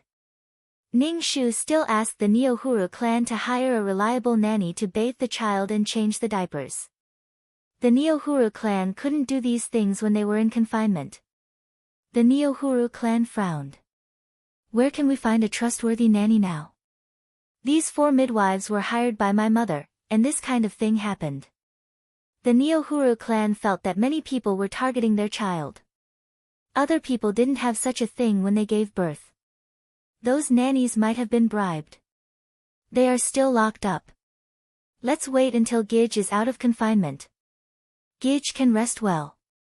Ning Shu comforted the Neohuru clan. The Neohuru clan looked at Ning Shu. I want to leave the child in your care. Ning Shu. Chapter 6:17. The Neohuru clan felt that many people were eyeing her child. Now she couldn't trust others at all, so she wanted Ning Shu to take care of her child. When she was giving birth, this maid saved her and her child, so the Neohuru clan trusted Ning Shu a little. Moreover, she also had medical skills, so if there was anything wrong with the child, she would be the first to find out. The Neohuru clan looked at Ning Shu and said, Miao Ling, I hope you can help me take care of the child. I can't trust others in my current physical condition. Ning Shu was held by the Neohuru clan. She wanted to shake off her hand, but she said respectfully, I don't have the experience of taking care of children. I'm afraid I will let Gij down. I don't need you to take care of the child. I hope you can stay by the child's side, and the Neohuru clan said in a low voice, and monitor the wet nurse for me. I don't trust the wet nurse.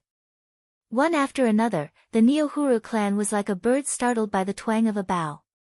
They trusted this maid a lot, who had helped them several times. Ning Shu, no, I won't. When I'm out of confinement, I will take care of the child myself. The Neohuru clan said and winked at Tongyu. Tongyu took out a small box from the dressing table. This is Gij's reward for you. Tongyu said as she opened the small box. Inside the small box were some jewelry. There were necklaces, hairpins, and even bracelets. Just this box of jewelry was not cheap. It was enough for an ordinary family to live on for a lifetime. Ning Shu hurriedly bowed and said, Gij, this is too expensive. I can't accept it. Sometimes it was not a good thing to have too much money, especially now that she was just a maid. If she really accepted this box of jewelry, then she would take care of the child. He was afraid that when the Nuhula clan escaped from their current predicament, they would come looking for him to settle the score. Thinking about it from another perspective, if he was the master, it would be strange if he didn't have a knot in his heart when he ordered his servants to do things for him. At that time, she could be pressed down with any reason. She was just a servant with no control over her own life. It was impossible for her to make a fair deal with the Neohuru clan. Moreover, the task of leaving this body was completed, and the original owner would come back. If the Neohuru clan came to find trouble with the original owner, it would be on her head if anything happened to the original owner. After using the body of the original owner, Ning Shu's body, she would leave a lot of trouble. After thinking it through, Ning Shu waved her hand and said, I will definitely take good care of the little master. It's just that I can't accept these things.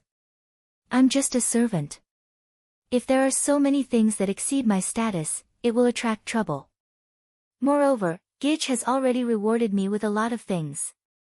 I'm already uneasy. I can't accept these things. Ning Shu bowed again and said, I will definitely do my best to take care of the little master. The Neohuru clan curled their lips. Since that's the case, thank you. This servant doesn't dare. When Ning Shu saw Nyahulu's relaxed expression, she instantly understood that she had been tricked. Taking out such a box of jewelry, regardless of whether she accepted it or not, she would have to take care of the little master. Moreover, the other party didn't even think of rewarding her with such a box of jewelry. If they really wanted to reward her, they could casually take out an item from the box, and it would be incomparably precious to a servant. They were all shrewd people. This could also be a test. Ning Shu, when would the mission end? The Neohuru clan had just given birth, and they were extremely tired. Coincidentally, at this time, Injin came over to see the Neohuru clan and the child. Ning Shu left the room, feeling speechless. Her mission was to take care of Gij Song's child.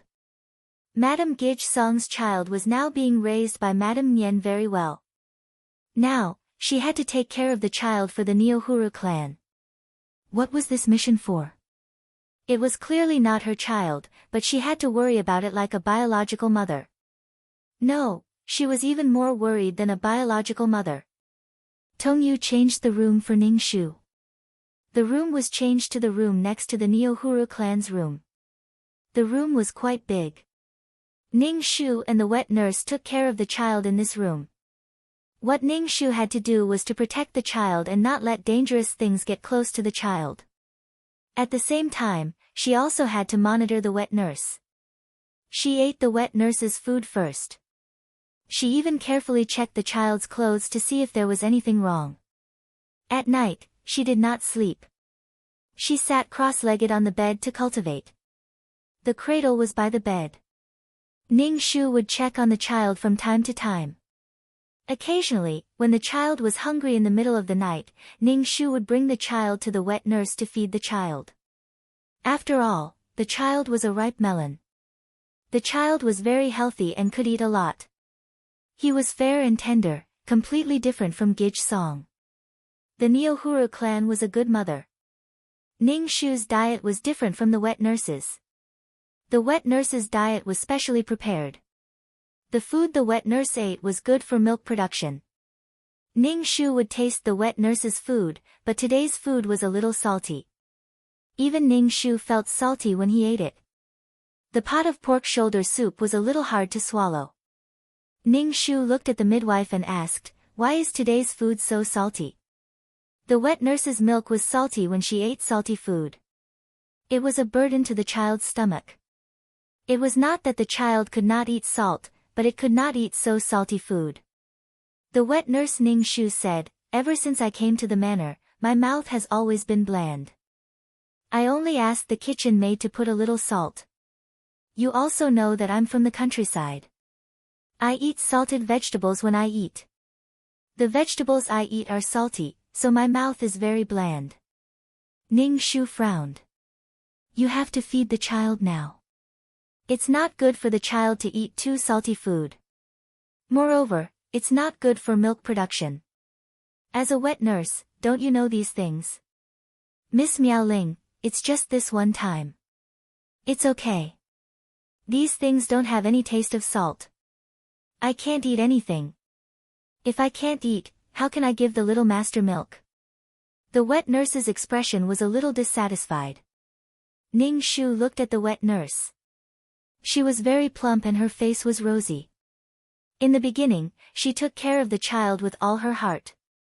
What kind of trouble did she cause now? Being stared at by Ning Shu, the wet nurse looked away uncomfortably. She then said, "Okay, I won't eat it next time." The kitchen remade the wet nurse's meal. After the wet nurse ate it and breastfed the child, Ning Shu carried the child to the Neohuru clan. The Neohuru clan cared a lot about the child. They would check on the child several times a day and keep the child by their side. "Has there been anything unusual recently?" The Neohuru clan took the child. Their faces were filled with tenderness and were very soft. Ning Shu paused for a moment and said, "Nothing." There's nothing wrong for the time being. The Neohuru clan's gaze did not move away from the child's face. During this time, you have to pay more attention. This servant understands. Ning Shu wanted to talk about the wet nurse. However, based on the wet nurse's desire to eat dishes with a strong taste, it wasn't a big deal. However, in the future, in addition to taking care of the child, he also had to observe this wet nurse. Chapter 6:18. Ning Shu felt that there was something wrong with this wet nurse, so he observed her without leaving a trace. However, ever since Ning Shu had told her not to eat anything with too strong a taste, the wet nurse obediently ate the food made in the kitchen. It gave people the impression that she was greedy. Ning Shu didn't see anything wrong with her. The wet nurse also obediently followed Ning Shu to take care of the child. Ning Shu wondered if he was being too suspicious. This wet nurse was carefully selected by the Neohuru clan. The wet nurse was related to the child's life and death, so she shouldn't be so careless. However, with the previous midwife incident, Ning Shu didn't dare to give up his suspicion of the wet nurse at all. However, the wet nurse was normal everywhere. She was with Ning Shu almost all the time. Other than feeding, Ning Shu consciously separated the wet nurse and the child, trying to minimize the child's contact with the wet nurse as much as possible. Yeah, Ning Shu was cultivating when he was interrupted by the child in the cradle. When he opened his eyes, he saw the child kicking his legs with a look of discomfort. Ning Shu hurriedly got out of bed and picked up the child. The child arched against Ning Shu's chest, obviously wanting to drink milk. Moreover, the child's lips were a little pale. Ning Shu put his finger into the child's mouth and found that his mouth was very dry. He was obviously thirsty. Ning Shu didn't wake up the wet nurse. Instead, he poured water for the child to drink slowly. The child was obviously too thirsty. After drinking a whole cup of water, he burped and water flowed out from the corner of his mouth. Ning Shu wiped the water from the corner of the child's mouth with his sleeve. Ning Shu picked up the child and gently patted his back. He was still lying in Ning Shu's arms and fell asleep. However, Ning Shu soon found that something was wrong with the child. The next day, the child had a hard time when he pooped. His face was red as if he was constipated. Moreover, the things that came out were very smelly. Now that the child was less than a month old and was only drinking milk, such a situation would not happen. Ning Shu frowned. After cleaning up, he fed the child some water. The child drank a whole cup of water. Why was he so thirsty? The wet nurse's diet was very light.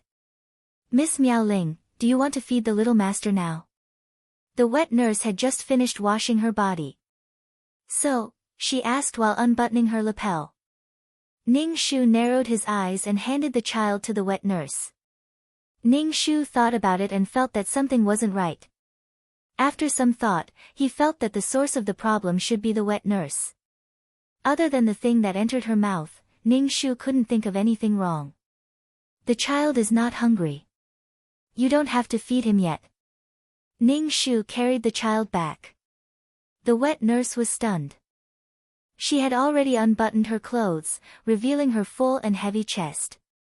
Ning Shu suddenly had an idea. He grabbed the wet nurse's full breasts and squeezed out some milk. He tasted it in his mouth. It was very salty. Ning Shu carried the child and turned to leave. The wet nurse didn't even have time to button her lapel. She quickly stopped Ning Shu. Miss Miaoling, I beg you. Don't tell Gidge. The wet nurse's face was pale. She looked as if a great disaster was about to befall her. Miss Miaoling, I won't dare to do it again. I beg you. Ning Shu didn't say anything and walked away. The wet nurse hugged Ning Shu's leg. Miss Miaoling, I beg you. Ning Shu shook off the wet nurse's leg. The wet nurse was kicked away by Ning Shu and crawled on the ground. Ning Shu carried the child and went to find the Neohuru clan. He bowed to the Neohuru clan and said, This servant has wronged Gidge. This servant is guilty.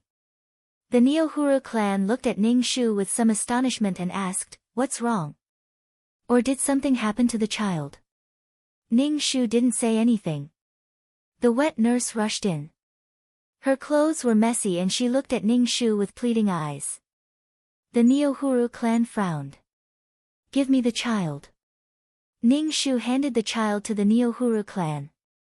The Neohuru clan took the child and looked at Ning Shu and the wet nurse. "What's the matter?" "Your Highness, this wet nurse applied salt water on the child's nipple. The child's stomach hasn't been well for the past 2 days. Gage should investigate this wet nurse."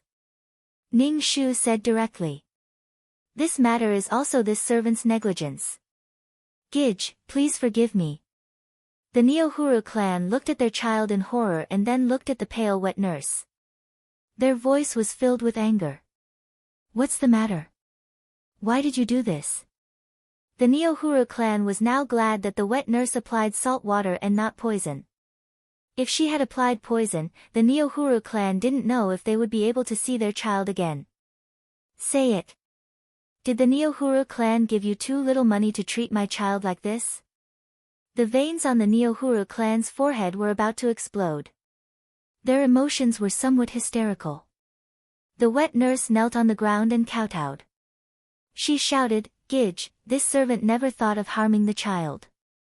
"Then why did you do this?" The Neohuru clan looked at the wet nurse with murderous eyes. This kind of thing happened again and again. The Neohuru clan felt that they were forced into a corner. Why did so many people want to harm her child? When she gave birth, there were 2 midwives who wanted to harm her. She sent the 2 midwives back to the Neohuru clan and asked her mother to investigate carefully. One of the midwives was a concubine of the Neohuru clan. This concubine was the little Neohuru clan's mother. The other midwife was bribed when she entered the Bailey residence. The news from the Neohuru clan was that the midwives received 2 ingots of silver. They didn't know who was behind this.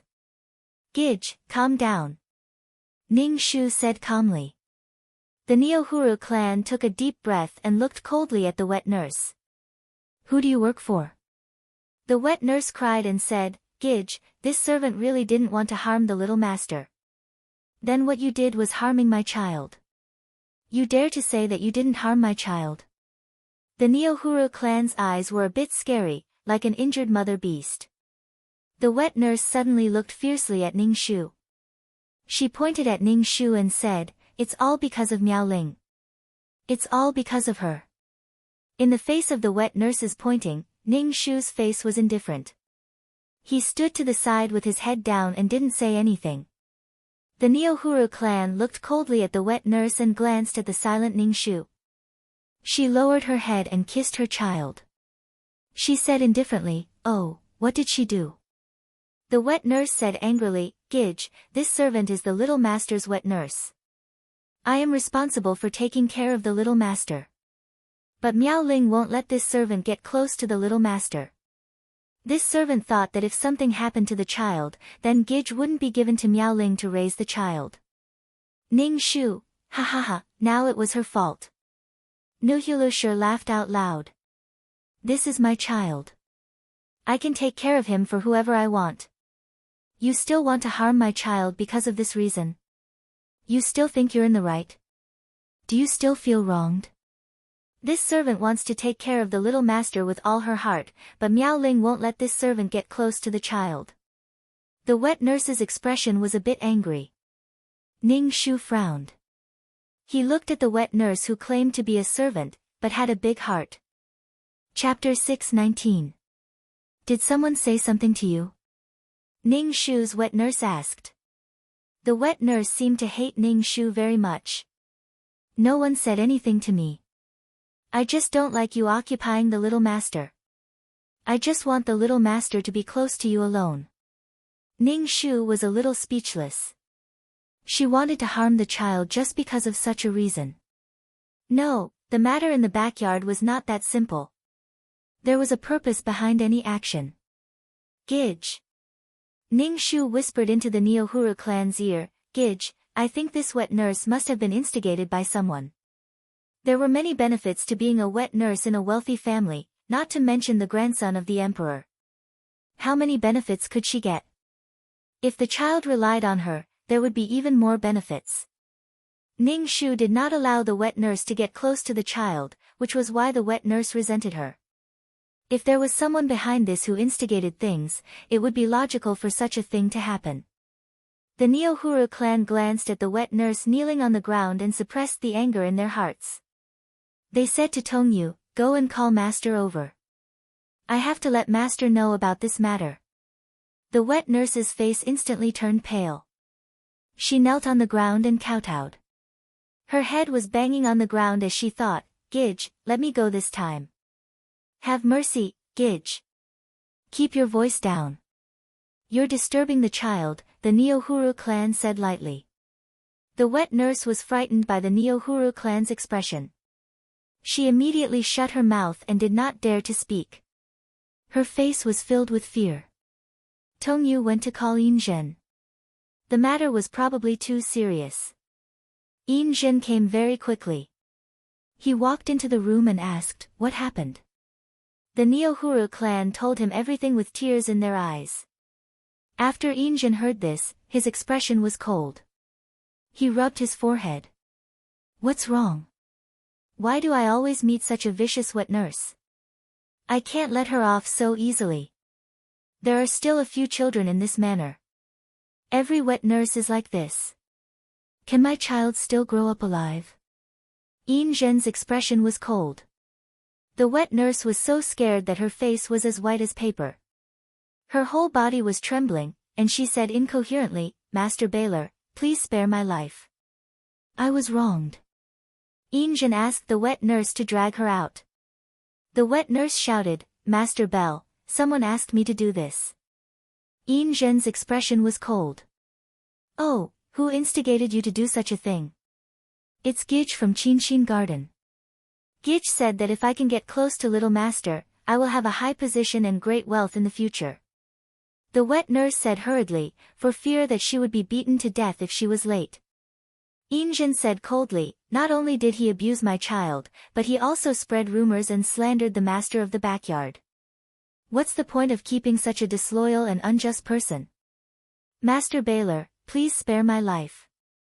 The wet nurse's mournful voice was getting further and further away. She didn't know how Yinzhen would deal with this wet nurse. Would he beat her with a board and expel her from Baylor Manor?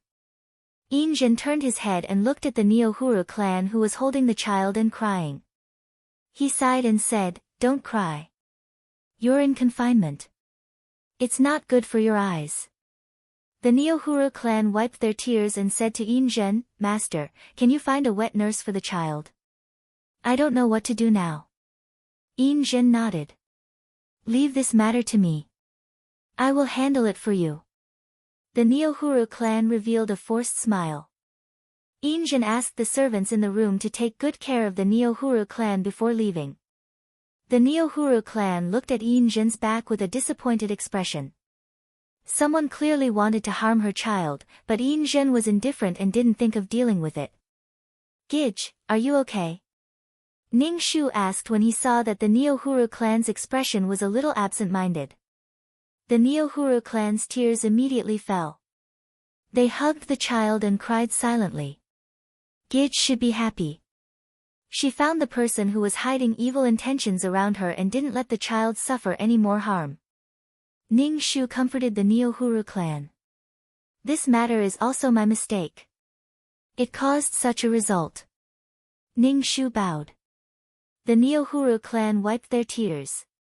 "This matter has nothing to do with you. This wet nurse's intentions are not pure. I thank you for this matter. I don't dare to accept it." Ning Shu said, "There's nothing more important than Gij's health. Gij should take care of her body now. We'll talk about it after she's out of confinement." The Neohuru clan nodded and kept the child by their side to take care of her. They only let a few people they trusted get close. Yinzhen quickly found the wet nurse. The Neohuru clan didn't let the wet nurse get close to the child. When she was feeding the child, they asked Ning Shu to check it over and over again. The Neohuru clan didn't trust anyone else. The matter of taking care of the child fell to Ning Shu, which tired Ning Shu out. These days continued until the Neohuru clan's confinement. Probably to make up for the Neohuru clan and the child, Injin held a few tables of full moon banquets for the child and even named the child Aizen Joro Hongli. The little Neohuru clan sat at the banquet with the child in their arms. When they heard the name Hongli, they were all scared out of their wits. They hugged their child tightly. The child in their arms felt very tight and cried loudly. The child's cry caused the people around to cry. Injin looked at the little Neohuru clan indifferently. The little Neohuru clan hurriedly coaxed the child in their arms. Her heart was in pain. Why? Her child was already 3 months old, but Injin didn't give her child a name. The Neohuru clan's child was now called Hongli. There was also a full moon banquet. In comparison, her child looked so shabby. The Neohuru clan looked at the little Neohuru clan with an ambiguous smile on their lips. Sister, why are you carrying the child yourself? Why don't you let the wet nurse carry him? The child is crying like this. Is he hungry? Let the wet nurse feed him some milk. Didn't the child's wet nurse follow him? The Neohuru clan asked indifferently. The little Neohuru clan said, the child doesn't like the wet nurse, so he didn't bring her along. Is that so? The Neohuru clan's eyes were filled with coldness. The little Neohuru clan nodded. She wouldn't let her child get close to the wet nurse.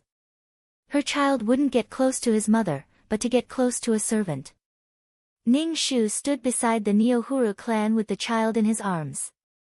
When he heard the conversation between the two sisters, he understood that the Neohuru clan hated the little Neohuru clan.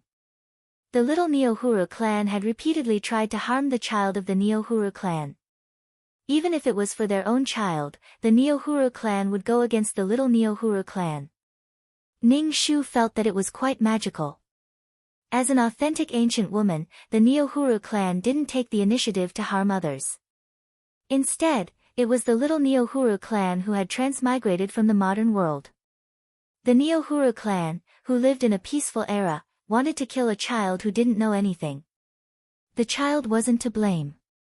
Just because this child was from the Hongli dynasty, the future emperor, they wanted to kill this child.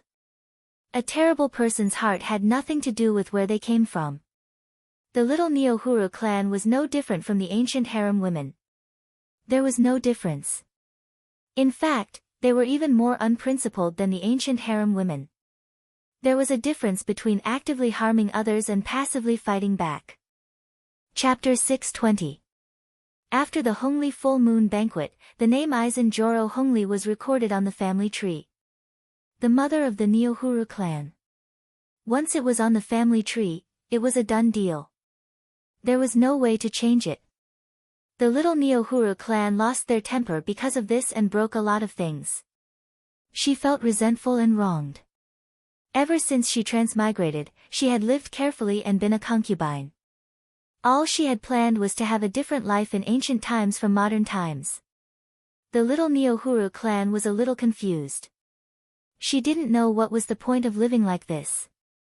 She stayed in the backyard and waited for a man to pity her every day. It was even inconvenient for her to go out. Not a single thing that she had planned had succeeded.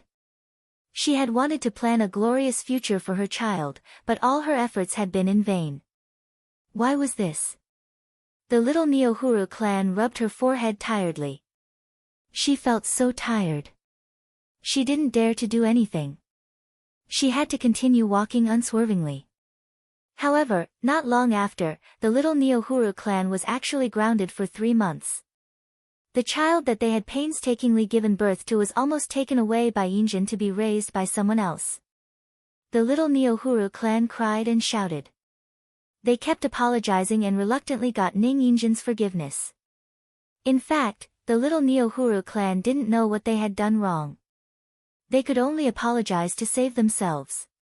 Injin was lenient and was only grounded for 2 months. When Ning Shu found out that the little Neohuru clan was grounded, he immediately looked at the Neohuru clan. He didn't know if this matter had anything to do with the Neohuru clan. However, these things had nothing to do with her. She just needed to be a good nanny. The Neohuru clan's mood seemed to be better. No one from the little Neohuru clan came to look for her under the banner of sisters. The Neohuru clan didn't care about anything now. They just took good care of their son and didn't think about fighting for favor. If Injin wanted to come, so be it. However, the Neohuru clan wouldn't drag it on. Ning Shu had given Hong Li 2 transfusions of Qi Jin so that Hong Li's health would improve and he would not get sick easily. It would also be easier for him to take care of him. Miao Ling, Ning Shu of the Neohuru clan shouted. Ning Shu was checking Hong Li's clothes. He walked over to the Neohuru clan and asked, "Gij, what's the matter?" The leader of the Neohuru clan reached out and held Ning Shu's hand. He sighed and said, "Thank you for being by my side all this time. If it wasn't for you, I would have been flustered." Ning Shu bowed. "This is what this servant should do." "No matter what, I have to thank you," said the member of the Neohuru clan with a smile. "From today onwards, you are my personal maid." "Thank you, Gij." Ning Shu bowed. Now that she had become the Neohuru clan's personal maid, she could be considered someone trusted by the Neohuru clan. Ning Shu began to tidy up the clothes again. It was now the season, and these clothes were all made by the embroiderers.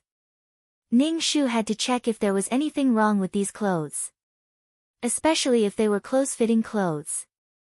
Ning Shu was speechless. When would he be able to leave this world? When would the trial end? Ning Shu picked up a piece of clothing and turned it over to examine it. In the end, he found white marks on the collar of the clothing. There were also some water stains. Ning Shu put the clothing to the tip of his nose and sniffed it. He frowned and said to the member of the Neohuru clan, "Gij, come here for a moment." The Neohuru clan was rocking the cradle. When they heard Ning Shu's words, they walked over. Ning Shu took the clothing and placed it in front of the Neohuru clan. The Neohuru clan wanted to take it, but Ning Shu said, "Don't touch it. It might be smallpox serum on it." The Neohuru clan immediately retracted their hands and hurriedly took 2 steps back. They stuttered and looked shocked. How could there be such a thing on the clothing? "Gij, this servant will take care of the clothing." Ning Shu took the clothing and left the room. Ning Shu put the clothing into a pot of boiling vinegar. She washed her hands with the vinegar and boiled some medicine to drink. She touched the clothing. She might not be able to take care of the child for a while. She picked the clothing out of the vinegar pot and then threw it away. If she didn't take care of the clothing, others might get smallpox when they touched it. There were so many children in the Fu, so it was very likely that the children would get smallpox. She didn't know who did this. The intention was too obvious. This method was much better than the wet nurse rubbing salt water on the milk. If they wanted to make a move, they would directly use a big move. Such a young child, the probability of surviving smallpox was negligible. Who was the one who did it? Tongyu came over to see Ning Shu and asked, "Miaoling, Gij asked you if the clothing was properly taken care of?" "It has been properly taken care of." Ning Shu nodded. "I won't be taking care of the child for a while. I touched the clothing. Let's talk about it again later. Sprinkle some vinegar in every part of the courtyard to disinfect. Wash your hands every time before you carry the child." Ning Shu instructed Tongyu. Tongyu nodded to show that she understood. Ning Shu originally thought that he would be fine after drinking the medicine, but he didn't expect that he would start to have a fever a few days later. His whole body was very weak. Ning Shu felt that he was being cheated. This body had never gotten smallpox before, so there were no antibodies in the body. When it came into contact with the virus, it couldn't resist it. He originally thought that he would be fine after practicing the peerless martial arts, but he didn't expect that he would still be affected. Ning Shu brewed the medicine himself and continuously practiced the peerless martial arts. However, his face and body were covered with chicken pox, which was very itchy. His heart was stifled. Ning Shu told the Neohuru clan that he wanted to leave Baler Fu. The Neohuru clan stood far away. When they saw Ning Shu's face full of chickenpox, they thought of their own children and agreed to let Ning Shu leave. The Neohuru clan let Ning Shu go to the manor where they had downed him. They even sent a servant girl to take care of Ning Shu. Ning Shu rejected the servant girl. He didn't want to implicate others in his situation. The Neohuru clan also gave Ning Shu a sum of money and asked Ning Shu to recuperate well. They said that they wanted to wait for Ning Shu to come back and take care of their children. The Neohuru clan didn't give up on Ning Shu. Everyone knew that once you got smallpox, you wouldn't get it again in your lifetime. The Neohuru clan still hoped that Ning Shu would be able to get through it. Ning Shu accepted the Neohuru clan's money. He put on his cloak and went to the Neohuru clan's manor. The Neohuru clan's manor wasn't very big. There were a few tenant farmers. Ning Shu stayed in a small house. Occasionally, he would go into the mountains to look for herbs. He would brew his own medicine and cook his own meals. Because of her illness, no one went near her house. If Ning Shu wanted to eat something, he had to go to the vegetable garden to pick it himself. Ning Shu originally wanted to use the medicine from the system. However, he guessed that it was a trial mission. There was no way for him to use the things that were exchanged from the system. Damn, it was so itchy. He still hadn't recovered from his illness. He didn't know if he could survive. Ning Shu could only be thankful that he had studied medicine before and was able to suppress his illness. Otherwise, he could only wait for death. Chapter 621. This was the biggest test of this mission. She had to save other people's lives, but she also had to save her own. Ning Shu didn't want her mission to fail on the verge of success. Every day, she drank bowl after bowl of medicine, taking it orally and using it externally. She had exhausted all the methods available to her. Ning Shu felt unprecedentedly lonely as she fought against life and death alone. There was no one around her. Even when she was undergoing chemotherapy, there were doctors and nurses accompanying her. But here, the people in the manor rejected her. Ning Shu's heart was filled with despair and an indescribable loneliness. Did they want her to experience the feeling of being tortured by her illness again? Ning Shu couldn't help but want to scratch her face. Her face was itchy, but this kind of blister was broken. Wherever the water flowed, there would be blisters. Her claws couldn't be cheap.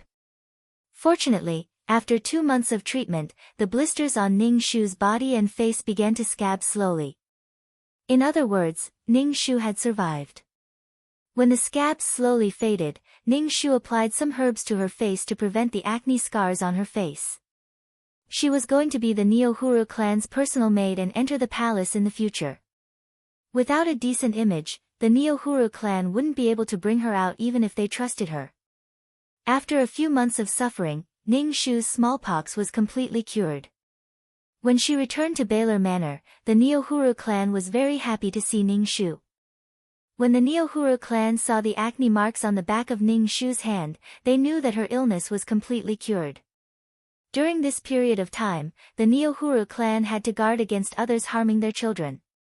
Their nerves had been in a relatively tense state. Now that they saw Ning Shu, the Neohuru clan unconsciously breathed a sigh of relief in their hearts. It was really important to have a maid with medical skills by her side. She would be able to detect if anything was wrong. Ning Shu bowed and expressed her gratitude to the Neohuru clan. Then, she saw that Hong Li could now turn over, sit up, and slowly crawl. It was growing quite fast. Ning Shu returned to the Bailey mansion and inquired about Gij's situation. Gij was now 2 years old and could walk slowly by herself. Ning Shu glanced from afar.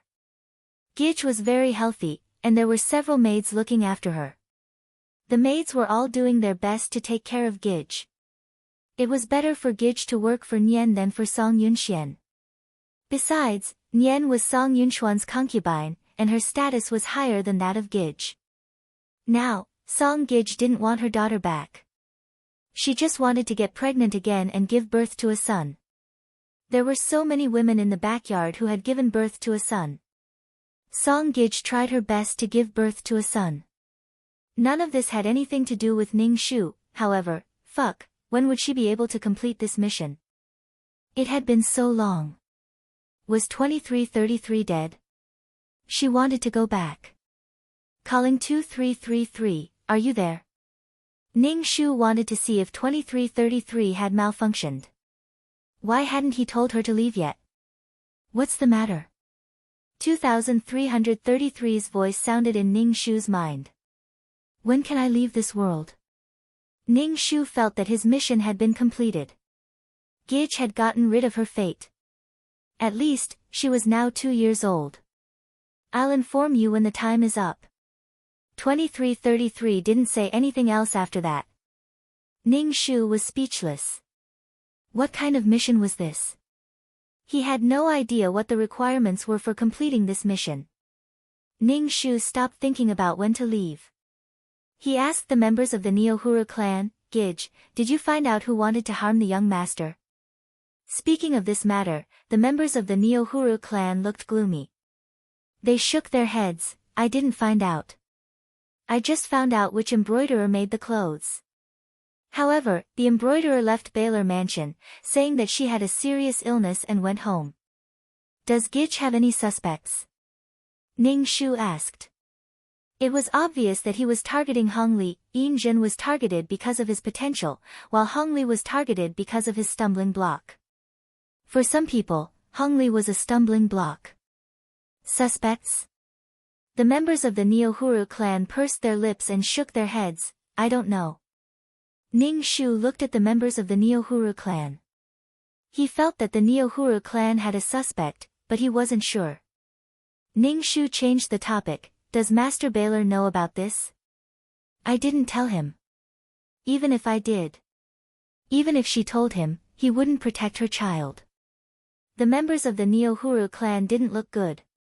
Ning Shu shook his head. No matter what Master Baylor's attitude is, it's always good to let him know about this.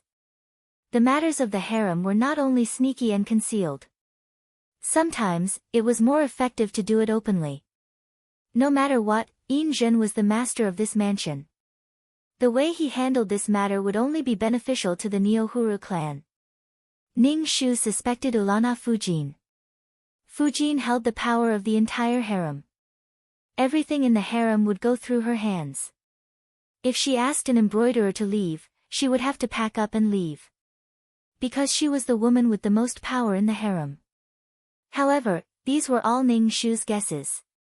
Fujin had already given birth to a legitimate son. The other children were all illegitimate. They were no threat to her children. Why did she want to deal with the children of the Neohuru clan? But Hong Hui died at the age of 8. It was difficult to understand that she was targeting the children of the Neohuru clan because she knew the history. There were transmigrators and reborn people in the harem. Then, Fujin might have been reborn. Look at what kind of people were in Yin Jin's harem. Transmigration and rebirth were all for the sake of capturing this man, Yin Jin, and using him to reach the peak of power. In order to verify whether Fujin had transmigrated, Ning Shu asked about Ulana La's harem without leaving a trace. Ulana La had hired a female doctor from the palace to help take care of the child. There were 3 wet nurses to ensure that there was enough milk. From Ulana La's attitude, it could be seen that she cared about her child very much. Perhaps she had been reborn, but it had nothing to do with a little girl like her.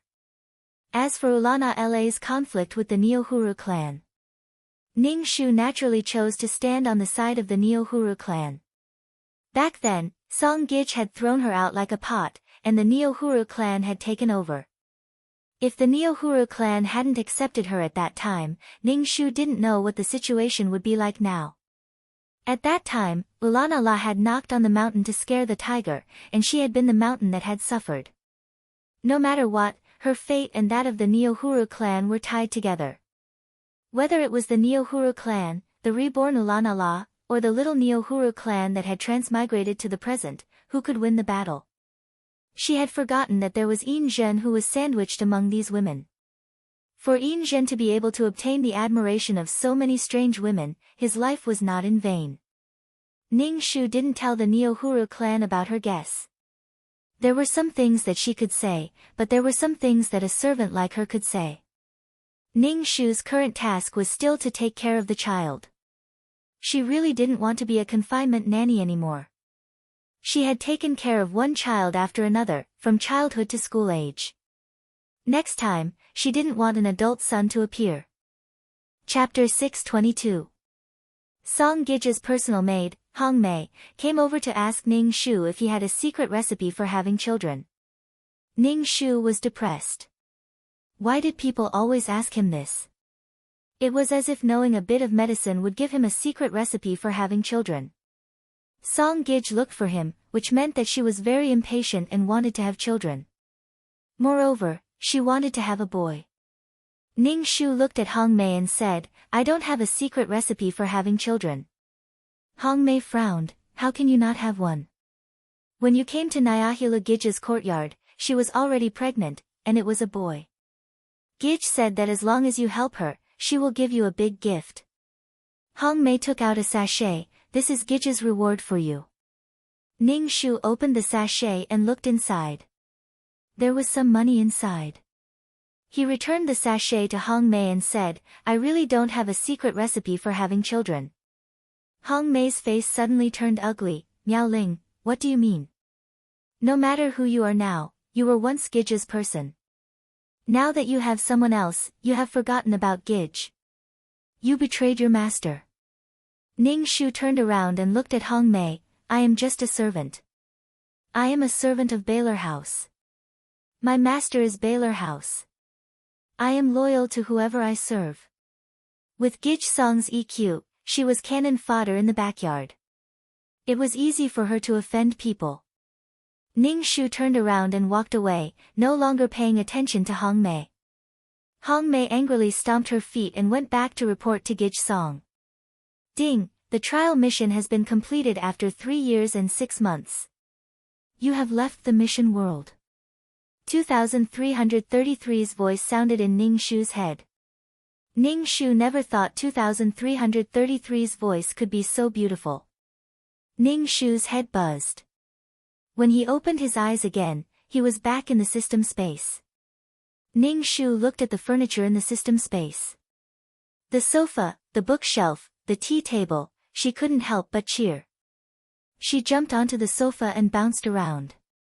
She was finally back. Her trial mission was completed. After a while, Ning Shu calmed himself down and asked 2333, you said there would be a reward for completing the quest. What is it? It was a mission that could make high-ranking mission takers risk their lives to enter. There will definitely be rewards. Why are you in such a hurry? 2333 said disdainfully, what's there to be excited about?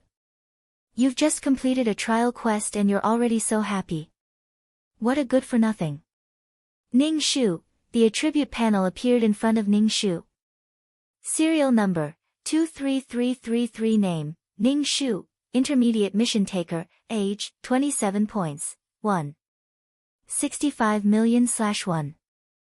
5 million soul value, 300 HP, 71 wisdom, 200 charm, 4 luck, 54 spiritual power, 120 faith, 44 combat power, 122 aptitude, 49 merit, 26 skills, 5th ring shooting technique, trash fighting technique, entry to unique martial arts, elementary poison technique, elementary business management knowledge, elementary code programming, elementary lawyer skills.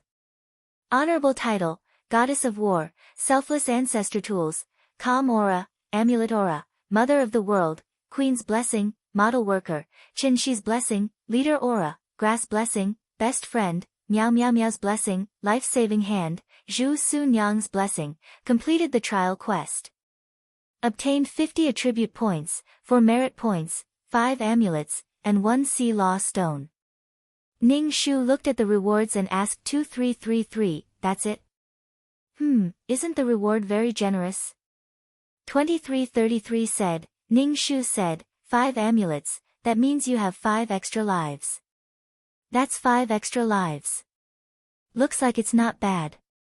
Ning Shu was a little surprised and asked, what is it that makes high-ranking mission takers risk their lives to obtain it? Sea Law Stone. This thing is wanted by the higher-ups. It can be exchanged for many precious things. 2333 explained. What's the use of this Sea Law Stone? Ning Shu asked. It's useless. For people of your level, it's useless. Some powerful people want to break through and find a breakthrough through the Sea Law Stone to enter another level. This level is too far away for you. It's so far that it's calculated in light years. Ning Shu, would it kill him not to mock her? Law Sea Stone. Ning Shu frowned. This Sea Law Stone can't be the stone from the Sea Law Stone we went to last time, right? It's an item from the Sea Law Stone. Everyone who becomes an intermediate mission taker and passes the trial quest will receive a Sea Law Stone. As for why, I don't know. 2333 said indifferently. Do you want to keep this Sea Law Stone for yourself or exchange it for something good in the virtual space? 2333 asked. Ning Shu always felt that a stone would not be given for no reason. Moreover, if powerful people needed these things, it meant that this thing was very precious. Ning Shu decided to keep it for himself. Ning Shu took the Sea Law Stone. The Sea Law Stone was completely black. At first glance, it looked like the Chaos Stone that she had obtained before. It felt cold and bone-chilling in her hand. She could vaguely hear the sound of waves from inside. Actually, the Sea Law Stone is a space. It nurtures the laws inside, but no one can break it. There is a saying that if one can merge with the Sea Law Stone, they will become an eternal existence. Merge into one. Ning Shu stared at the stone. How to merge into one and become a stone? Ning Shu put the Sea Law Stone back. It was indeed too far away. She was an intermediate mission taker. The distance between her and 2333's height was too big to describe. Ning Shu was already very happy to be able to get 5 amulets. Amulets could only be exchanged with merit points. One amulet cost 30 merit points. When doing missions, she felt very safe. The 6 amulets allowed her to do missions with confidence. Ning Shu distributed the 50 points to wisdom, luck, strength, spirit, and aptitude. Number, 23333 Name, Ning Shu, Intermediate Mission Taker, Age, 27 points, 1. 65 million/1. 5 million soul, 300 health, 71 wisdom, 20010 charm, 4 luck, 5410 spirit, 12010 faith, 44 strength, 12210 aptitude, 4910 merit, 30 skills, 5th ring shooting technique, trash fighting technique, beginner peerless martial arts, beginner poison technique, beginner business management knowledge, beginner code programming, beginner lawyer skills honorary title, goddess of war, selfless ancestor tools, calm aura, amulet aura, mother of the world, queen's blessing, sister model worker, Qinshi's blessing, leader. Aura, grass blessing, best friend for life, Miao Miao Miao's blessing, life-saving hand, Zhu Su Nyang's blessing. After adding, Ning Shu realized that the attribute points were really not enough. He could only add them to life-saving attributes. Chapter 623. Since it's a trial mission, there should be a rating, right? How was my rating this time? Ning Shu asked 2333. 2333 said, this mission is not bad, it's excellent. You got an excellent rating. What is the rating based on? Ning Shu asked with some surprise. He didn't expect to get an excellent rating. 2333 said, everything you do in the mission will be included in the scope of the assessment. Will, reaction, and the bottom line of a person. Your actions will add or subtract points for the assessment. Oh, I see. Ning Shu asked again, what's the use of this rating? Maybe it's useful, maybe it's not.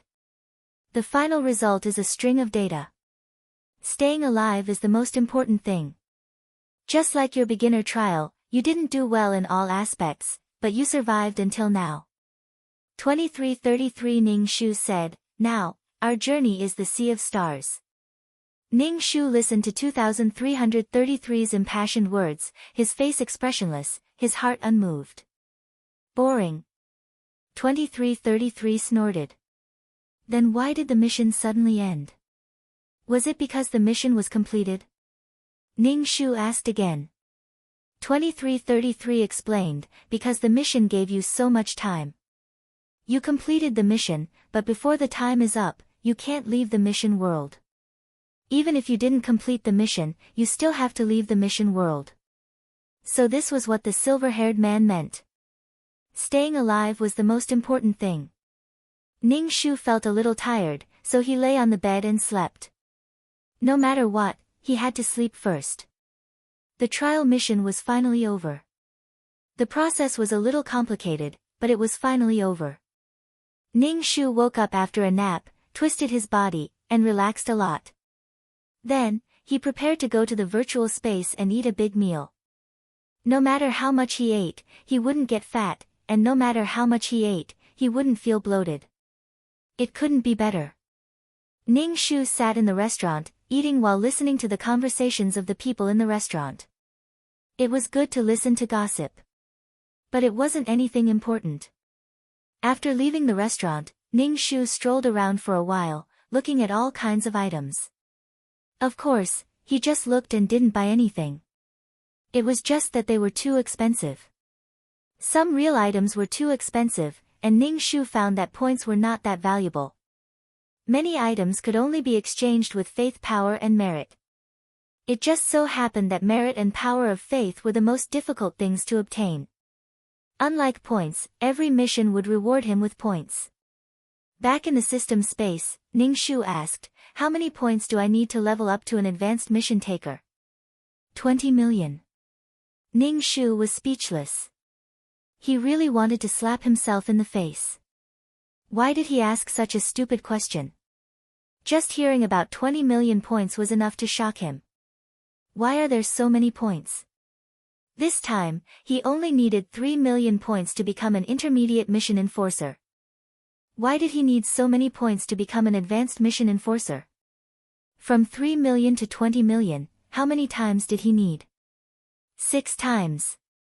It was better not to know. So many points. When will I be able to earn enough? Ning Shu felt a little hopeless. Who knows? Ning Shu was speechless. What was this called? Forget it. I'll take it one step at a time. 20 million it is. Ning Shu sat cross-legged on the sofa, cultivating. He silently recited the formula of the ultimate martial arts. When he was done, he took out a book from the bookshelf and slowly flipped through it. Suddenly, he thought of something and looked up from the book. He asked 2333, you know that I met someone during the mission. Do you know his name? What is his identity? How could he be qualified to kill a mission enforcer? Why are you asking this? I don't know who he is. I don't know anyone from the upper management. 2333 said lightly. Why are you asking about his identity? He killed a mission enforcer so casually. If I know who he is, next time I see him, I will hide far away. Even now, when he thought of being pointed at by a black gun barrel, even in his soul form, he felt his hair stand on end. It couldn't be more terrifying. Oh, then just hide far away. 2333 said casually. This was a matter of life and death. Couldn't they be a little more serious? As long as you don't do anything that crosses the line, who would want to kill an ant like you? You think too much. 2333 said disdainfully. To a truly powerful person, you are just an ant. Who would care about an ant beside their feet? Ning Shu. I hate talking to 2333. Ning Shu shut his mouth and continued reading. He couldn't chat with 2333 anyway. The system space was completely silent. Only the sound of Ning Shu flipping through the pages could be heard. After some time, Ning Shu finished reading the book and slowly placed it back on the bookshelf. After watering the potted plants, he went for a run and exchanged for fasting pills, water, medicine, fake death medicine, and some daily necessities from the system space. Alright, let's enter the quest, Ning Shu said to 2333. After that, he closed his eyes and waited for 2333 to teleport him. However, there was no movement for a long time, and he didn't feel the dizziness of teleportation. What's going on? Ning Shu opened his eyes and saw a woman standing not far from him. She was staring at him blankly. Ning Shu looked left and right. This was the system space. How did this person get in? Are you the one who helped me? The woman asked. She was wearing a hospital gown, which made her look very thin and weak. This woman's complexion was pale, but her lips were blue. Her face was very small, just like the legendary palm-sized face. Her facial features were exquisite. If a person's face was really so small, with a sickly complexion, it would make people feel uncomfortable and not feel that she was very beautiful. What are you doing? The client is asking you a question. You can meet the client before you become an intermediate quest taker. Did you forget? 2333 asked when he saw Ning Shu's blank face. Ning Shu reacted and quickly said, I am. What's your wish? My name is Ni Jing. I want that bastard to die a horrible death. Ni Jing looked at Ning Shu and said lightly, that's my wish. Ning Shu thought for a moment, you're married. Yes, I'm an incomplete woman. Ni Jing's eyes were filled with tears. In the end, he told me that he fell in love with someone else. There's no right or wrong in love. There's only love and no love. Ning Shu was speechless. When it came to relationships, it was so troublesome. Other than that, do you have any other wishes? Ning Shu asked Ni Jing. Ni Jing shook her head, I only have one wish. I want them to die a horrible death. The client has to pay a price. What are you going to pay? Ning Shu asked Ni Jing. Ni Jing pursed her lips, I'm willing to give up all of my soul energy, leaving only the source of my soul to reincarnate. Chapter 624. When Ning Shu heard that Ni Jing wanted to start over, he was surprised and asked, you don't plan to go back? Mission enforcers could not stay in the mission world for long. Ni Qian could go back. Ni Jing shook her head, my body has been tortured. I want to start over. I'm just angry. Their happiness is stepping on my bones. What right do they have? Ning Shu nodded, okay, I'll accept this mission. Looking at Ni Jing, Ning Shu thought of the days when he stayed in the hospital. He also suffered from the pain of illness, but she did not experience this situation. Ni Jing's face showed a faint smile. She looked very gentle, different from the angry look just now, thank you. Ni Jing's soul gradually disappeared. Ning Shu was puzzled. He asked 2333, the mission enforcer will give their soul, but I have never received any soul power. What's going on? The mission enforcer gave you 1/3 of the soul. The system took the other 2/3. 2333 said. So dark. She had not even seen 1/3 of it. Every time you train in the system space, you absorb pure soul power. What else do you think you absorb every time you train? Ning Shu raised his eyebrows. He did not know what the system space was before. He only knew that it could strengthen the soul. He did not expect it to be soul power. Then I'll exchange for a gun. This is the modern world. Ning Shu said and opened the exchange page. She found the gun exchange page. She found that she could not exchange for any of the guns. The exchange button was grayed out. Why? Why can't I exchange for a gun? Ning Shu was deeply depressed. This is an era of peace. Do you really want to exchange for a gun and kill whoever you don't like? You're a quest taker, you need to rely on your own strength to help your client turn the tides of life. Also, I've already said that the system has a corresponding rule. If you can't exchange for something, it's not allowed to appear in the system. You need to truly help the mission enforcer to live a successful life. 2333 encouraged Ning Shu, good luck. You have always done well. You should use less of the system's things. A truly strong person does not need to rely on these external things. Ning Shu, ha ha ha, who didn't know how to say a few nice words. She was the one who was going to do the mission, not 2333. Get lost, get lost. Ning Shu took a deep breath and said, enter the quest. Ning Shu felt the familiar dizziness. He felt as if his soul was squeezing into a body. When the soul and the body merged, he immediately felt very uncomfortable. He was panicking and short of breath.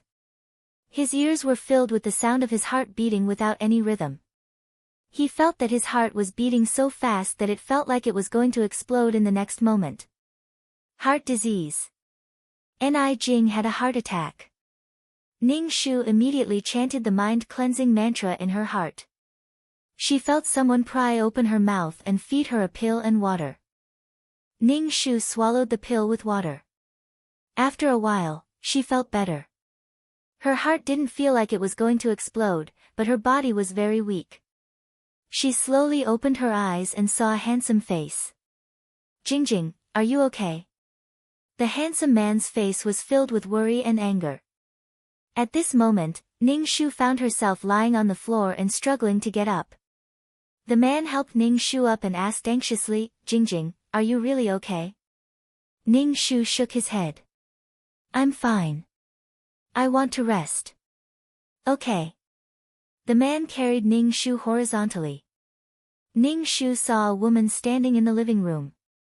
This woman had a graceful figure. She bit her lips tightly and looked very stubborn. Her eyes were fixed on the man who was carrying Ning Shu. The man carried Ning Shu to the bedroom and gently placed Ning Shu on the bed. He covered Ning Shu with a blanket and sat on the edge of the bed. A pair of warm hands covered the back of Ning Shu's hand. Have a good rest. Ning Shu nodded and closed her eyes. The man went out and closed the door. Ning Shu began to accept the plot. The man just now was Ni Jing's husband, Jing Shaozi. Ni Jing and Jing Shaozi had been married for almost 5 years and they had feelings for each other. Jing Shaozi was the only son of the Jing family. He married Ni Jing, who had congenital heart disease and was under a lot of pressure. However, he still married Ni Jing resolutely. However, Ni Jing's heart disease prevented her from doing strenuous exercise. Jing Shaozi didn't dare to be too vigorous in bed and used the most gentle method. Ni Jing couldn't bear children. The huge burden of pregnancy was too much for Ni Jing's body to bear. Perhaps Ni Jing's body would collapse before the child was born. However, without a child, who would take care of the Jing family's business? Ni Jing's mother-in-law came up with the idea of surrogacy. Ni Jing was a little sad, but she always felt guilty that she couldn't bear a child for Jing Shaozi.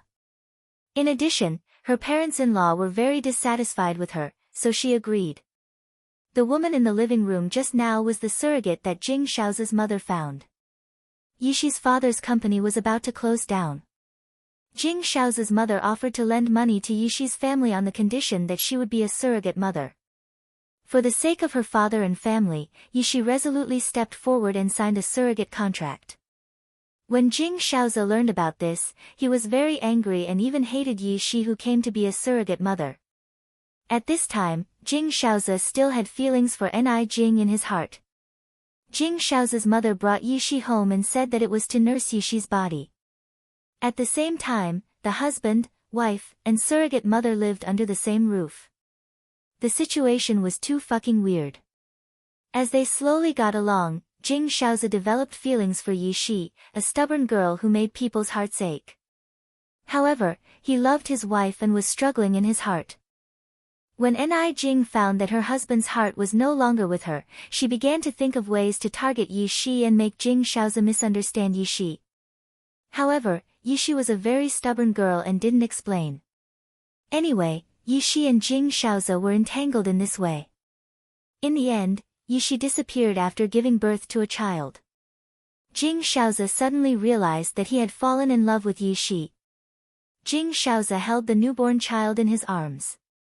His heart was in great pain and he drank every day. He completely forgot that he was the husband of another woman and was indifferent to Ni Jing. Especially when he found out what Ni Jing had done to Yishi in the past, he hated Ni Jing even more. "You're no longer the Ni Jing I know. I didn't expect you to be so vicious." These were Jing Shaozi's original words to Ni Jing. From then on, Jing Shaozi didn't go home. Even when Ni Jing called him when she had a heart attack, he ignored her because it was a heart transplant operation. Ni Jing's family spent a lot of effort to find this heart. However, Jing Shaozi refused to sign the contract. In the end, he reluctantly signed the contract. Ni Jing's body was so weak that she couldn't bear the risk of the operation and died on the operating table. Chapter 625. Yishi came back 5 years later. During these 5 years, Jing Shaozi did not have any other women. Whenever he saw Yishi again, Jing Shaozi decided to chase Yishi back and keep this woman who made him angry by his side. This hateful woman stole his heart and ran away without a trace. What's more, this woman was the mother of his child and took the child to chase after Yishi. At this time, Jing Shaozi was a bachelor who had just lost his wife. Any ambitious woman wanted to climb into his bed, but Yishi avoided him like the plague. The hurt she had suffered 5 years ago made Yishi hate and fear men more than she loved them. After a period of setbacks, the two finally got together. They talked about their childhood by chance. Yishi said that she met a boy when she was young. The boy was kidnapped. Yishi saw the gangster's face, so the gangster took her away. The two children relied on each other and escaped with a little cleverness. They ran far away hand in hand. Speaking of this matter, Jing Shaozi hugged Yishi in his arms and sighed. Fortunately, he did not miss it. They were destined to be together. Ning Shu, who had accepted the plot, almost vomited blood. Putting aside the fact that so many gangsters could not keep an eye on the two children, what happened when they were young was completely a forced whitewash. Their love was destined, and Yishi was not a third party. Ning Shu could completely feel the resentment in Ni Qian's heart now. Ning Shu sat cross-legged on the bed and planned to practice peerless martial arts. His body, which would easily collapse on the ground if he held his chest, was not conducive to completing the task. However, there was little spirit energy in modern times, and this body's meridians were not complete, so the effect of cultivation was minimal. Ning Shu could only cultivate slowly. Knock, knock, knock. Ning Shu, who was cultivating, was interrupted by a knock on the door. Ning Shu lay down and covered himself with the quilt. After the knock, there was a soft sound of the door opening. Jing Jing, wake up. Jing Shaozi walked to the bedside and reached out to touch Ning Shu's forehead.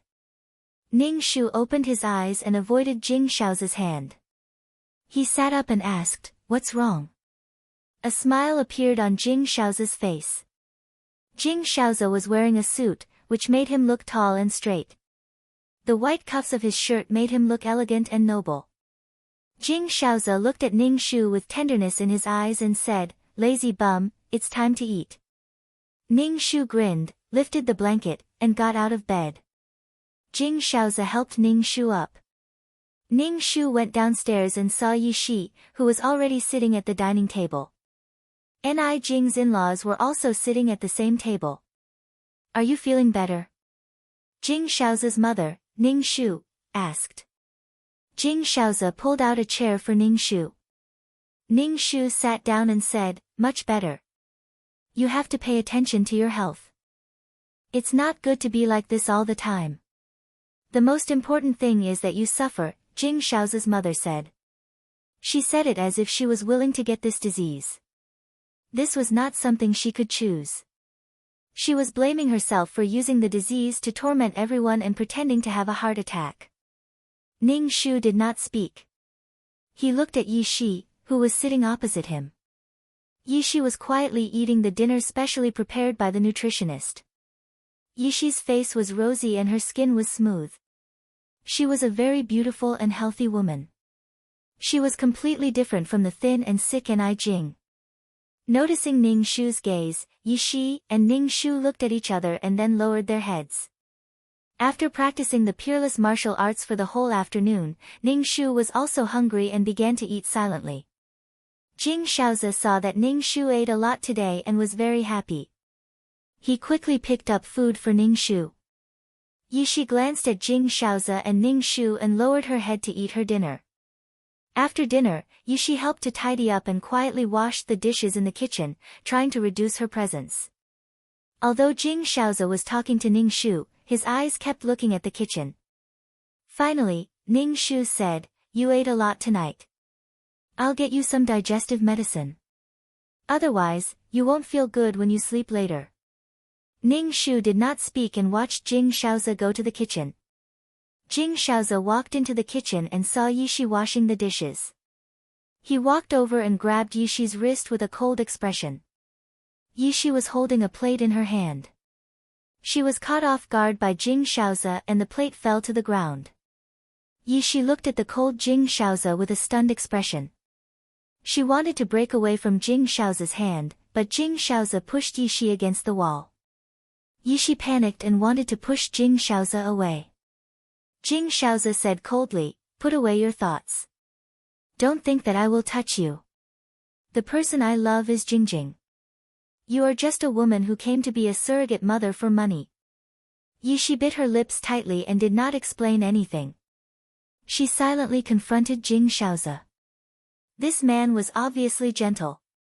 Why was he so cold and ruthless to her? She did not want to be a surrogate mother. "Why don't you speak? What did you say to Jingjing during the day that made her have a heart attack?" Jing Shaozi put his hand on the wall behind Yi Shi and said, "Don't challenge my patience." Jing Shaozi's tall body almost covered Yi Shi's body.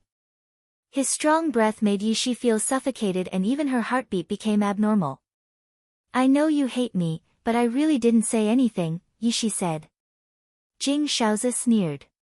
His expression seemed a little evil, which was completely different from how he usually acted in front of Ni Jing. Jing Shaozi was careful and gentle to Ni Qian, but he treated Yi Shi like a man conquering a woman. Jing Shaozi said that he hated Yi Shi, but he often touched her body, pulled her arm, and pressed her against the wall. He often said heart-wrenching words to mock Yi Shi. Ning Shu quietly stood at the door and looked at the two people. Jing Shaozi's behavior in front of Yi Shi was completely unlike himself. Jing Shaozi was an elegant and polite person. He was gentle but alienated. Now, he looked like an evil and domineering CEO. Whether Jing Shaozi mocked Yi Shi or did something bad to Yi Shi, he subconsciously wanted to attract Yi Shi's attention. However, Jing Shaozi still hypnotized himself in his heart. "I love Ni Jing, I love my wife. I don't like this woman who became a surrogate mother for money. Absolutely not. This woman's existence destroyed his relationship with Ni Jing." Jing Shaozi was an indecisive person. He said that he loved his wife and flirted with Yi Shi at the same time. "Jing Shaozi, you said that I became a surrogate mother for money. I admit it." Yi Shi raised her head and looked at Jing Shaozi. "In order to save my father's company, I am willing to pay such a price, whether you like me or not. What does me being a surrogate mother have to do with you?" "This is my own business," Yi Shi said stubbornly. "You have a sharp tongue. I don't want my child to crawl out of a woman like you," Jing Shaozi said sarcastically. Chapter 626. As a surrogate mother, Yi Shi was under a lot of pressure. If it were not for her family, she would not have endured Jing Shaozi's sarcasm. Every time Yi Shi saw Jing Shaozi, he was gentle to Ni Jing, but when he turned to look at her, he was so cold and evil that it made her heart tremble. Moreover, some of Jing Shaozi's actions made Yi Shi unable to keep her heart. Yi Shi felt that she was being played by Jing Shaozi. Yi Shi took a deep breath and pushed Jing Shaozi away. She could not let this man disturb her heart anymore. As soon as Yi Shi pushed Jing Shaozi away, she saw Ning Shu standing at the door. Her face suddenly turned pale. "Ni Jing. Jing Shaozi quickly turned his head and saw the expressionless Ning Shu. With a gentle smile on his face, he asked, Jingjing, why are you here? Ning Shu raised his eyebrows and said, You've been in the kitchen for so long, so I came to see you. What are you doing? Ning Shu's eyes swept back and forth between Jing Shaozi and Yi Shi. Jing Shaozi came over, put his hand on Ning Shu's shoulder, and pulled Ning Shu away. Jing Shaozi turned his head and glanced at Yi Shi coldly. Yi Shi's heart trembled under Jing Shaozi's cold gaze. Jing Shaozi really loved his wife. Shaozi, come here. Mom has something to tell you, Jing Shaozi's mother said to Jing Shaozi while glancing at Ning Shu. Go ahead. I'll go back to my room first. Ning Shu pushed away Jing Shaozi's hand on his shoulder. Jing Shaozi said softly, Go ahead. Ning Shu returned to his bedroom and thought about his next task. Since Ni Jing did not plan to come back, his task was to deal with Jing Shaozi and Yi Shi. He might as well get a divorce. He did not want to feel uncomfortable, but he could not give up his position to Yi Shi for nothing. Jing Shaozi's behavior was deceiving Ni Jing. Ning Shu was thinking about something when Jing Shaozi walked in and sat on the bed. He said to Ning Shu, Jingjing, there's something going on at the company. I'm going to work overtime tonight, so I won't be back. Be careful. Ning Shu glanced at Jing Shaozi and asked doubtfully, What's so urgent that you have to go to the company at night? There's an urgent cooperation proposal that needs to be handled. I'm the CEO of the company, so I need to be present. Jing Shaozi's expression was gentle. Liar. No matter how gentle you look, you can't hide your twinkling eyes. Ning Shu remained calm and nodded. Finish your work early. Don't stay up late. It's not good for your health. Jing Shaozi reached out and gently touched Ning Shu's hand, then turned and left. Ning Shu sat cross-legged on the bed, cultivating his peerless martial arts. He felt extremely uncomfortable, his chest was stuffy and his heart was flustered. He couldn't imagine how miserable Ni Jing's life must be. Ni Jing wanted to use her illness to pull Jing Shaozi back to her side. As long as Jing Shaozi stayed with Yi Shi, Ni Jing would deliberately pretend to have a heart attack. However, this method couldn't hold a person whose heart wasn't with her. When a person didn't care about you, any of your actions would be useless. When I don't love you, you're nothing. Instead, you're torturing yourself. Ning Shu, who was sweating from cultivating, stopped cultivating. When he looked at his watch, it was already 11 o'clock in the evening. He had been cultivating until now without paying attention. Ning Shu took a shower and went downstairs to drink water. When he passed by Yi Shi's room downstairs, he heard some movement inside. Ning Shu leaned against the wall. He could only vaguely hear some movement, but he couldn't hear it clearly. Ning Shu thought about it and quietly opened the door. He went out of the villa and went to the window of Yi Shi's room. The light in Yi Shi's room was still on. Ning Shu saw Jing Shaozi and Yi Shi sleeping on the same bed through the gap between the curtains.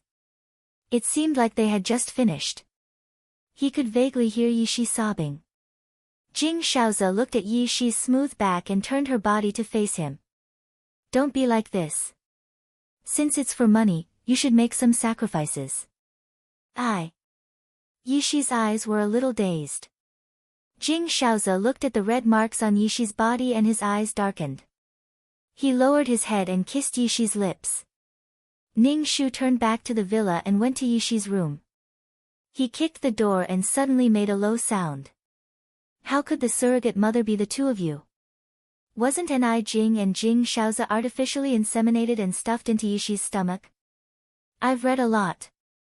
You can't fool me. The two people in the room heard the movement and quickly stopped.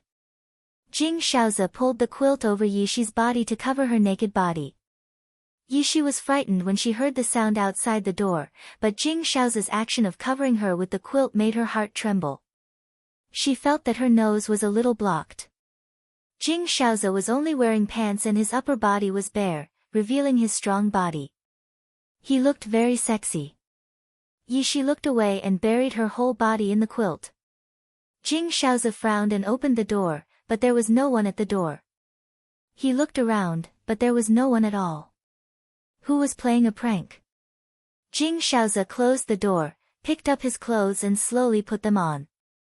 Yishi saw Jing Shaozi buttoning his shirt.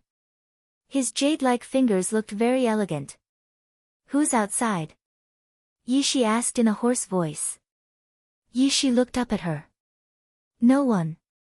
Yishi took her coat and left. Ning Shu kicked the door and went upstairs to the bedroom. His heart was a little uncomfortable. He walked around the villa and went up and down the stairs. His body was a little uncomfortable. Ning Shu lay on the bed and couldn't sleep with his eyes open. He felt quite speechless.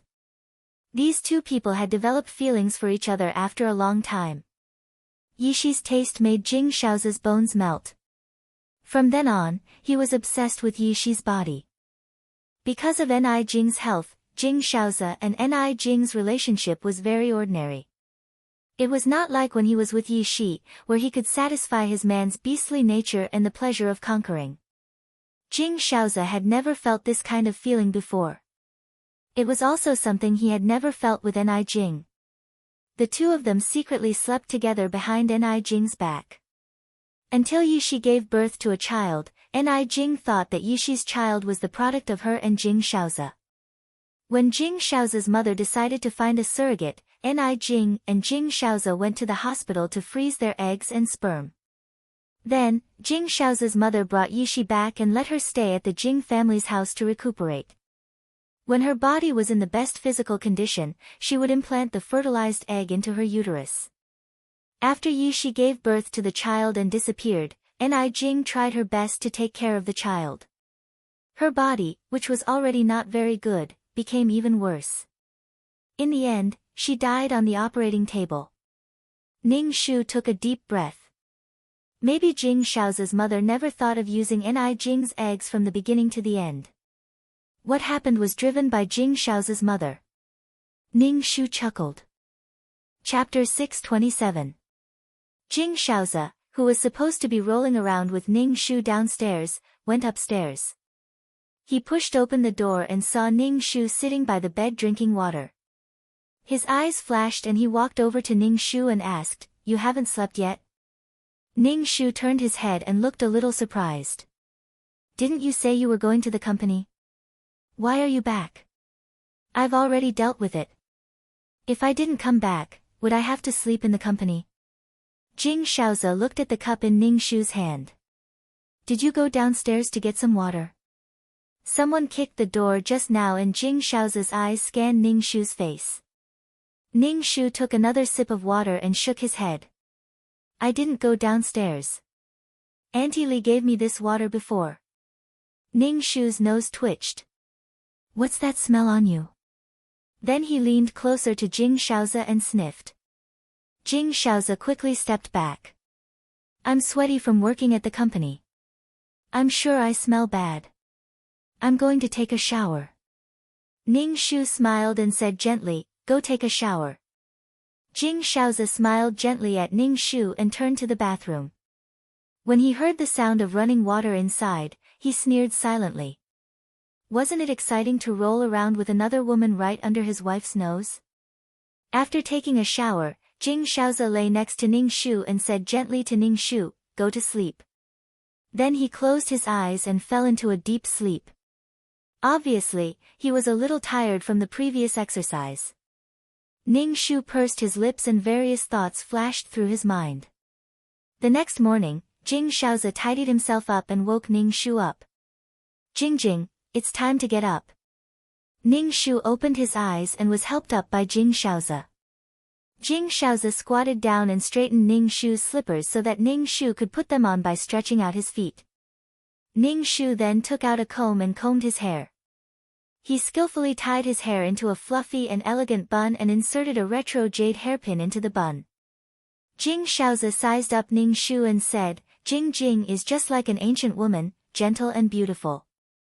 Ning Shu didn't even dare to walk too fast because of his heart disease. Could he be gentle? Even though Ning Shu's heart was raging, his movements were slow. Once his movements were too intense, his heart would beat wildly, and he wouldn't be able to take it. Thank you. Ning Shu tugged at the corner of her mouth and said. She looked at Jing Shaozi, who was dressed in a suit and leather shoes, handsome and noble. His face was gentle and his eyes were full of affection. He treated her even more gently and considerately. If she had not seen Jing Shaozi and Yishi together last night, she would have thought that Jing Shaozi was a good man. He was tall, handsome, and had a good figure. His wealth was comparable to that of the people of the Huaxia nation. He could not be more perfect. Ning Shu and Jing Shaozi went downstairs together. Jing Shaozi's mother was talking to Yishi in the living room. Yishi pulled her collar from time to time, feeling a little uncomfortable. Jing Shaozi's mother had a smile on her face and looked at Yishi with ambiguous eyes. It seemed that she obviously knew what happened last night. Jing Shaozi's mother liked Yishi more than Ning Shu, her real daughter-in-law. Ning Shu walked over and greeted Jing Shaozi's mother. Jing Shaozi's mother turned her head and said to Ning Shu, Yishi's body is almost recovered now. It won't be long before the test tube embryo can be implanted into her body. Ning Shu's expression was indifferent. Is that so? Ning Shu sized up Jing Shaozi's mother. Her manners were polite and elegant. She was a noble lady who dealt with the upper class, the wives of rich businessmen and politicians, and attended any banquet with ease. She was a very shrewd woman.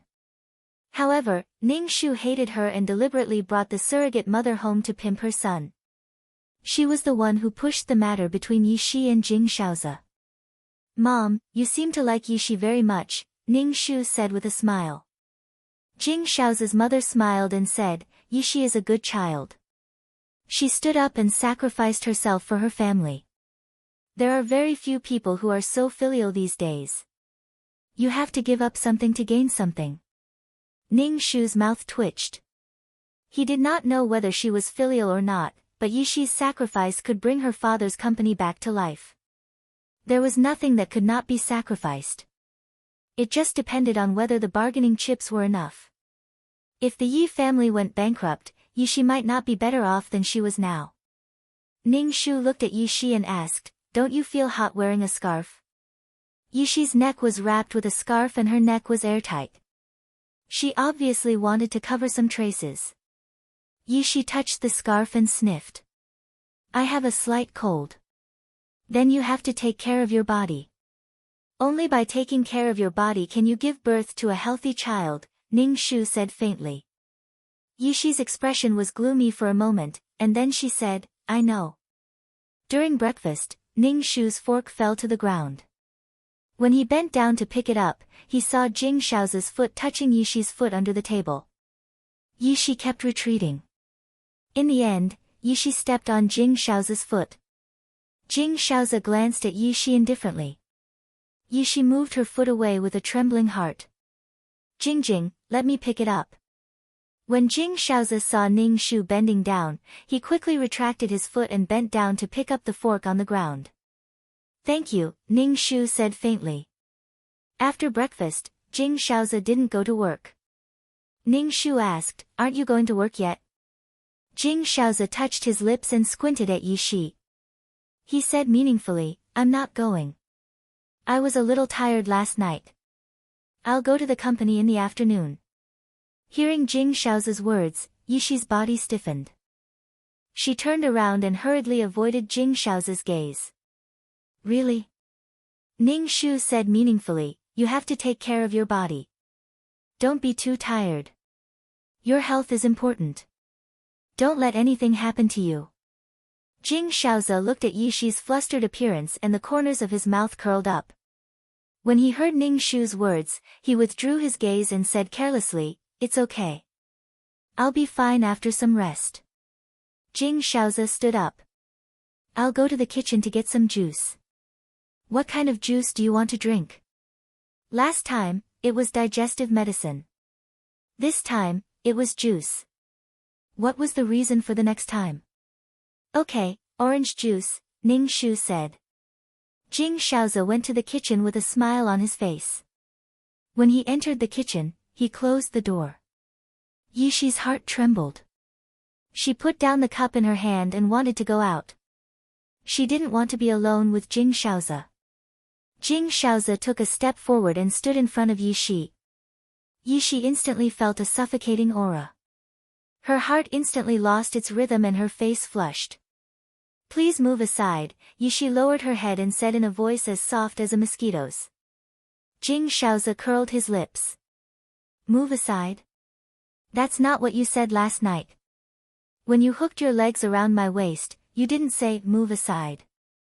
I remember that you were the one who seduced me last night. Why don't you admit it now? Jing Shaoze's expression looked extremely evil, but it had a fatal attraction. Chapter 628. Yishi was blocked by Jing Shaoze in the kitchen. When she heard Jing Shaoze whispering in her ear, his elegant voice made her want to crawl into a hole in the ground. Yishi's face flushed red. You know that it's not like that? If it's not like that, then what is it? Jing Shaoze's expression became more and more shameless. Weren't you the one who pestered me? Enough.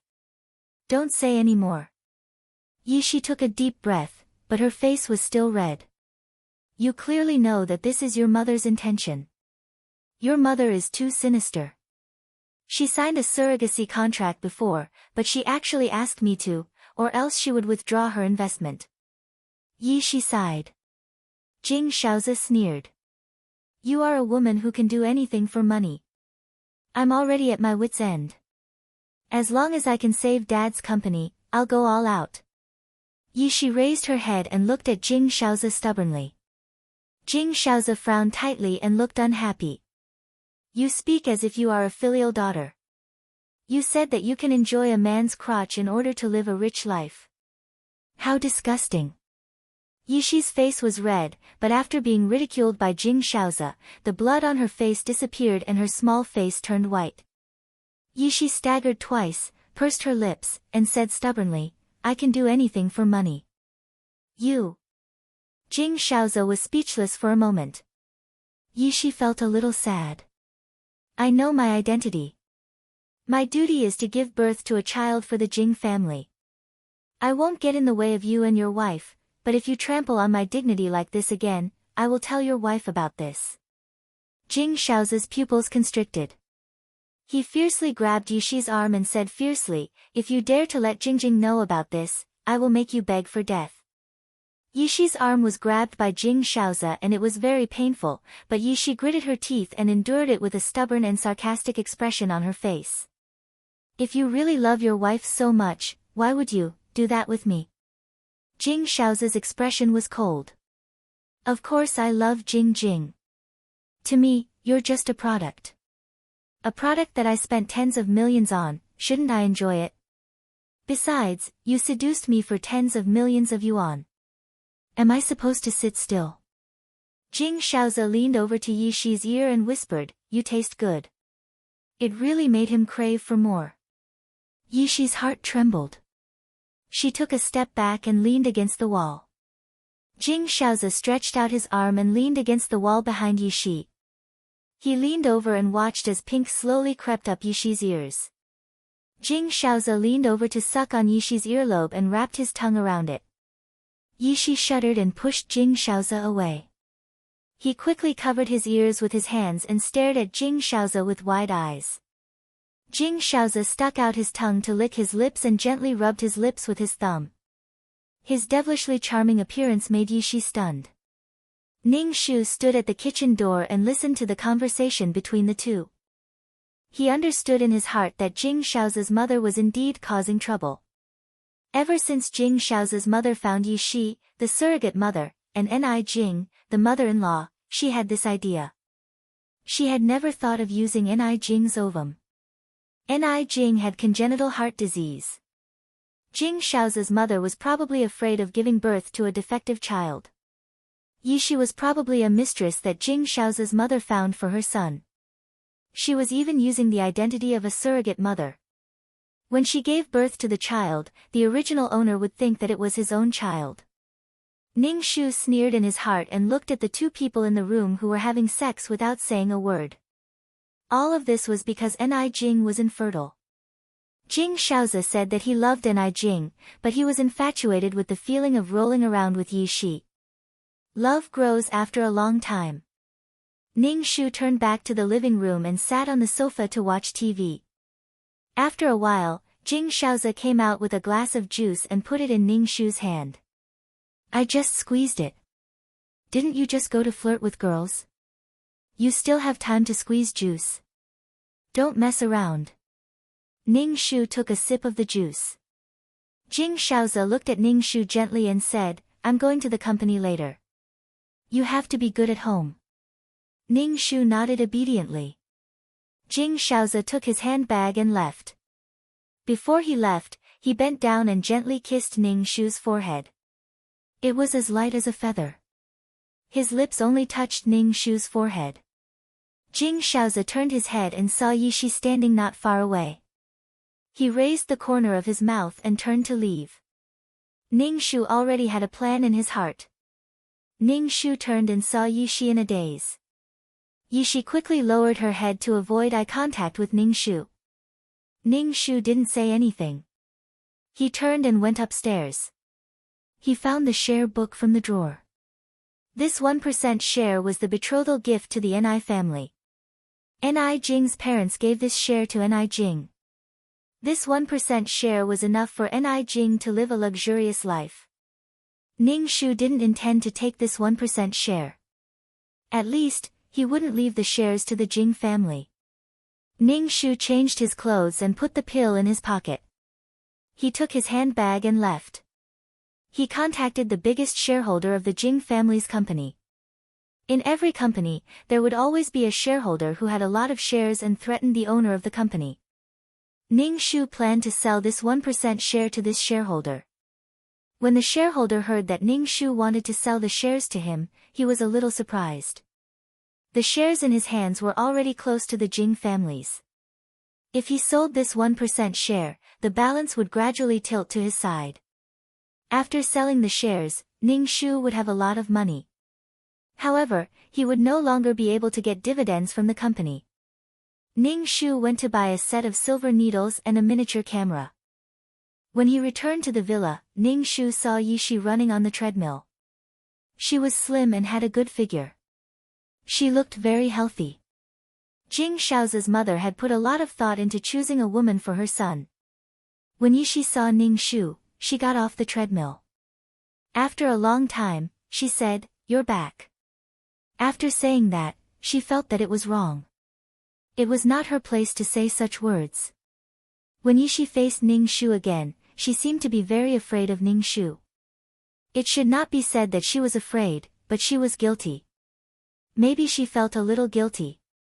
Maybe she felt guilty. So, after giving birth to the child, she disappeared. Moreover, she was deeply hurt by Jing Shaozi at that time and chose to leave. However, her departure was useless. Instead, it completely broke the relationship between Jing Shaozi and Ni Jing, and Ni Jing died because of it. After Ni Jing died, there was no one between them anymore. In the end, they lived happily together. Ning Shu thought about it and said to Yi Shi, "I forgot to buy something. Help me buy it." Yi Shi obviously didn't expect Ning Shu to ask her for help. She asked, "What is it?" "I forgot to buy underwear. I only wear this brand of underwear. Help me buy it. The servants at home probably can't buy it." Yi Shi nodded and took the money Ning Shu gave her. She turned and went into the room to change her clothes and went out. Chapter 629. After Yi Shi left, Ning Shu entered Yi Shi's room and installed the miniature camera in a hidden position facing the bed. She was planning to divorce Jing Shaozi, but it was not just a divorce. After installing the miniature camera, Ning Shu left Yi Shi's room, slowly opened the box, and inserted needles into his body. Ning Shu could only relieve the discomfort in his heart by inserting needles into his acupoints. When Yi Shi came back and saw Ning Shu's face full of needles, she was a little surprised. Then, she put the bag in front of Ning Shu and said, "This is what you wanted." Ning Shu nodded, then pulled out the silver needles from his face and asked Yi Shi, "What are your plans after the child is born?" Yishi's face flashed with gloominess. She shook her head and said, I don't know. I haven't thought that far ahead. Although you are a surrogate mother, your body is still pure and can live a good life with the person you love. Ning-shu looked at Yishi and said. Pure and clean. Yishi's mind flashed with the image of her and Jing Shaozi. She was no longer pure and clean. Yishi's heart was sad, but this man was someone else's husband, and that man loved his wife very much. Let's talk about the future later. Yishi didn't want to talk to Ning-shu, so she found an excuse to take a shower and left. Ning-shu looked at Yishi's back and raised his eyebrows. Did Yishi fall in love with Jing Shaozi? Ha, you two are true love. Are you two destined to be entangled because you have slept together? In the evening, Jing Shaozi came back from work. Ning-shu pulled Jing Shaozi into the bedroom. Jing Shaozi was a little surprised and asked, What's wrong? What happened? Jing Shaozi looked at Ning-shu hurriedly pulling him into the bedroom with a doting look on his face. Ning-shu said, Take off your clothes. Jing Shaozi raised his eyebrows. Jing, what's wrong? Do you want it? Why are you asking me to take off my clothes the moment we get back? Ning-shu almost wanted to vomit on Jing Shaozi's face. He took out a shining silver needle and said, I've been learning acupuncture recently, but I can't find the acupoints, so, you want me to test acupuncture for you? Jing Shaozi looked helpless. When did you learn acupuncture? Dad found me a Chinese medicine doctor. He said he can use acupuncture to strengthen the heart and lungs. Ning-shu held the silver needles and urged Jing Shaozi to take off his clothes. Jing Shaozi slowly unbuttoned his shirt and said helplessly, Just call the doctor home. Do you still have to learn it yourself? Jing Shaozi took off his clothes, revealing his muscular body as he lay on the bed obediently. Jing, can you do it or not? Jing Shaozi asked Ning-shu. Ning-shu held a silver needle in his hand and saw some scratches on Jing Shaozi's back. It was obviously scratched by Yishi last night. Ning-shu said expressionlessly, I'm going to prick it. It may hurt a little. Why can't you stop? Jing Shaozi said helplessly and dotingly. Ning-shu curled her lips. While holding the needle, he looked at the human acupoint chart and pricked Jing Shaozi's back. Jing Shaozi let out a muffled groan. How do you feel? Ning-shu asked Jing Shaozi. It's sore. Jing Shaozi said helplessly. Ning-shu's tone was happy. It seems that you pricked the right place. Don't move. Again. Jing Shaozi looked even more helpless. He stayed motionless and let Ning-shu prick the needle. Ning-shu pricked an acupoint. Jing Shaozi cried out in pain and asked, Why is it so painful this time? Ning-shu looked at the human acupoint chart and hurriedly pulled out the silver needle. He quickly said, I'm sorry. I pricked the wrong one. Jing Shaozi grimaced in pain and sat up. Ning-shu said, Are you done fooling around? Ning-shu asked in surprise, You know that I'm fooling around. Why are you still letting me prick you? Will you give up if I don't let you prick me? Jing Shaozi gently flicked Ning-shu's forehead. Jing, you're stubborn. Ning-shu sneered in his heart. What a good man. This man was really gentle. Or was he the real him in front of Yishi? Perhaps Jing Shaozi was a man in front of Yishi, a man full of aggressiveness towards women. Ning-shu pulled out the silver needle from Jing Shaozi's body. He saw purple blood beads coming out of an acupoint. He wiped them off and said to Jing Shaozi, Put on your clothes. I think I'd better find a dummy to practice on first. Jing Shaozi slowly put on his clothes. His movements were slow and elegant, with a kind of noble aura. Jing Shaozi touched Ning-shu's head and looked very gentle. Jing, don't worry. Take your time. I like you no matter what you do. Ning-shu just raised the corner of his mouth. After dinner, Jing Shaozi accompanied Ning-shu to stroll around the villa garden. Then he received a call and said to Ning-shu, I have something to deal with in the company. I may not come back tonight. Ning-shu nodded. Take care of yourself. Jing Shaozi kissed Ning Shu's forehead and turned to leave. Ning Shu returned to the bedroom and turned on his laptop.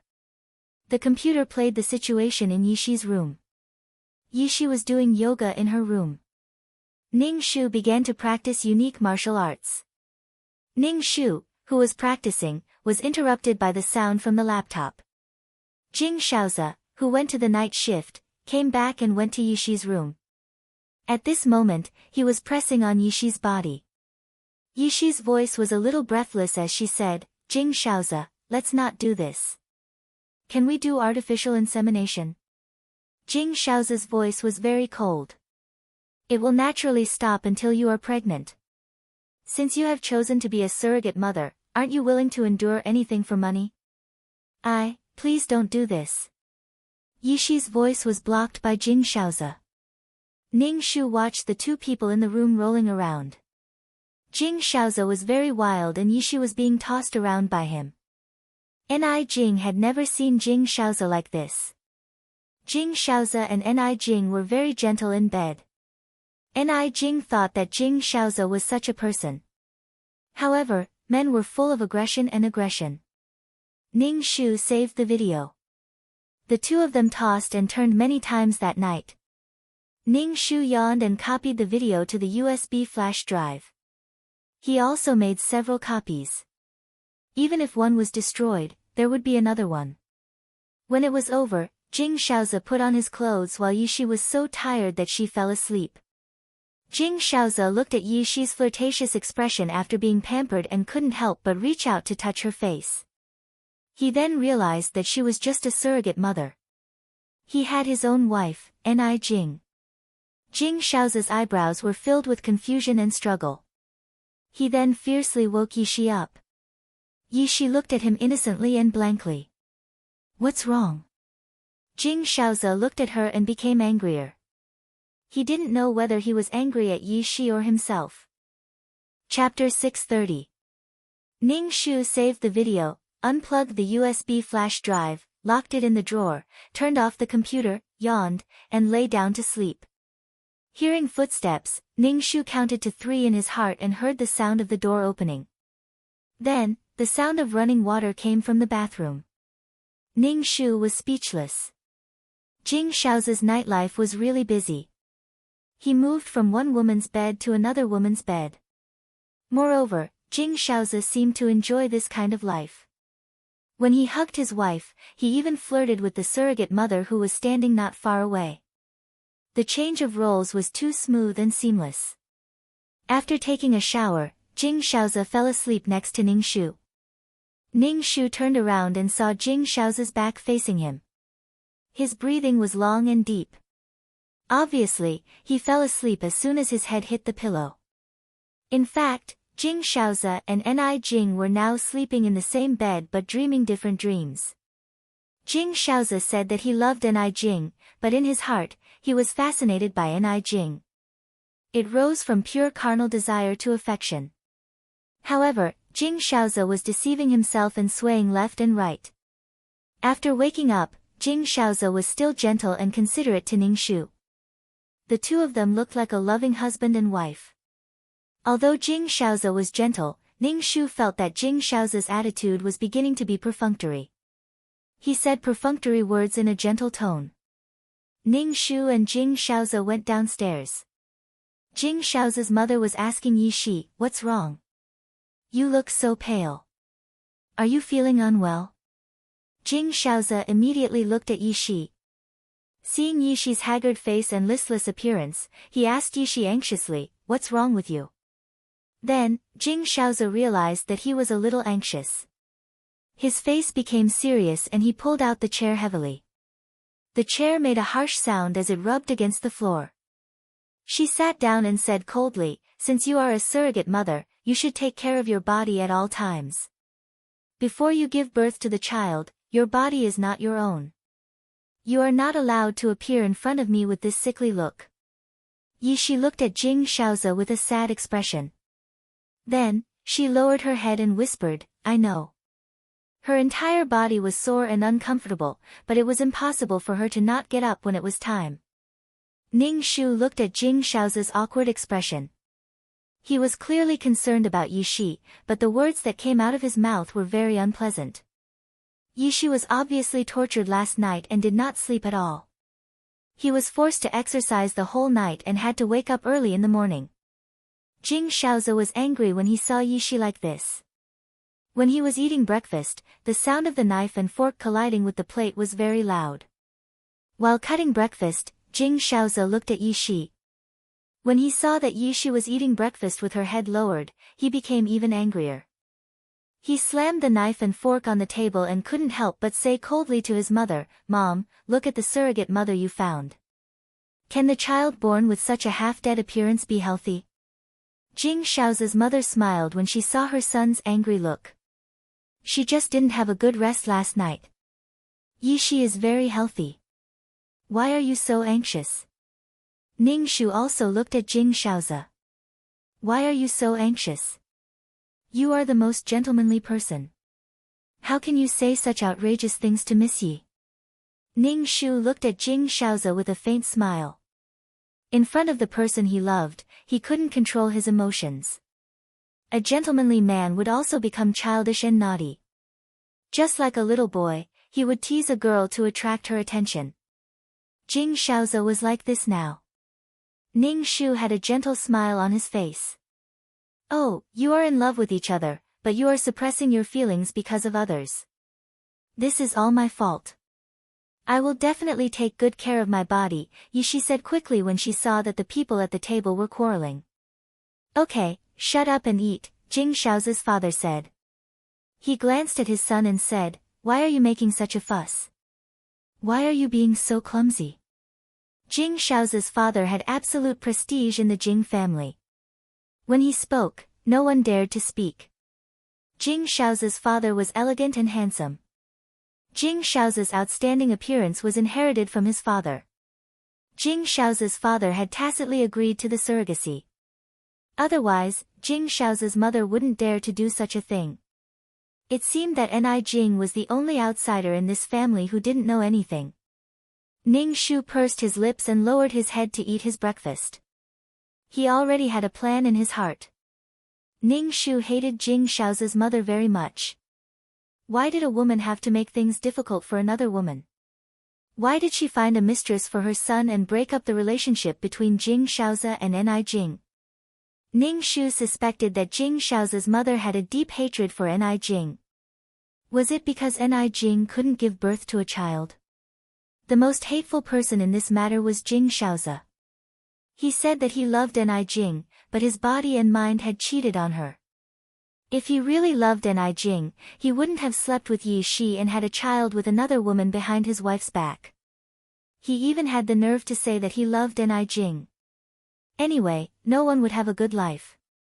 After breakfast, Jing Shaozi kept looking for a chance to talk to Yi Shi, but Yi Shi went directly to her room to rest. With so many people watching, Jing Shaozi couldn't go to Yi Shi's room directly. Jing Shaozi went to work with a sullen face as if someone owed him money. Ning Shu asked Jing Shaozi's mother, "When can Miss Yi have the surgery? I think it's better to hurry. The longer Miss Yi stays in our house, the worse her reputation will be." Jing Shaozi's mother frowned. "Let's wait for a while." Ning Shu didn't ask anymore. He guessed that Jing Shaozi's mother was waiting for Yi Shi to get pregnant naturally and give birth to the heir of the Jing family. "I'll ask Yi Shi if she's feeling unwell. Should she go to the hospital?" Jing Shaozi's mother went to Yi Shi's room. Ning Shu hurried upstairs and turned on the computer. The screen showed Jing Shaozi's mother and Yi Shi. Yi Shi was sitting on the bed.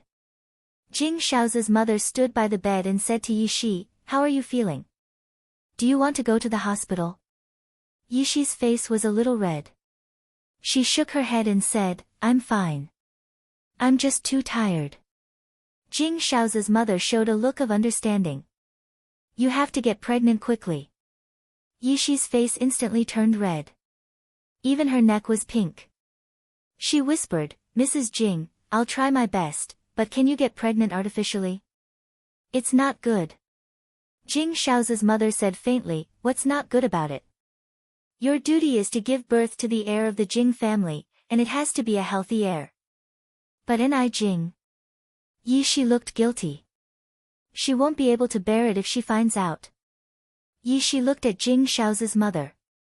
Is this really okay?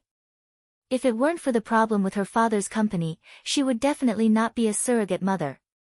She was not married and she would give birth to someone else's child who was not related to her by blood. Chapter 631. Yi Shi originally thought that being a surrogate mother was already an unbearable pain in her life, but she never expected that there would be something even more shameful waiting for her. Mrs. Jing wanted her and Jing Shaozi to conceive naturally and give birth to the heir of the Jing family. Ni Jing is Jing Shaozi's wife. The child I gave birth to with Jing Shaozi is not legitimate. Yi Shi's expression was a little sad. The most important thing was that once she gave birth to this child, the child would have nothing to do with her. Jing Shaozi's mother pursed her lips. The Jing family married a sickly woman and gave birth to a sickly child. The Jing family will be laughed at by the entire upper-class society. You only need to know your duty and give birth to the child. Your father's company will be fine, and your child will be the heir of the Jing family in the future. But this is my child. Yi Shi bit her lips tightly and her face was pale. Jing Shaozi's mother looked displeased. Since you've taken the money, you should do what you're supposed to do. Ni Jing's family is quite wealthy. Your child will have a bright future with such a wealthy family and a family like the Jing family. What you need to do is to not see this child. Yi Shi's eyes turned red and tears flowed out. Jing Shaozi's mother looked at Yi Shi and said faintly, "It's fine if you want to go back on your word, but I won't fund your family for nothing." Yi Shi did not speak. She had already lost her virginity. Without the funds from the Jing family, her father's company would go bankrupt. Since you have made up your mind to be a surrogate, then what you need to do is to take good care of your body. In addition to the cash flow from your father's company, I will also give you an additional 5 million yuan for nutrition. Jing Shaozi's mother was very generous. Yi Shi was a little resistant to Jing Shaozi's mother's charity, but what she was doing now would make others look down on her. If she refused, it would seem pretentious. Jing Shaozi's mother sat by the bed, stretched out her hand, and patted the back of Yi Shi's hand. She said, "I actually like you very much. You are filial and Shaozi also likes you very much." Although Shaozi is gentle and elegant, he is a very careful person. No one can force him. He was determined to marry the daughter of the Ni family who had heart disease. Jing Shaozi's tone was not very good when he talked about Ni Jing. Obviously, he did not like Ni Jing. Since he was able to make you pregnant naturally, it means that he doesn't hate you. If the child's biological parents love him, it's good for the child. Jing Shaozi's mother said gently, "I also want my grandson to be born because of love and not because of hatred. Trust me, I know my son very well. He loves you. Instead of looking so miserable every day, why don't you take good care of yourself? He's your child too. You have to be responsible for him." Jing Shaozi's mother tried to persuade Jing Shaozi. Yi Shi doubted Jing Shaozi's mother's claim that Jing Shaozi liked her. Jing Shaozi appeared to hate her very much, always speaking ill of her and mocking her. How could he like her? He liked his wife and was always gentle and considerate to her. His brows were filled with tenderness. Holding his wife in the palm of his hand and doting on her was true love. Moreover, Jing Shaozi constantly reminded her not to ruin their relationship as husband and wife. Yi Shi couldn't figure it out. He was such an elegant and noble man, but why was he so mean and evil when facing her? Every time she heard Jing Shaozi's words, Yi Shi felt as if a knife was stabbing her heart. She was a lowly and spurned surrogate mother. As long as she could save her father's company, she could endure anything. Yi Shi endured Jing Shaozi's insults with her tenacity. However, Yi Shi did not know that the more stubborn she was, the more Jing Shaozi wanted to humiliate her. Subconsciously, he also wanted to conquer her. He wanted to see this stubborn woman give in. Ning Shu, who was in front of the computer, listened to the conversation between Jing Shao's mother and Yi Shi and sneered. The child had not even been born yet, but they were so confident. Whether the child could be born or not was still a problem. Ning Shu saved the video of the conversation between the two. From the beginning to the end, Yi Shi's performance was so innocent and forced. Every female lead who was a mistress had no choice but to do so. Everything was because they had no choice but to do so. Jing Shao's mother originally regarded Ni Jing as a disgrace and let her son sleep with another woman. Perhaps it was to take revenge on Ni Jing. She did not expect that Ni Jing would not be able to accept it when she found out about it. She clutched her heart and collapsed on the ground. If she was more vicious, she might even want Ni Jing to die. Jing Shaozi had already forgotten his promise and responsibility to Ni Jing. When he was in bed with Yi Shi, he even hypnotized himself that he was just using a product and that it had nothing to do with love. Ning Shu raised his eyebrows. This family. A woman could not have children and even had the most basic value. In the eyes of the Jing family, the original owner could not give birth and could die at any time. Ning Shu turned off the computer and the phone on the bedside rang. Ning Shu picked up the phone and pressed the recording button. Jing Shao's gentle voice came from the phone. Jing, the company has an international cooperation project. I may not be home for the next few days. Ning Shu, if I believe you, I'll be the one whose brain is fried by Malatang. Ning Shu grinned and asked expressionlessly, how long will this project take? Half a month if it's fast, maybe more than a month if it's slow. I'll find time to come back to see you. Jing Shaozi comforted Ning Shu. Be careful at home. Take medicine if you're not feeling well. I know. Ning Shu said faintly. Then I'll go back to work. Jing loves you. Jing Shaozi hung up the phone. Ning Shu looked at the recording file on the phone and sneered.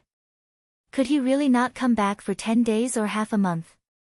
When Jing Shaozi was not at home, Ning Shu rarely went downstairs.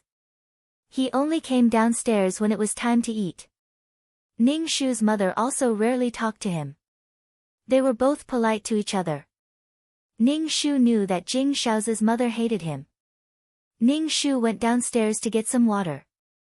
Seeing that the whole villa was empty, he asked Auntie Li, a servant at home, where did mother-in-law go? Auntie Li said, Madam took Miss Yi out to buy things. She said that she won't come back tonight and will attend a banquet. These two people were so close. It seemed that they were the ones who had a good relationship.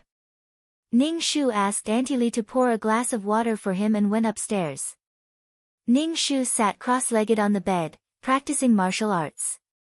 The laptop in front of him was open. Yi Shi's room was empty. He didn't know how long he had been practicing, but there was a knock on the door.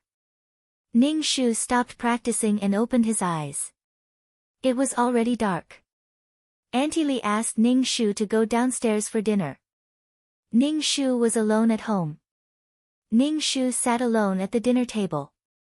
He ate leisurely and went upstairs. Chapter 632. Ning Shu kept practicing the peerless martial arts. Since Jing Shaozi did not come back, she had time to practice.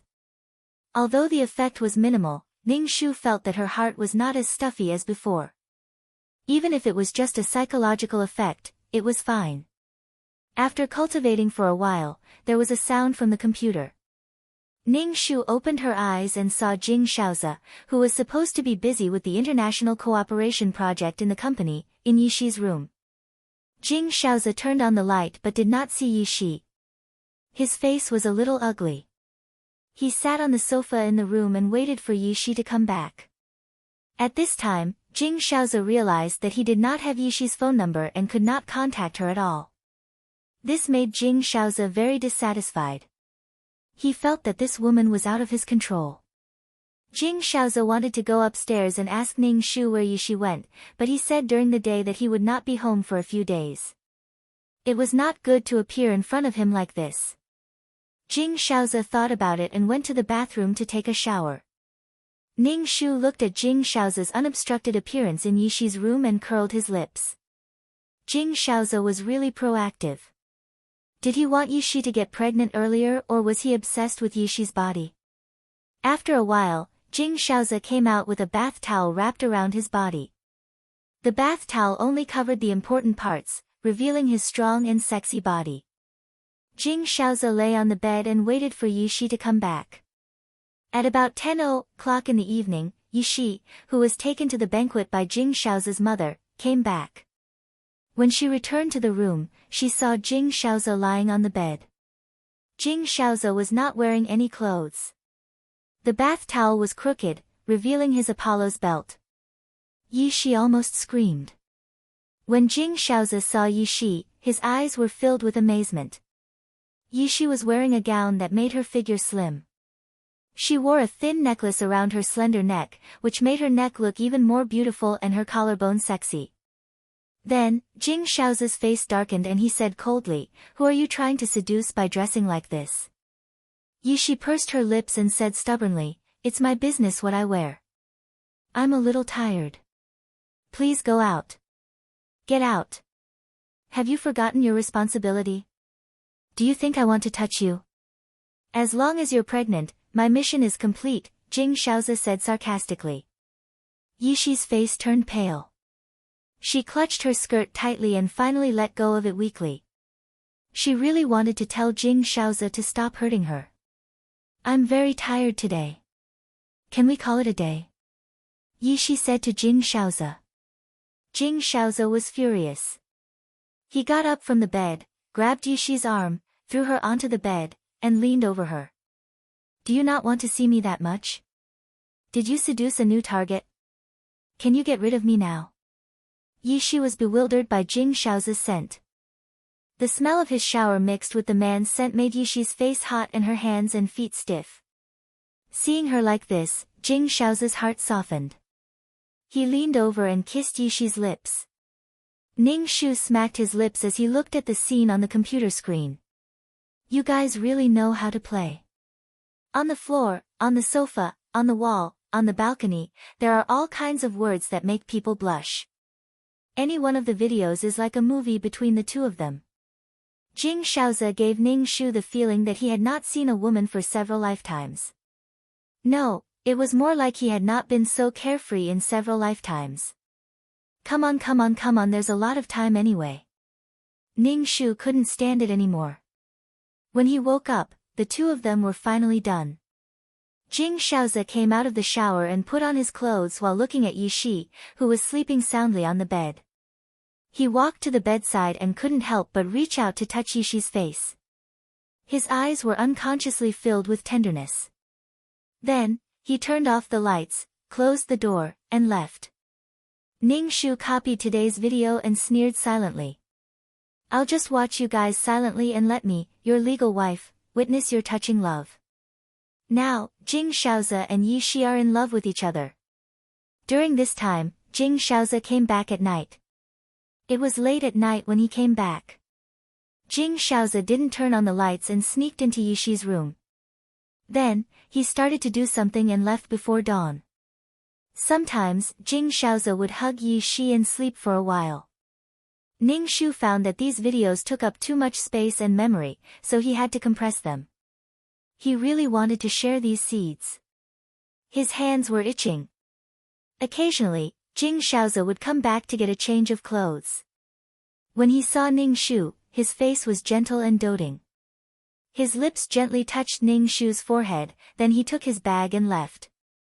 But he came back to be with Yishi at night. Jing Shaoza was very vigilant. When he drove back, he didn't drive the car to the villa's entrance. Instead, he parked it by the roadside. It was very suitable for an affair in the middle of the night when everyone was asleep. Ning Shu pretended that he didn't know anything. They could do whatever they wanted. Jing Shaoza's mother stared at Yishi's belly. It had been almost 2 months, but why was there still no movement in Yishi's belly? Jing Shaoza's mother could only take Yishi to the hospital for a checkup. The results showed that Yishi was normal. If everything was normal, why wasn't she pregnant? Could it be that it was not time yet? Jing Shao's mother asked the nutritionist to prepare some foods for Yi Shi that were easy to conceive. She wanted Yi Shi to get pregnant as soon as possible. Ning Shu could naturally see Jing Shao's mother's anxiety. He said indifferently, "Mom, when can Miss Yi have the operation?" Jing Shao's mother said impatiently, "Soon." The doctor said that Yi Shi's body still needs some time to recuperate. Jing Shao's mother wanted Yi Shi to get pregnant naturally. She didn't believe in the medical technology of embryo transfer at all. What if the child was born with some defects? The Jing family already had a daughter-in-law with a heart disease. They couldn't have a defective child. Otherwise, she really couldn't raise her head in front of a group of rich ladies. The Jing family had plenty of money. It was too easy for them to have a naturally born child. Ning Shu raised his eyebrows and asked, "How long do we have to wait?" Jing Shao's mother said, "The child will only be healthy if we do enough work. We don't lack this time." A guilty look appeared on Yi Shi's face. She said to Jing Shao's mother, "It's all because of me." Yi Shi was apologizing for not being able to get pregnant.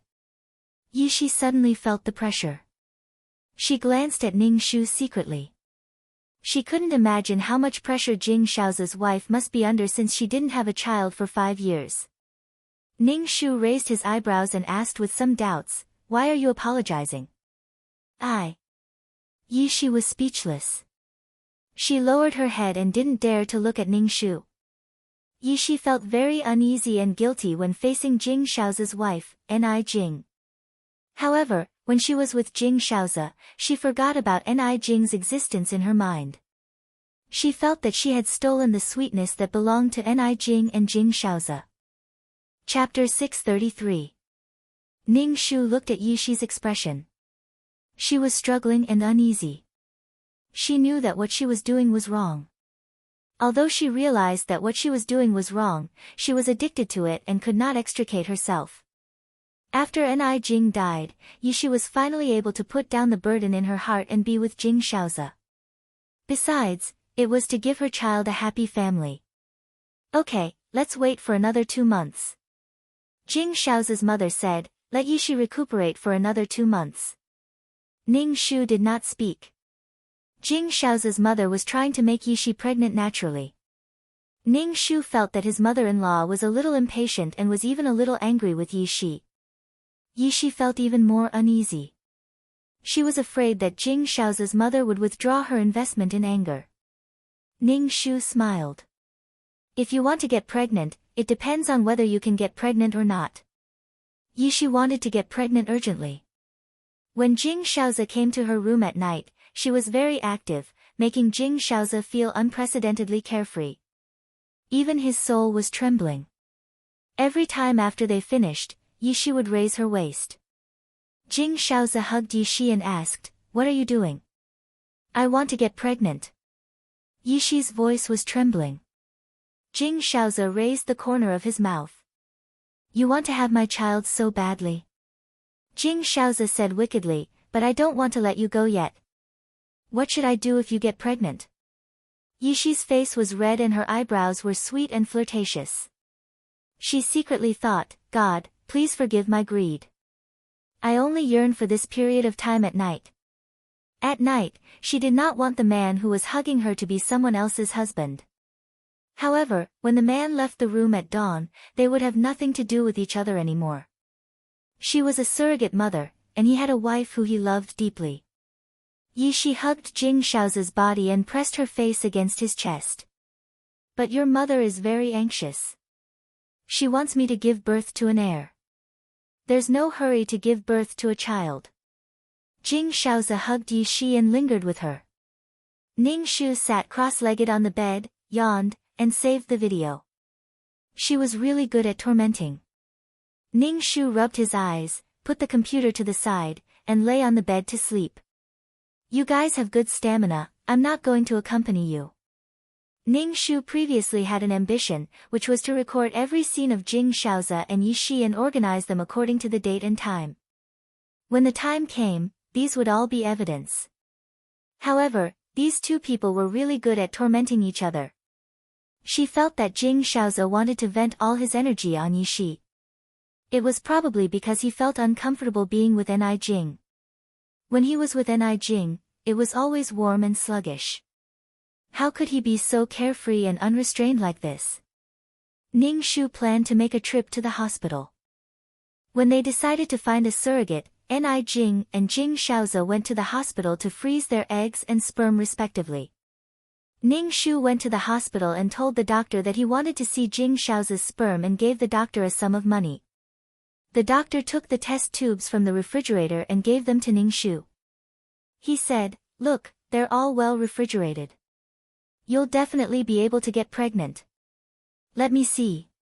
Ning Shu took the test tube. Under the temperature of -190 degrees, it had been frozen into ice and was emitting white smoke. Ning Shu opened the lid. When the doctor wasn't paying attention, he took out a bottle from his pocket and put a little heavy metal mercury into the test tube. He then closed the lid and said, "Where do you put it?" "I'll put it there." "This is your husband's name." "Here it is," the doctor said. Ning Shu put the test tube back and smiled slightly. "If you want to have a child, you'd better try to do it as soon as possible. The longer it takes, the lower the sperm's activity." "Okay." Ning Shu nodded. After solving this matter, Ning Shu's heart was a lot lighter. He went back to his mother's home, the Ni family. The Ni couple loved Ni Jing very much.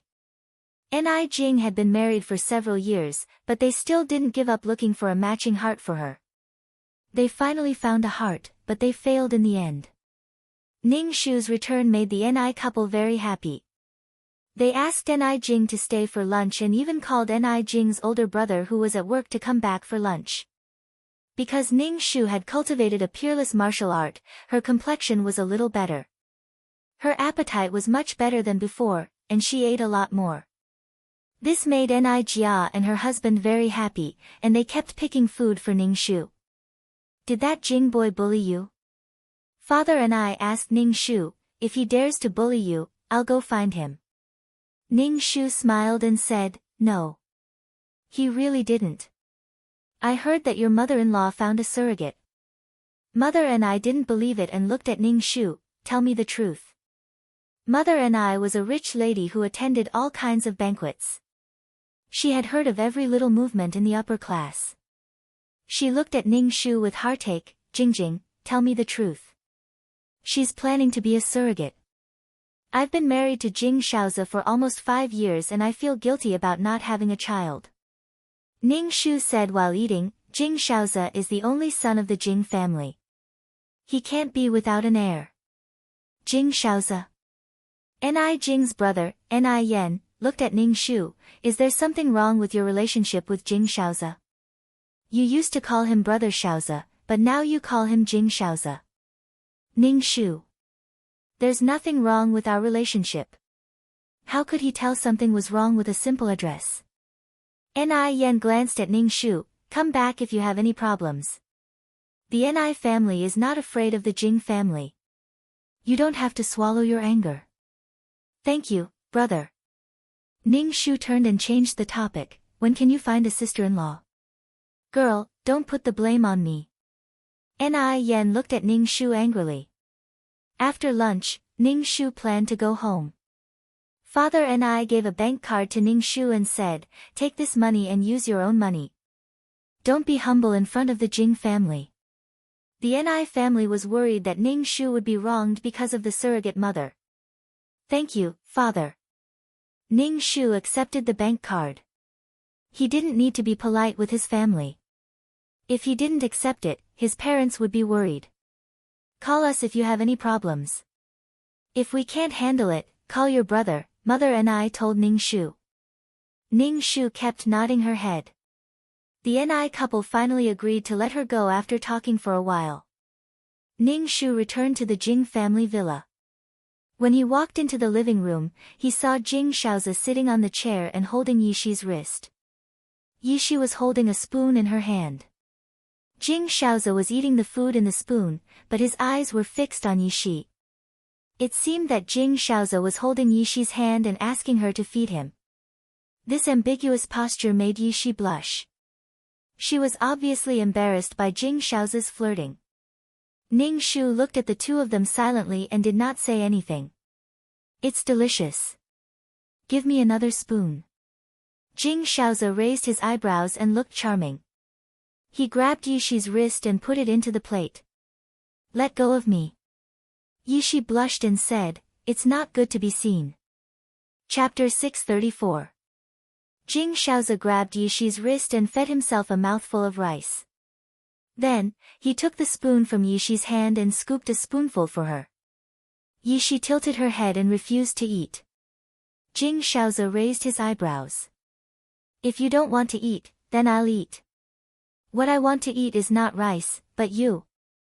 Yishi's face turned red and she opened her mouth to take a sip of the food in the spoon. Ahem. Ning Shu coughed and interrupted the sweet feeding of the two. Jing Shaoza turned his head and saw Ning Shu. As if he was scalded, he instantly shook off Yishi's hand. Yishi's expression darkened and she lowered her head without speaking. Jing Shaoza's expression was very unnatural. He stood up and walked in front of Ning Shu, gently asking, where did you go? You must be feeling unwell on such a hot day. Have you eaten? I'll make noodles for you. Are you thirsty? Do you want me to pour you a glass of water? Jing Shaoza said a lot of things, but he just wanted to divert Ning Shu's attention. Ning Shu said faintly, I went home. I've eaten. Jing Shaoza held Ning Shu's hand. Why didn't you tell me that you were going to your parents' house? I'll go back with you. I was worried about you going out alone. Ning Shu rolled his eyes in his heart. Worried? Didn't you have fun feeding each other just now? I didn't see that you were worried at all. Ning Shu had a gentle smile on his face. I know my own body. It's okay. You haven't eaten yet? Ning Shu glanced at the 8-treasure porridge on the table. The porridge was thick and the color was very beautiful. I just ate. Jing Shaoza picked up the bowl. Jing, do you want to eat more? Didn't you say that you were busy with the cross-country cooperation? Why did you come back? Ning Shu glanced at Yi Shi, who was motionless with her head lowered. Jing Shaoza said gently, I'm done. Now I have a lot of time to spend with you. Jing Shaoza said as he held Ning Shu's hand. We haven't gone out for a long time. The weather is so hot, let's go to the resort. In order to divert Ning Shu's attention, Jing Shaoza made various promises. Usually, when a man had done something wrong, he would be particularly attentive, just like Jing Shaoza was now. Sure. With a smile on his face, Ning Shu glanced at Yi Shi and said, Miss Yi, let's go together. This resort villa is very good. Thank you, Ning Shu said. Ning Shu rubbed his forehead. I want to go up and rest. Jing Shaoza breathed a sigh of relief and said, that's good. You go up and rest. When Jing Shaoza saw that Ning Shu didn't make a fuss, he heaved a sigh of relief. If she really saw something, her heart wouldn't be able to take it and she would definitely make a fuss. She wouldn't be as calm as she was now. Jing Shaoza didn't know what was wrong with him now. During the day, he was entangled with Yi Shi and was almost discovered by An Jing. He was simply bewitched in broad daylight. After Ning Shu went upstairs, Jing Shaoza looked at Yi Shi. Yi Shi raised her head and looked at Jing Shaoza. Jing Shaoza sneered. You're really capable. I don't know what you're talking about. Yi Shi asked in confusion and innocence. TSK. Jing Shaoza grabbed Yi Shi's arm. You seduced me in broad daylight and almost got discovered by Jingjing. Your ability to seduce men is not weak. Yi Shi looked stubborn and mocked, did I let you grab my hand? You grabbed my hand. Let go. You, woman, will you die if you don't talk back to me? Jing Shaoza said angrily with a cold expression. I'm warning you. Don't tell Jingjing about this. If anything happens to Jingjing, I won't let you go. Yi Shi looked gloomy and her lips trembled. I'm also warning you. If you continue to be so rude to me, I'll tell Ni Jing and your wife about this. You. Jing Shao's pupils constricted.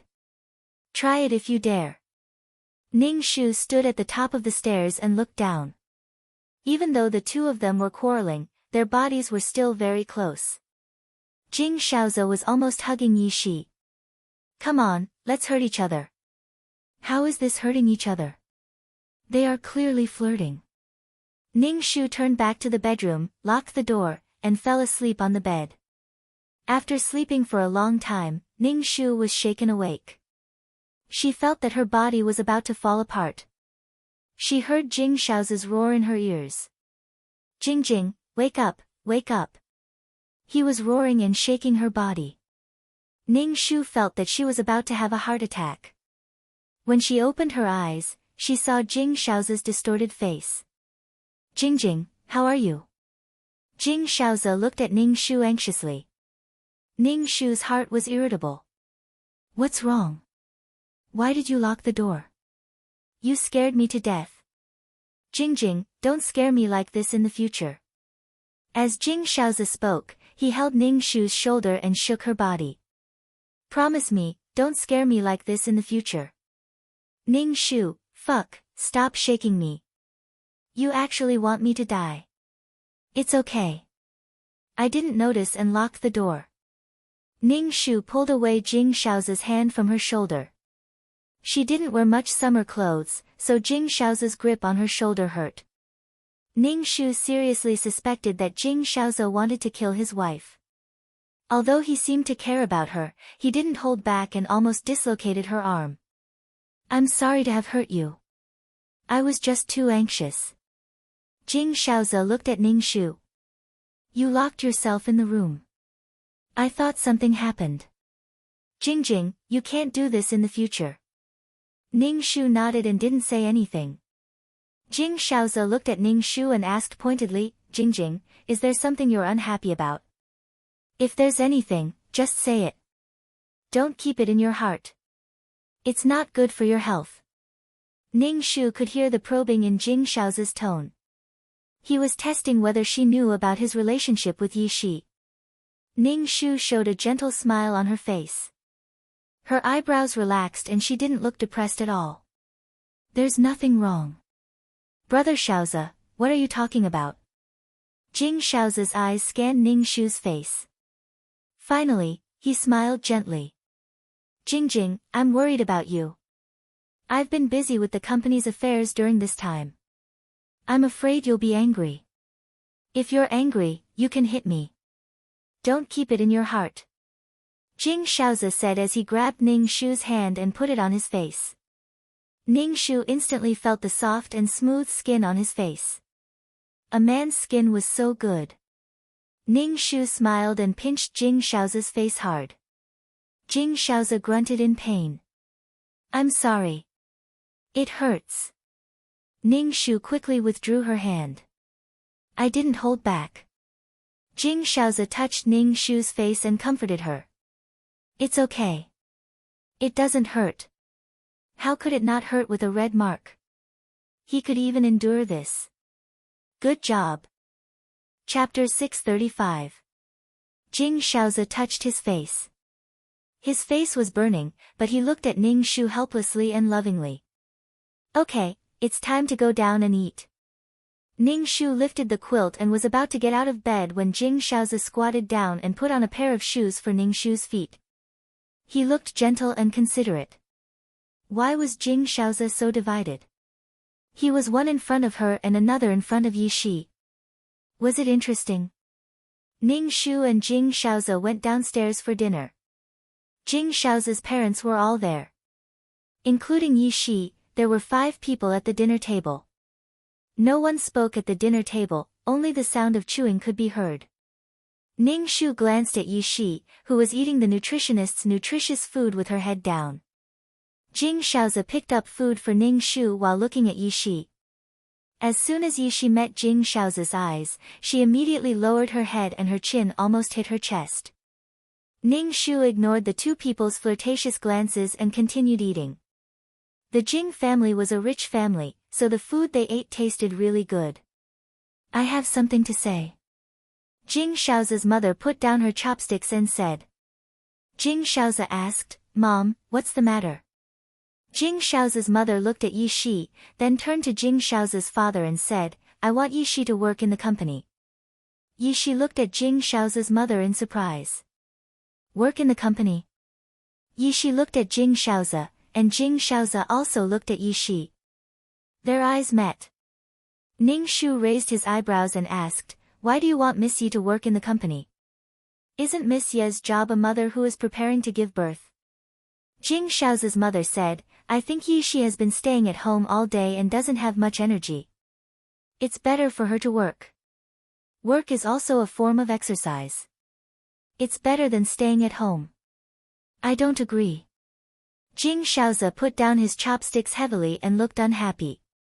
I don't want to see her. I don't want to see her at home or at the company. Yi Shi lowered her head and used her chopsticks to stir the food in her bowl. She looked very aggrieved and pitiful. Jing Shaoza glared at her.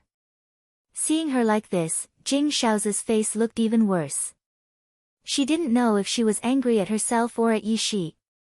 The corners of Ning Shu's mouth twitched. She was obviously very happy in her heart, but she still disagreed verbally. Bitches were really pretentious. Anyway, I just don't agree with this woman going to the company. Jing Shaoza reiterated. She doesn't look like someone who works at all. This won't do. Yi Shi must go to the company. Jing Shaoza's mother immediately said. Seeing that everyone at the table was staring at her, she coughed and said, I mean, Yi Shi shouldn't stay at home all day. It's good for her to go out for a walk. Besides, tens of millions of yuan can't be given to Yi Shi for free. It's good to let Yi Shi work. Everything is to let Yi Shi give birth to a healthy child. I can see that Yi Shi is very reserved in this house. Let her go to the company to help out, Jing Shaoza's mother said. Ning Shu sneered in his heart and faintly said, the radiation in the office is huge. Printers and computers are actually not good for Miss Ye's body. Why must you arrange for Miss Yi to go to the company? Miss Yi is not comfortable at home. We can get another house for Miss Yi to live in and let her recuperate, Ning Shu said very considerately. Yi Shi put down the fork in her hand and said, I'm willing to go to the company. I'm willing to work with my own strength to pay back the money. Ning Shu stared at Jing Shaoza's mother. Then, what kind of work do you want to arrange for Miss Yi? Secretary, Jing Shaoza's mother said. She must be Jing Shaoza's secretary. Ning Shu looked at Jing Shaoza's mother indifferently. She was really a pimp. She tried every means to let Jing Shaoza and Yi Shi be alone and tried every means to get them pregnant. Ning Shu had a gentle smile on his face. He looked at Jing Shaoza's mother and thought, I hope you can also meet an affectionate and innocent mistress like Yi Shi. I hope your husband can find such a simple and beautiful mistress. Jing Shaoza's mother saw Ning Shu staring at her and asked, Jing, don't you agree? Why would I? Ning Shu had a smile on his face. I agree with everything mother-in-law said. Jing Shaoza's mother nodded with satisfaction and said to Jing Shaoza, when you go to work tomorrow, take Yi Shi with you. It's on the way anyway. The two of them don't have to go together, Jing Shaoza's father said. Jing Shaoza's father said. Jing Shaoza's father glanced at Ning Shu. Shaoza is already married. If he goes to the company with another woman, it won't be good for the company's image. Jing Shaoza's mother looked a little unhappy, but she didn't dare to refute Jing Shaoza's father. After dinner, Jing Shaoza took Ning Shu out for a walk. Ning Shu saw that Jing Shaoza's eyebrows were full of joy. He was obviously very happy to work with Yi Shi. Even if he was taking a walk with her now, his mind was elsewhere. Ning Shu resisted the urge to kick Jing Shaoza to death. He smiled quite gently and said, let's go back. I'm a little tired. Okay. Jing Shaoza immediately said and turned to go into the house. Ning Shu saw that Jing Shaoza hurriedly went into the house because Yi Shi was in the house. Jing Shaoza didn't even want to do the most basic perfunctory thing now. Of course, This kind of Jing Shaozi made Ni Jing want to target Yi Shi all the time. She made trouble for Yi Shi everywhere. She treated Yi Shi like a servant and made her serve tea. She splashed hot water on Yi Shi's face and cold water on Yi Shi's body. Yi Shi was very strong and stubborn and endured it. However, Ni Jing's actions made Jing Shaozi hate her. Instead, Jing Shaozi protected Yi Shi. He pointed at Ni Jing and said, "Jing, you've changed. How did you become so vicious?" However, Jing Shaozi had also changed. He was no longer the Ergu that Ni Jing knew. He had a change of heart and even cast aside his responsibility as a husband. There was no right or wrong in love. There was only love and no love. I love your sister. Ning Shu felt that every time he transmigrated, it was a challenge to his worldview. Would they die if they didn't have love? Then they could all go and die. Jing Shaozi probably had a lot of time to spend with Yi Shi tomorrow, so he didn't sneak into Yi Shi's room at night. However, he was in high spirits. He saw Ning Shu staring at him with a smile on his face. This smile was different from the usual gentle smile on his face. This smile could really feel how happy Jing Shaozi's mood was. Jing, why are you looking at me like this?" Jing Shaozi walked in front of Ning Shu and gently kissed Ning Shu's forehead. He then stretched out his white jade-like fingers to unbutton Ning Shu's pajamas. "Ning Shu, I'm not feeling well. My chest feels stuffy." Ning Shu touched his chest. Jing Shaozi breathed a sigh of relief. "Okay, let's go to bed early." Ning Shu saw Jing Shaozi's expression as if he had escaped a disaster and didn't know what to say. Chapter 636. Jing Shaozi wanted to use the method of husband and wife communication to cover up his abnormality, but after being rejected by Ning Shu, he breathed a sigh of relief. After having a taste of Yi Shi, Jing Shaozi didn't think that he could still tolerate such a gentle way of communication. He always had to pay attention to whether the person below him was fine or not, and he always had to think whether it was too heavy. There was no joy to speak of. There was no passion at all. He didn't think so before, but now that he had experienced another kind of exercise, he couldn't communicate with a woman who was weak and had a heart condition. Jing Shaozi felt that it was a kind of torture. Jing Shaozi slightly raised the corner of his mouth and said to Ning Shu, "Go to sleep. Staying up late is not good for your health." Then he hugged Ning Shu, but what he touched was not warm and fragrant jade. His body was very thin and weak, and he felt that it was all bones. Jing Shaozi let go of Ning Shu without a trace and said gently, "Go to sleep." Ning Shu twitched the corner of his mouth. This man was the best example that Ning Shu had ever seen of a man's lower body. He looked elegant and noble, but he was greedy for sex. He was a lower body animal. Every day, he let Yi Shi get up with a sore waist. He was so strong, just like a perpetual pile driver. Sooner or later, he would have a kidney deficiency. Ning Shu turned his back to Jing Shaozi and closed his eyes to sleep.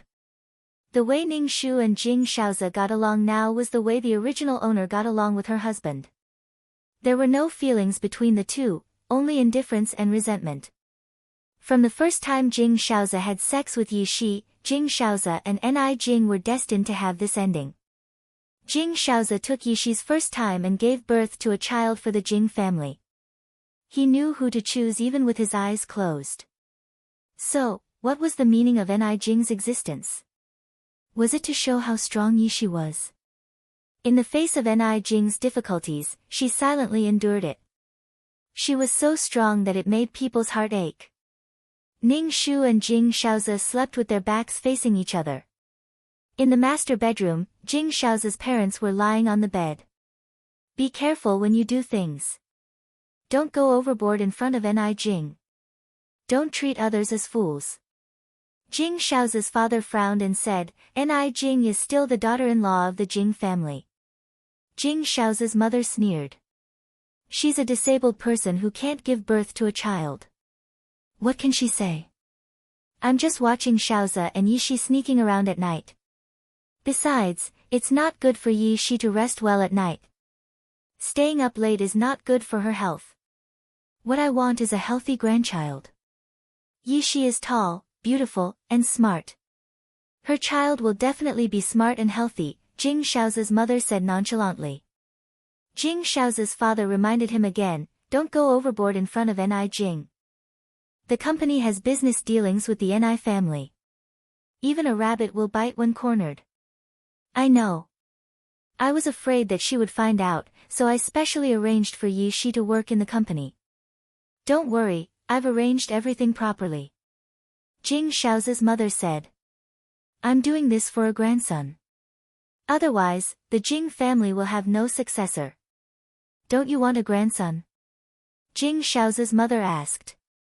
Jing Shao's father said, I definitely want a grandson, but there must be a limit to what you do.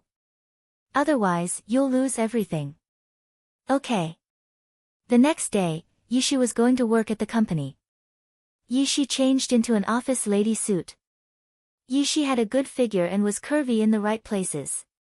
She wore a knee-length skirt with a beautiful wrap. Her legs were slender and straight.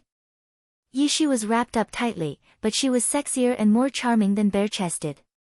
When Jing Shaozi saw Yishi again, his eyes lit up and his gaze was hot.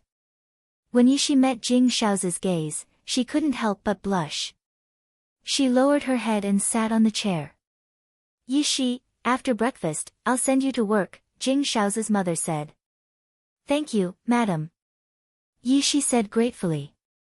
Jing Shaozi looked at Yishi and snorted. You'd better hurry up. The company doesn't accept people who are late and leave early. I know. Yishi bit her lips and whispered in the face of Jing Shaozi's bad attitude. Ning Shu ate breakfast. She could even eat in the face of such a disgusting family. Ning Shu felt that her realm had become higher.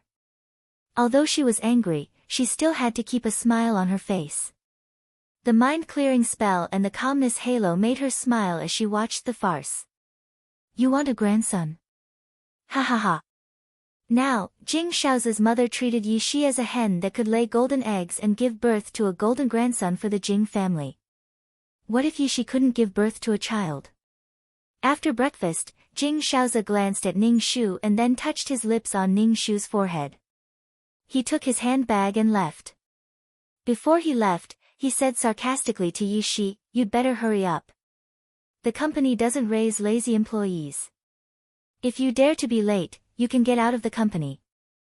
Yishi's expression was gloomy. Why did this man hate her so much? He was so gentle to Ni Jing but treated her like a devil. Like a demon, he possessed her body and slashed her heart again and again. Yishi felt that she couldn't bear it anymore. This threesome made her feel very painful, very painful. She was like a mouse stealing other people's things, but Jing Shaozi refused to let her go. She was really tired. Let's go. Don't pay attention to that brat, Jing Shaozi's mother said to Yishi. She treated Yishi as her daughter-in-law. Whoever gave birth would be her daughter-in-law. Ning Shu pursed his lips and watched the two of them leave the living room.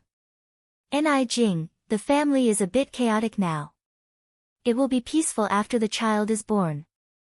Jing Shaozi's father said to Ning Shu, it's not easy to have a child. You have to bear with it. Okay. Ning Shu said with a smile. The family was a bit chaotic now, but it would be more chaotic in the future. It was not easy to have a child, but it would be more difficult in the future. When Jing Shaozi's father saw the smile on Ning Shu's face, he couldn't help but frown. A layer of dark clouds flashed in his heart. He promised Ning Shu, you will always be the daughter-in-law of the Jing family. The Jing family still has business dealings with the Ni family. We are a family that doesn't differentiate between you and me. Okay. Ning Shu still said with a smile. Jing Shaozi's father nodded and asked the driver to drive him to the company. After they left, Ning Shu was the only one left in the house. She stood alone in the living room. What family? Ni Jing was an outsider in the Jing family. Ni Jing was the only fool. Ning Shu went upstairs and sorted out some evidence. These things could be exchanged for money. Ning Shu used to be a lawyer. Jing Shaozi was completely the wrong party. Also, Jing Shaozi's mother said to Yi Shi that her son had an affair with a surrogate mother. The compensation Ning Shu asked for would make the Jing family feel the pinch. He could ask for an exorbitant price. However, now was not the time to withdraw. He had to step on the Jing family's back when they were at their most difficult time and let the Jing family be covered in stinky mud. Chapter 637. None of them treated Ni Jing as a human being and thought that it would be fine if they said a few good words about her. Although they said that Ni Jing was Jing Jia's daughter-in-law, they treated Ni Jing like a fool. Jing Shaozi said that he loved Ni Jing and only loved Ni Jing in his life. His way of loving someone was to be with other women. He tried every means to hide it from Ni Jing, fearing that Ni Jing's body would not be able to take it if she knew. Ning Shu sat cross-legged on the bed and practiced martial arts. He was free and unfettered. To be honest, since Yi Shi and Jing Shaozi were not in the room downstairs, Ning Shu did not have to poison his eyes. He had to use a lot of eye drops to wash his eyes every day. There were already a lot of videos on the computer, so there was no need to collect more. In the evening, Jing Shaozi and Yi Shi came back from work one after another. When Ning Shu approached Jing Shaozi, he smelled the scent of shower gel on his body. The hair on Yi Shi's neck was a little wet. Obviously, the two of them took a shower in the company.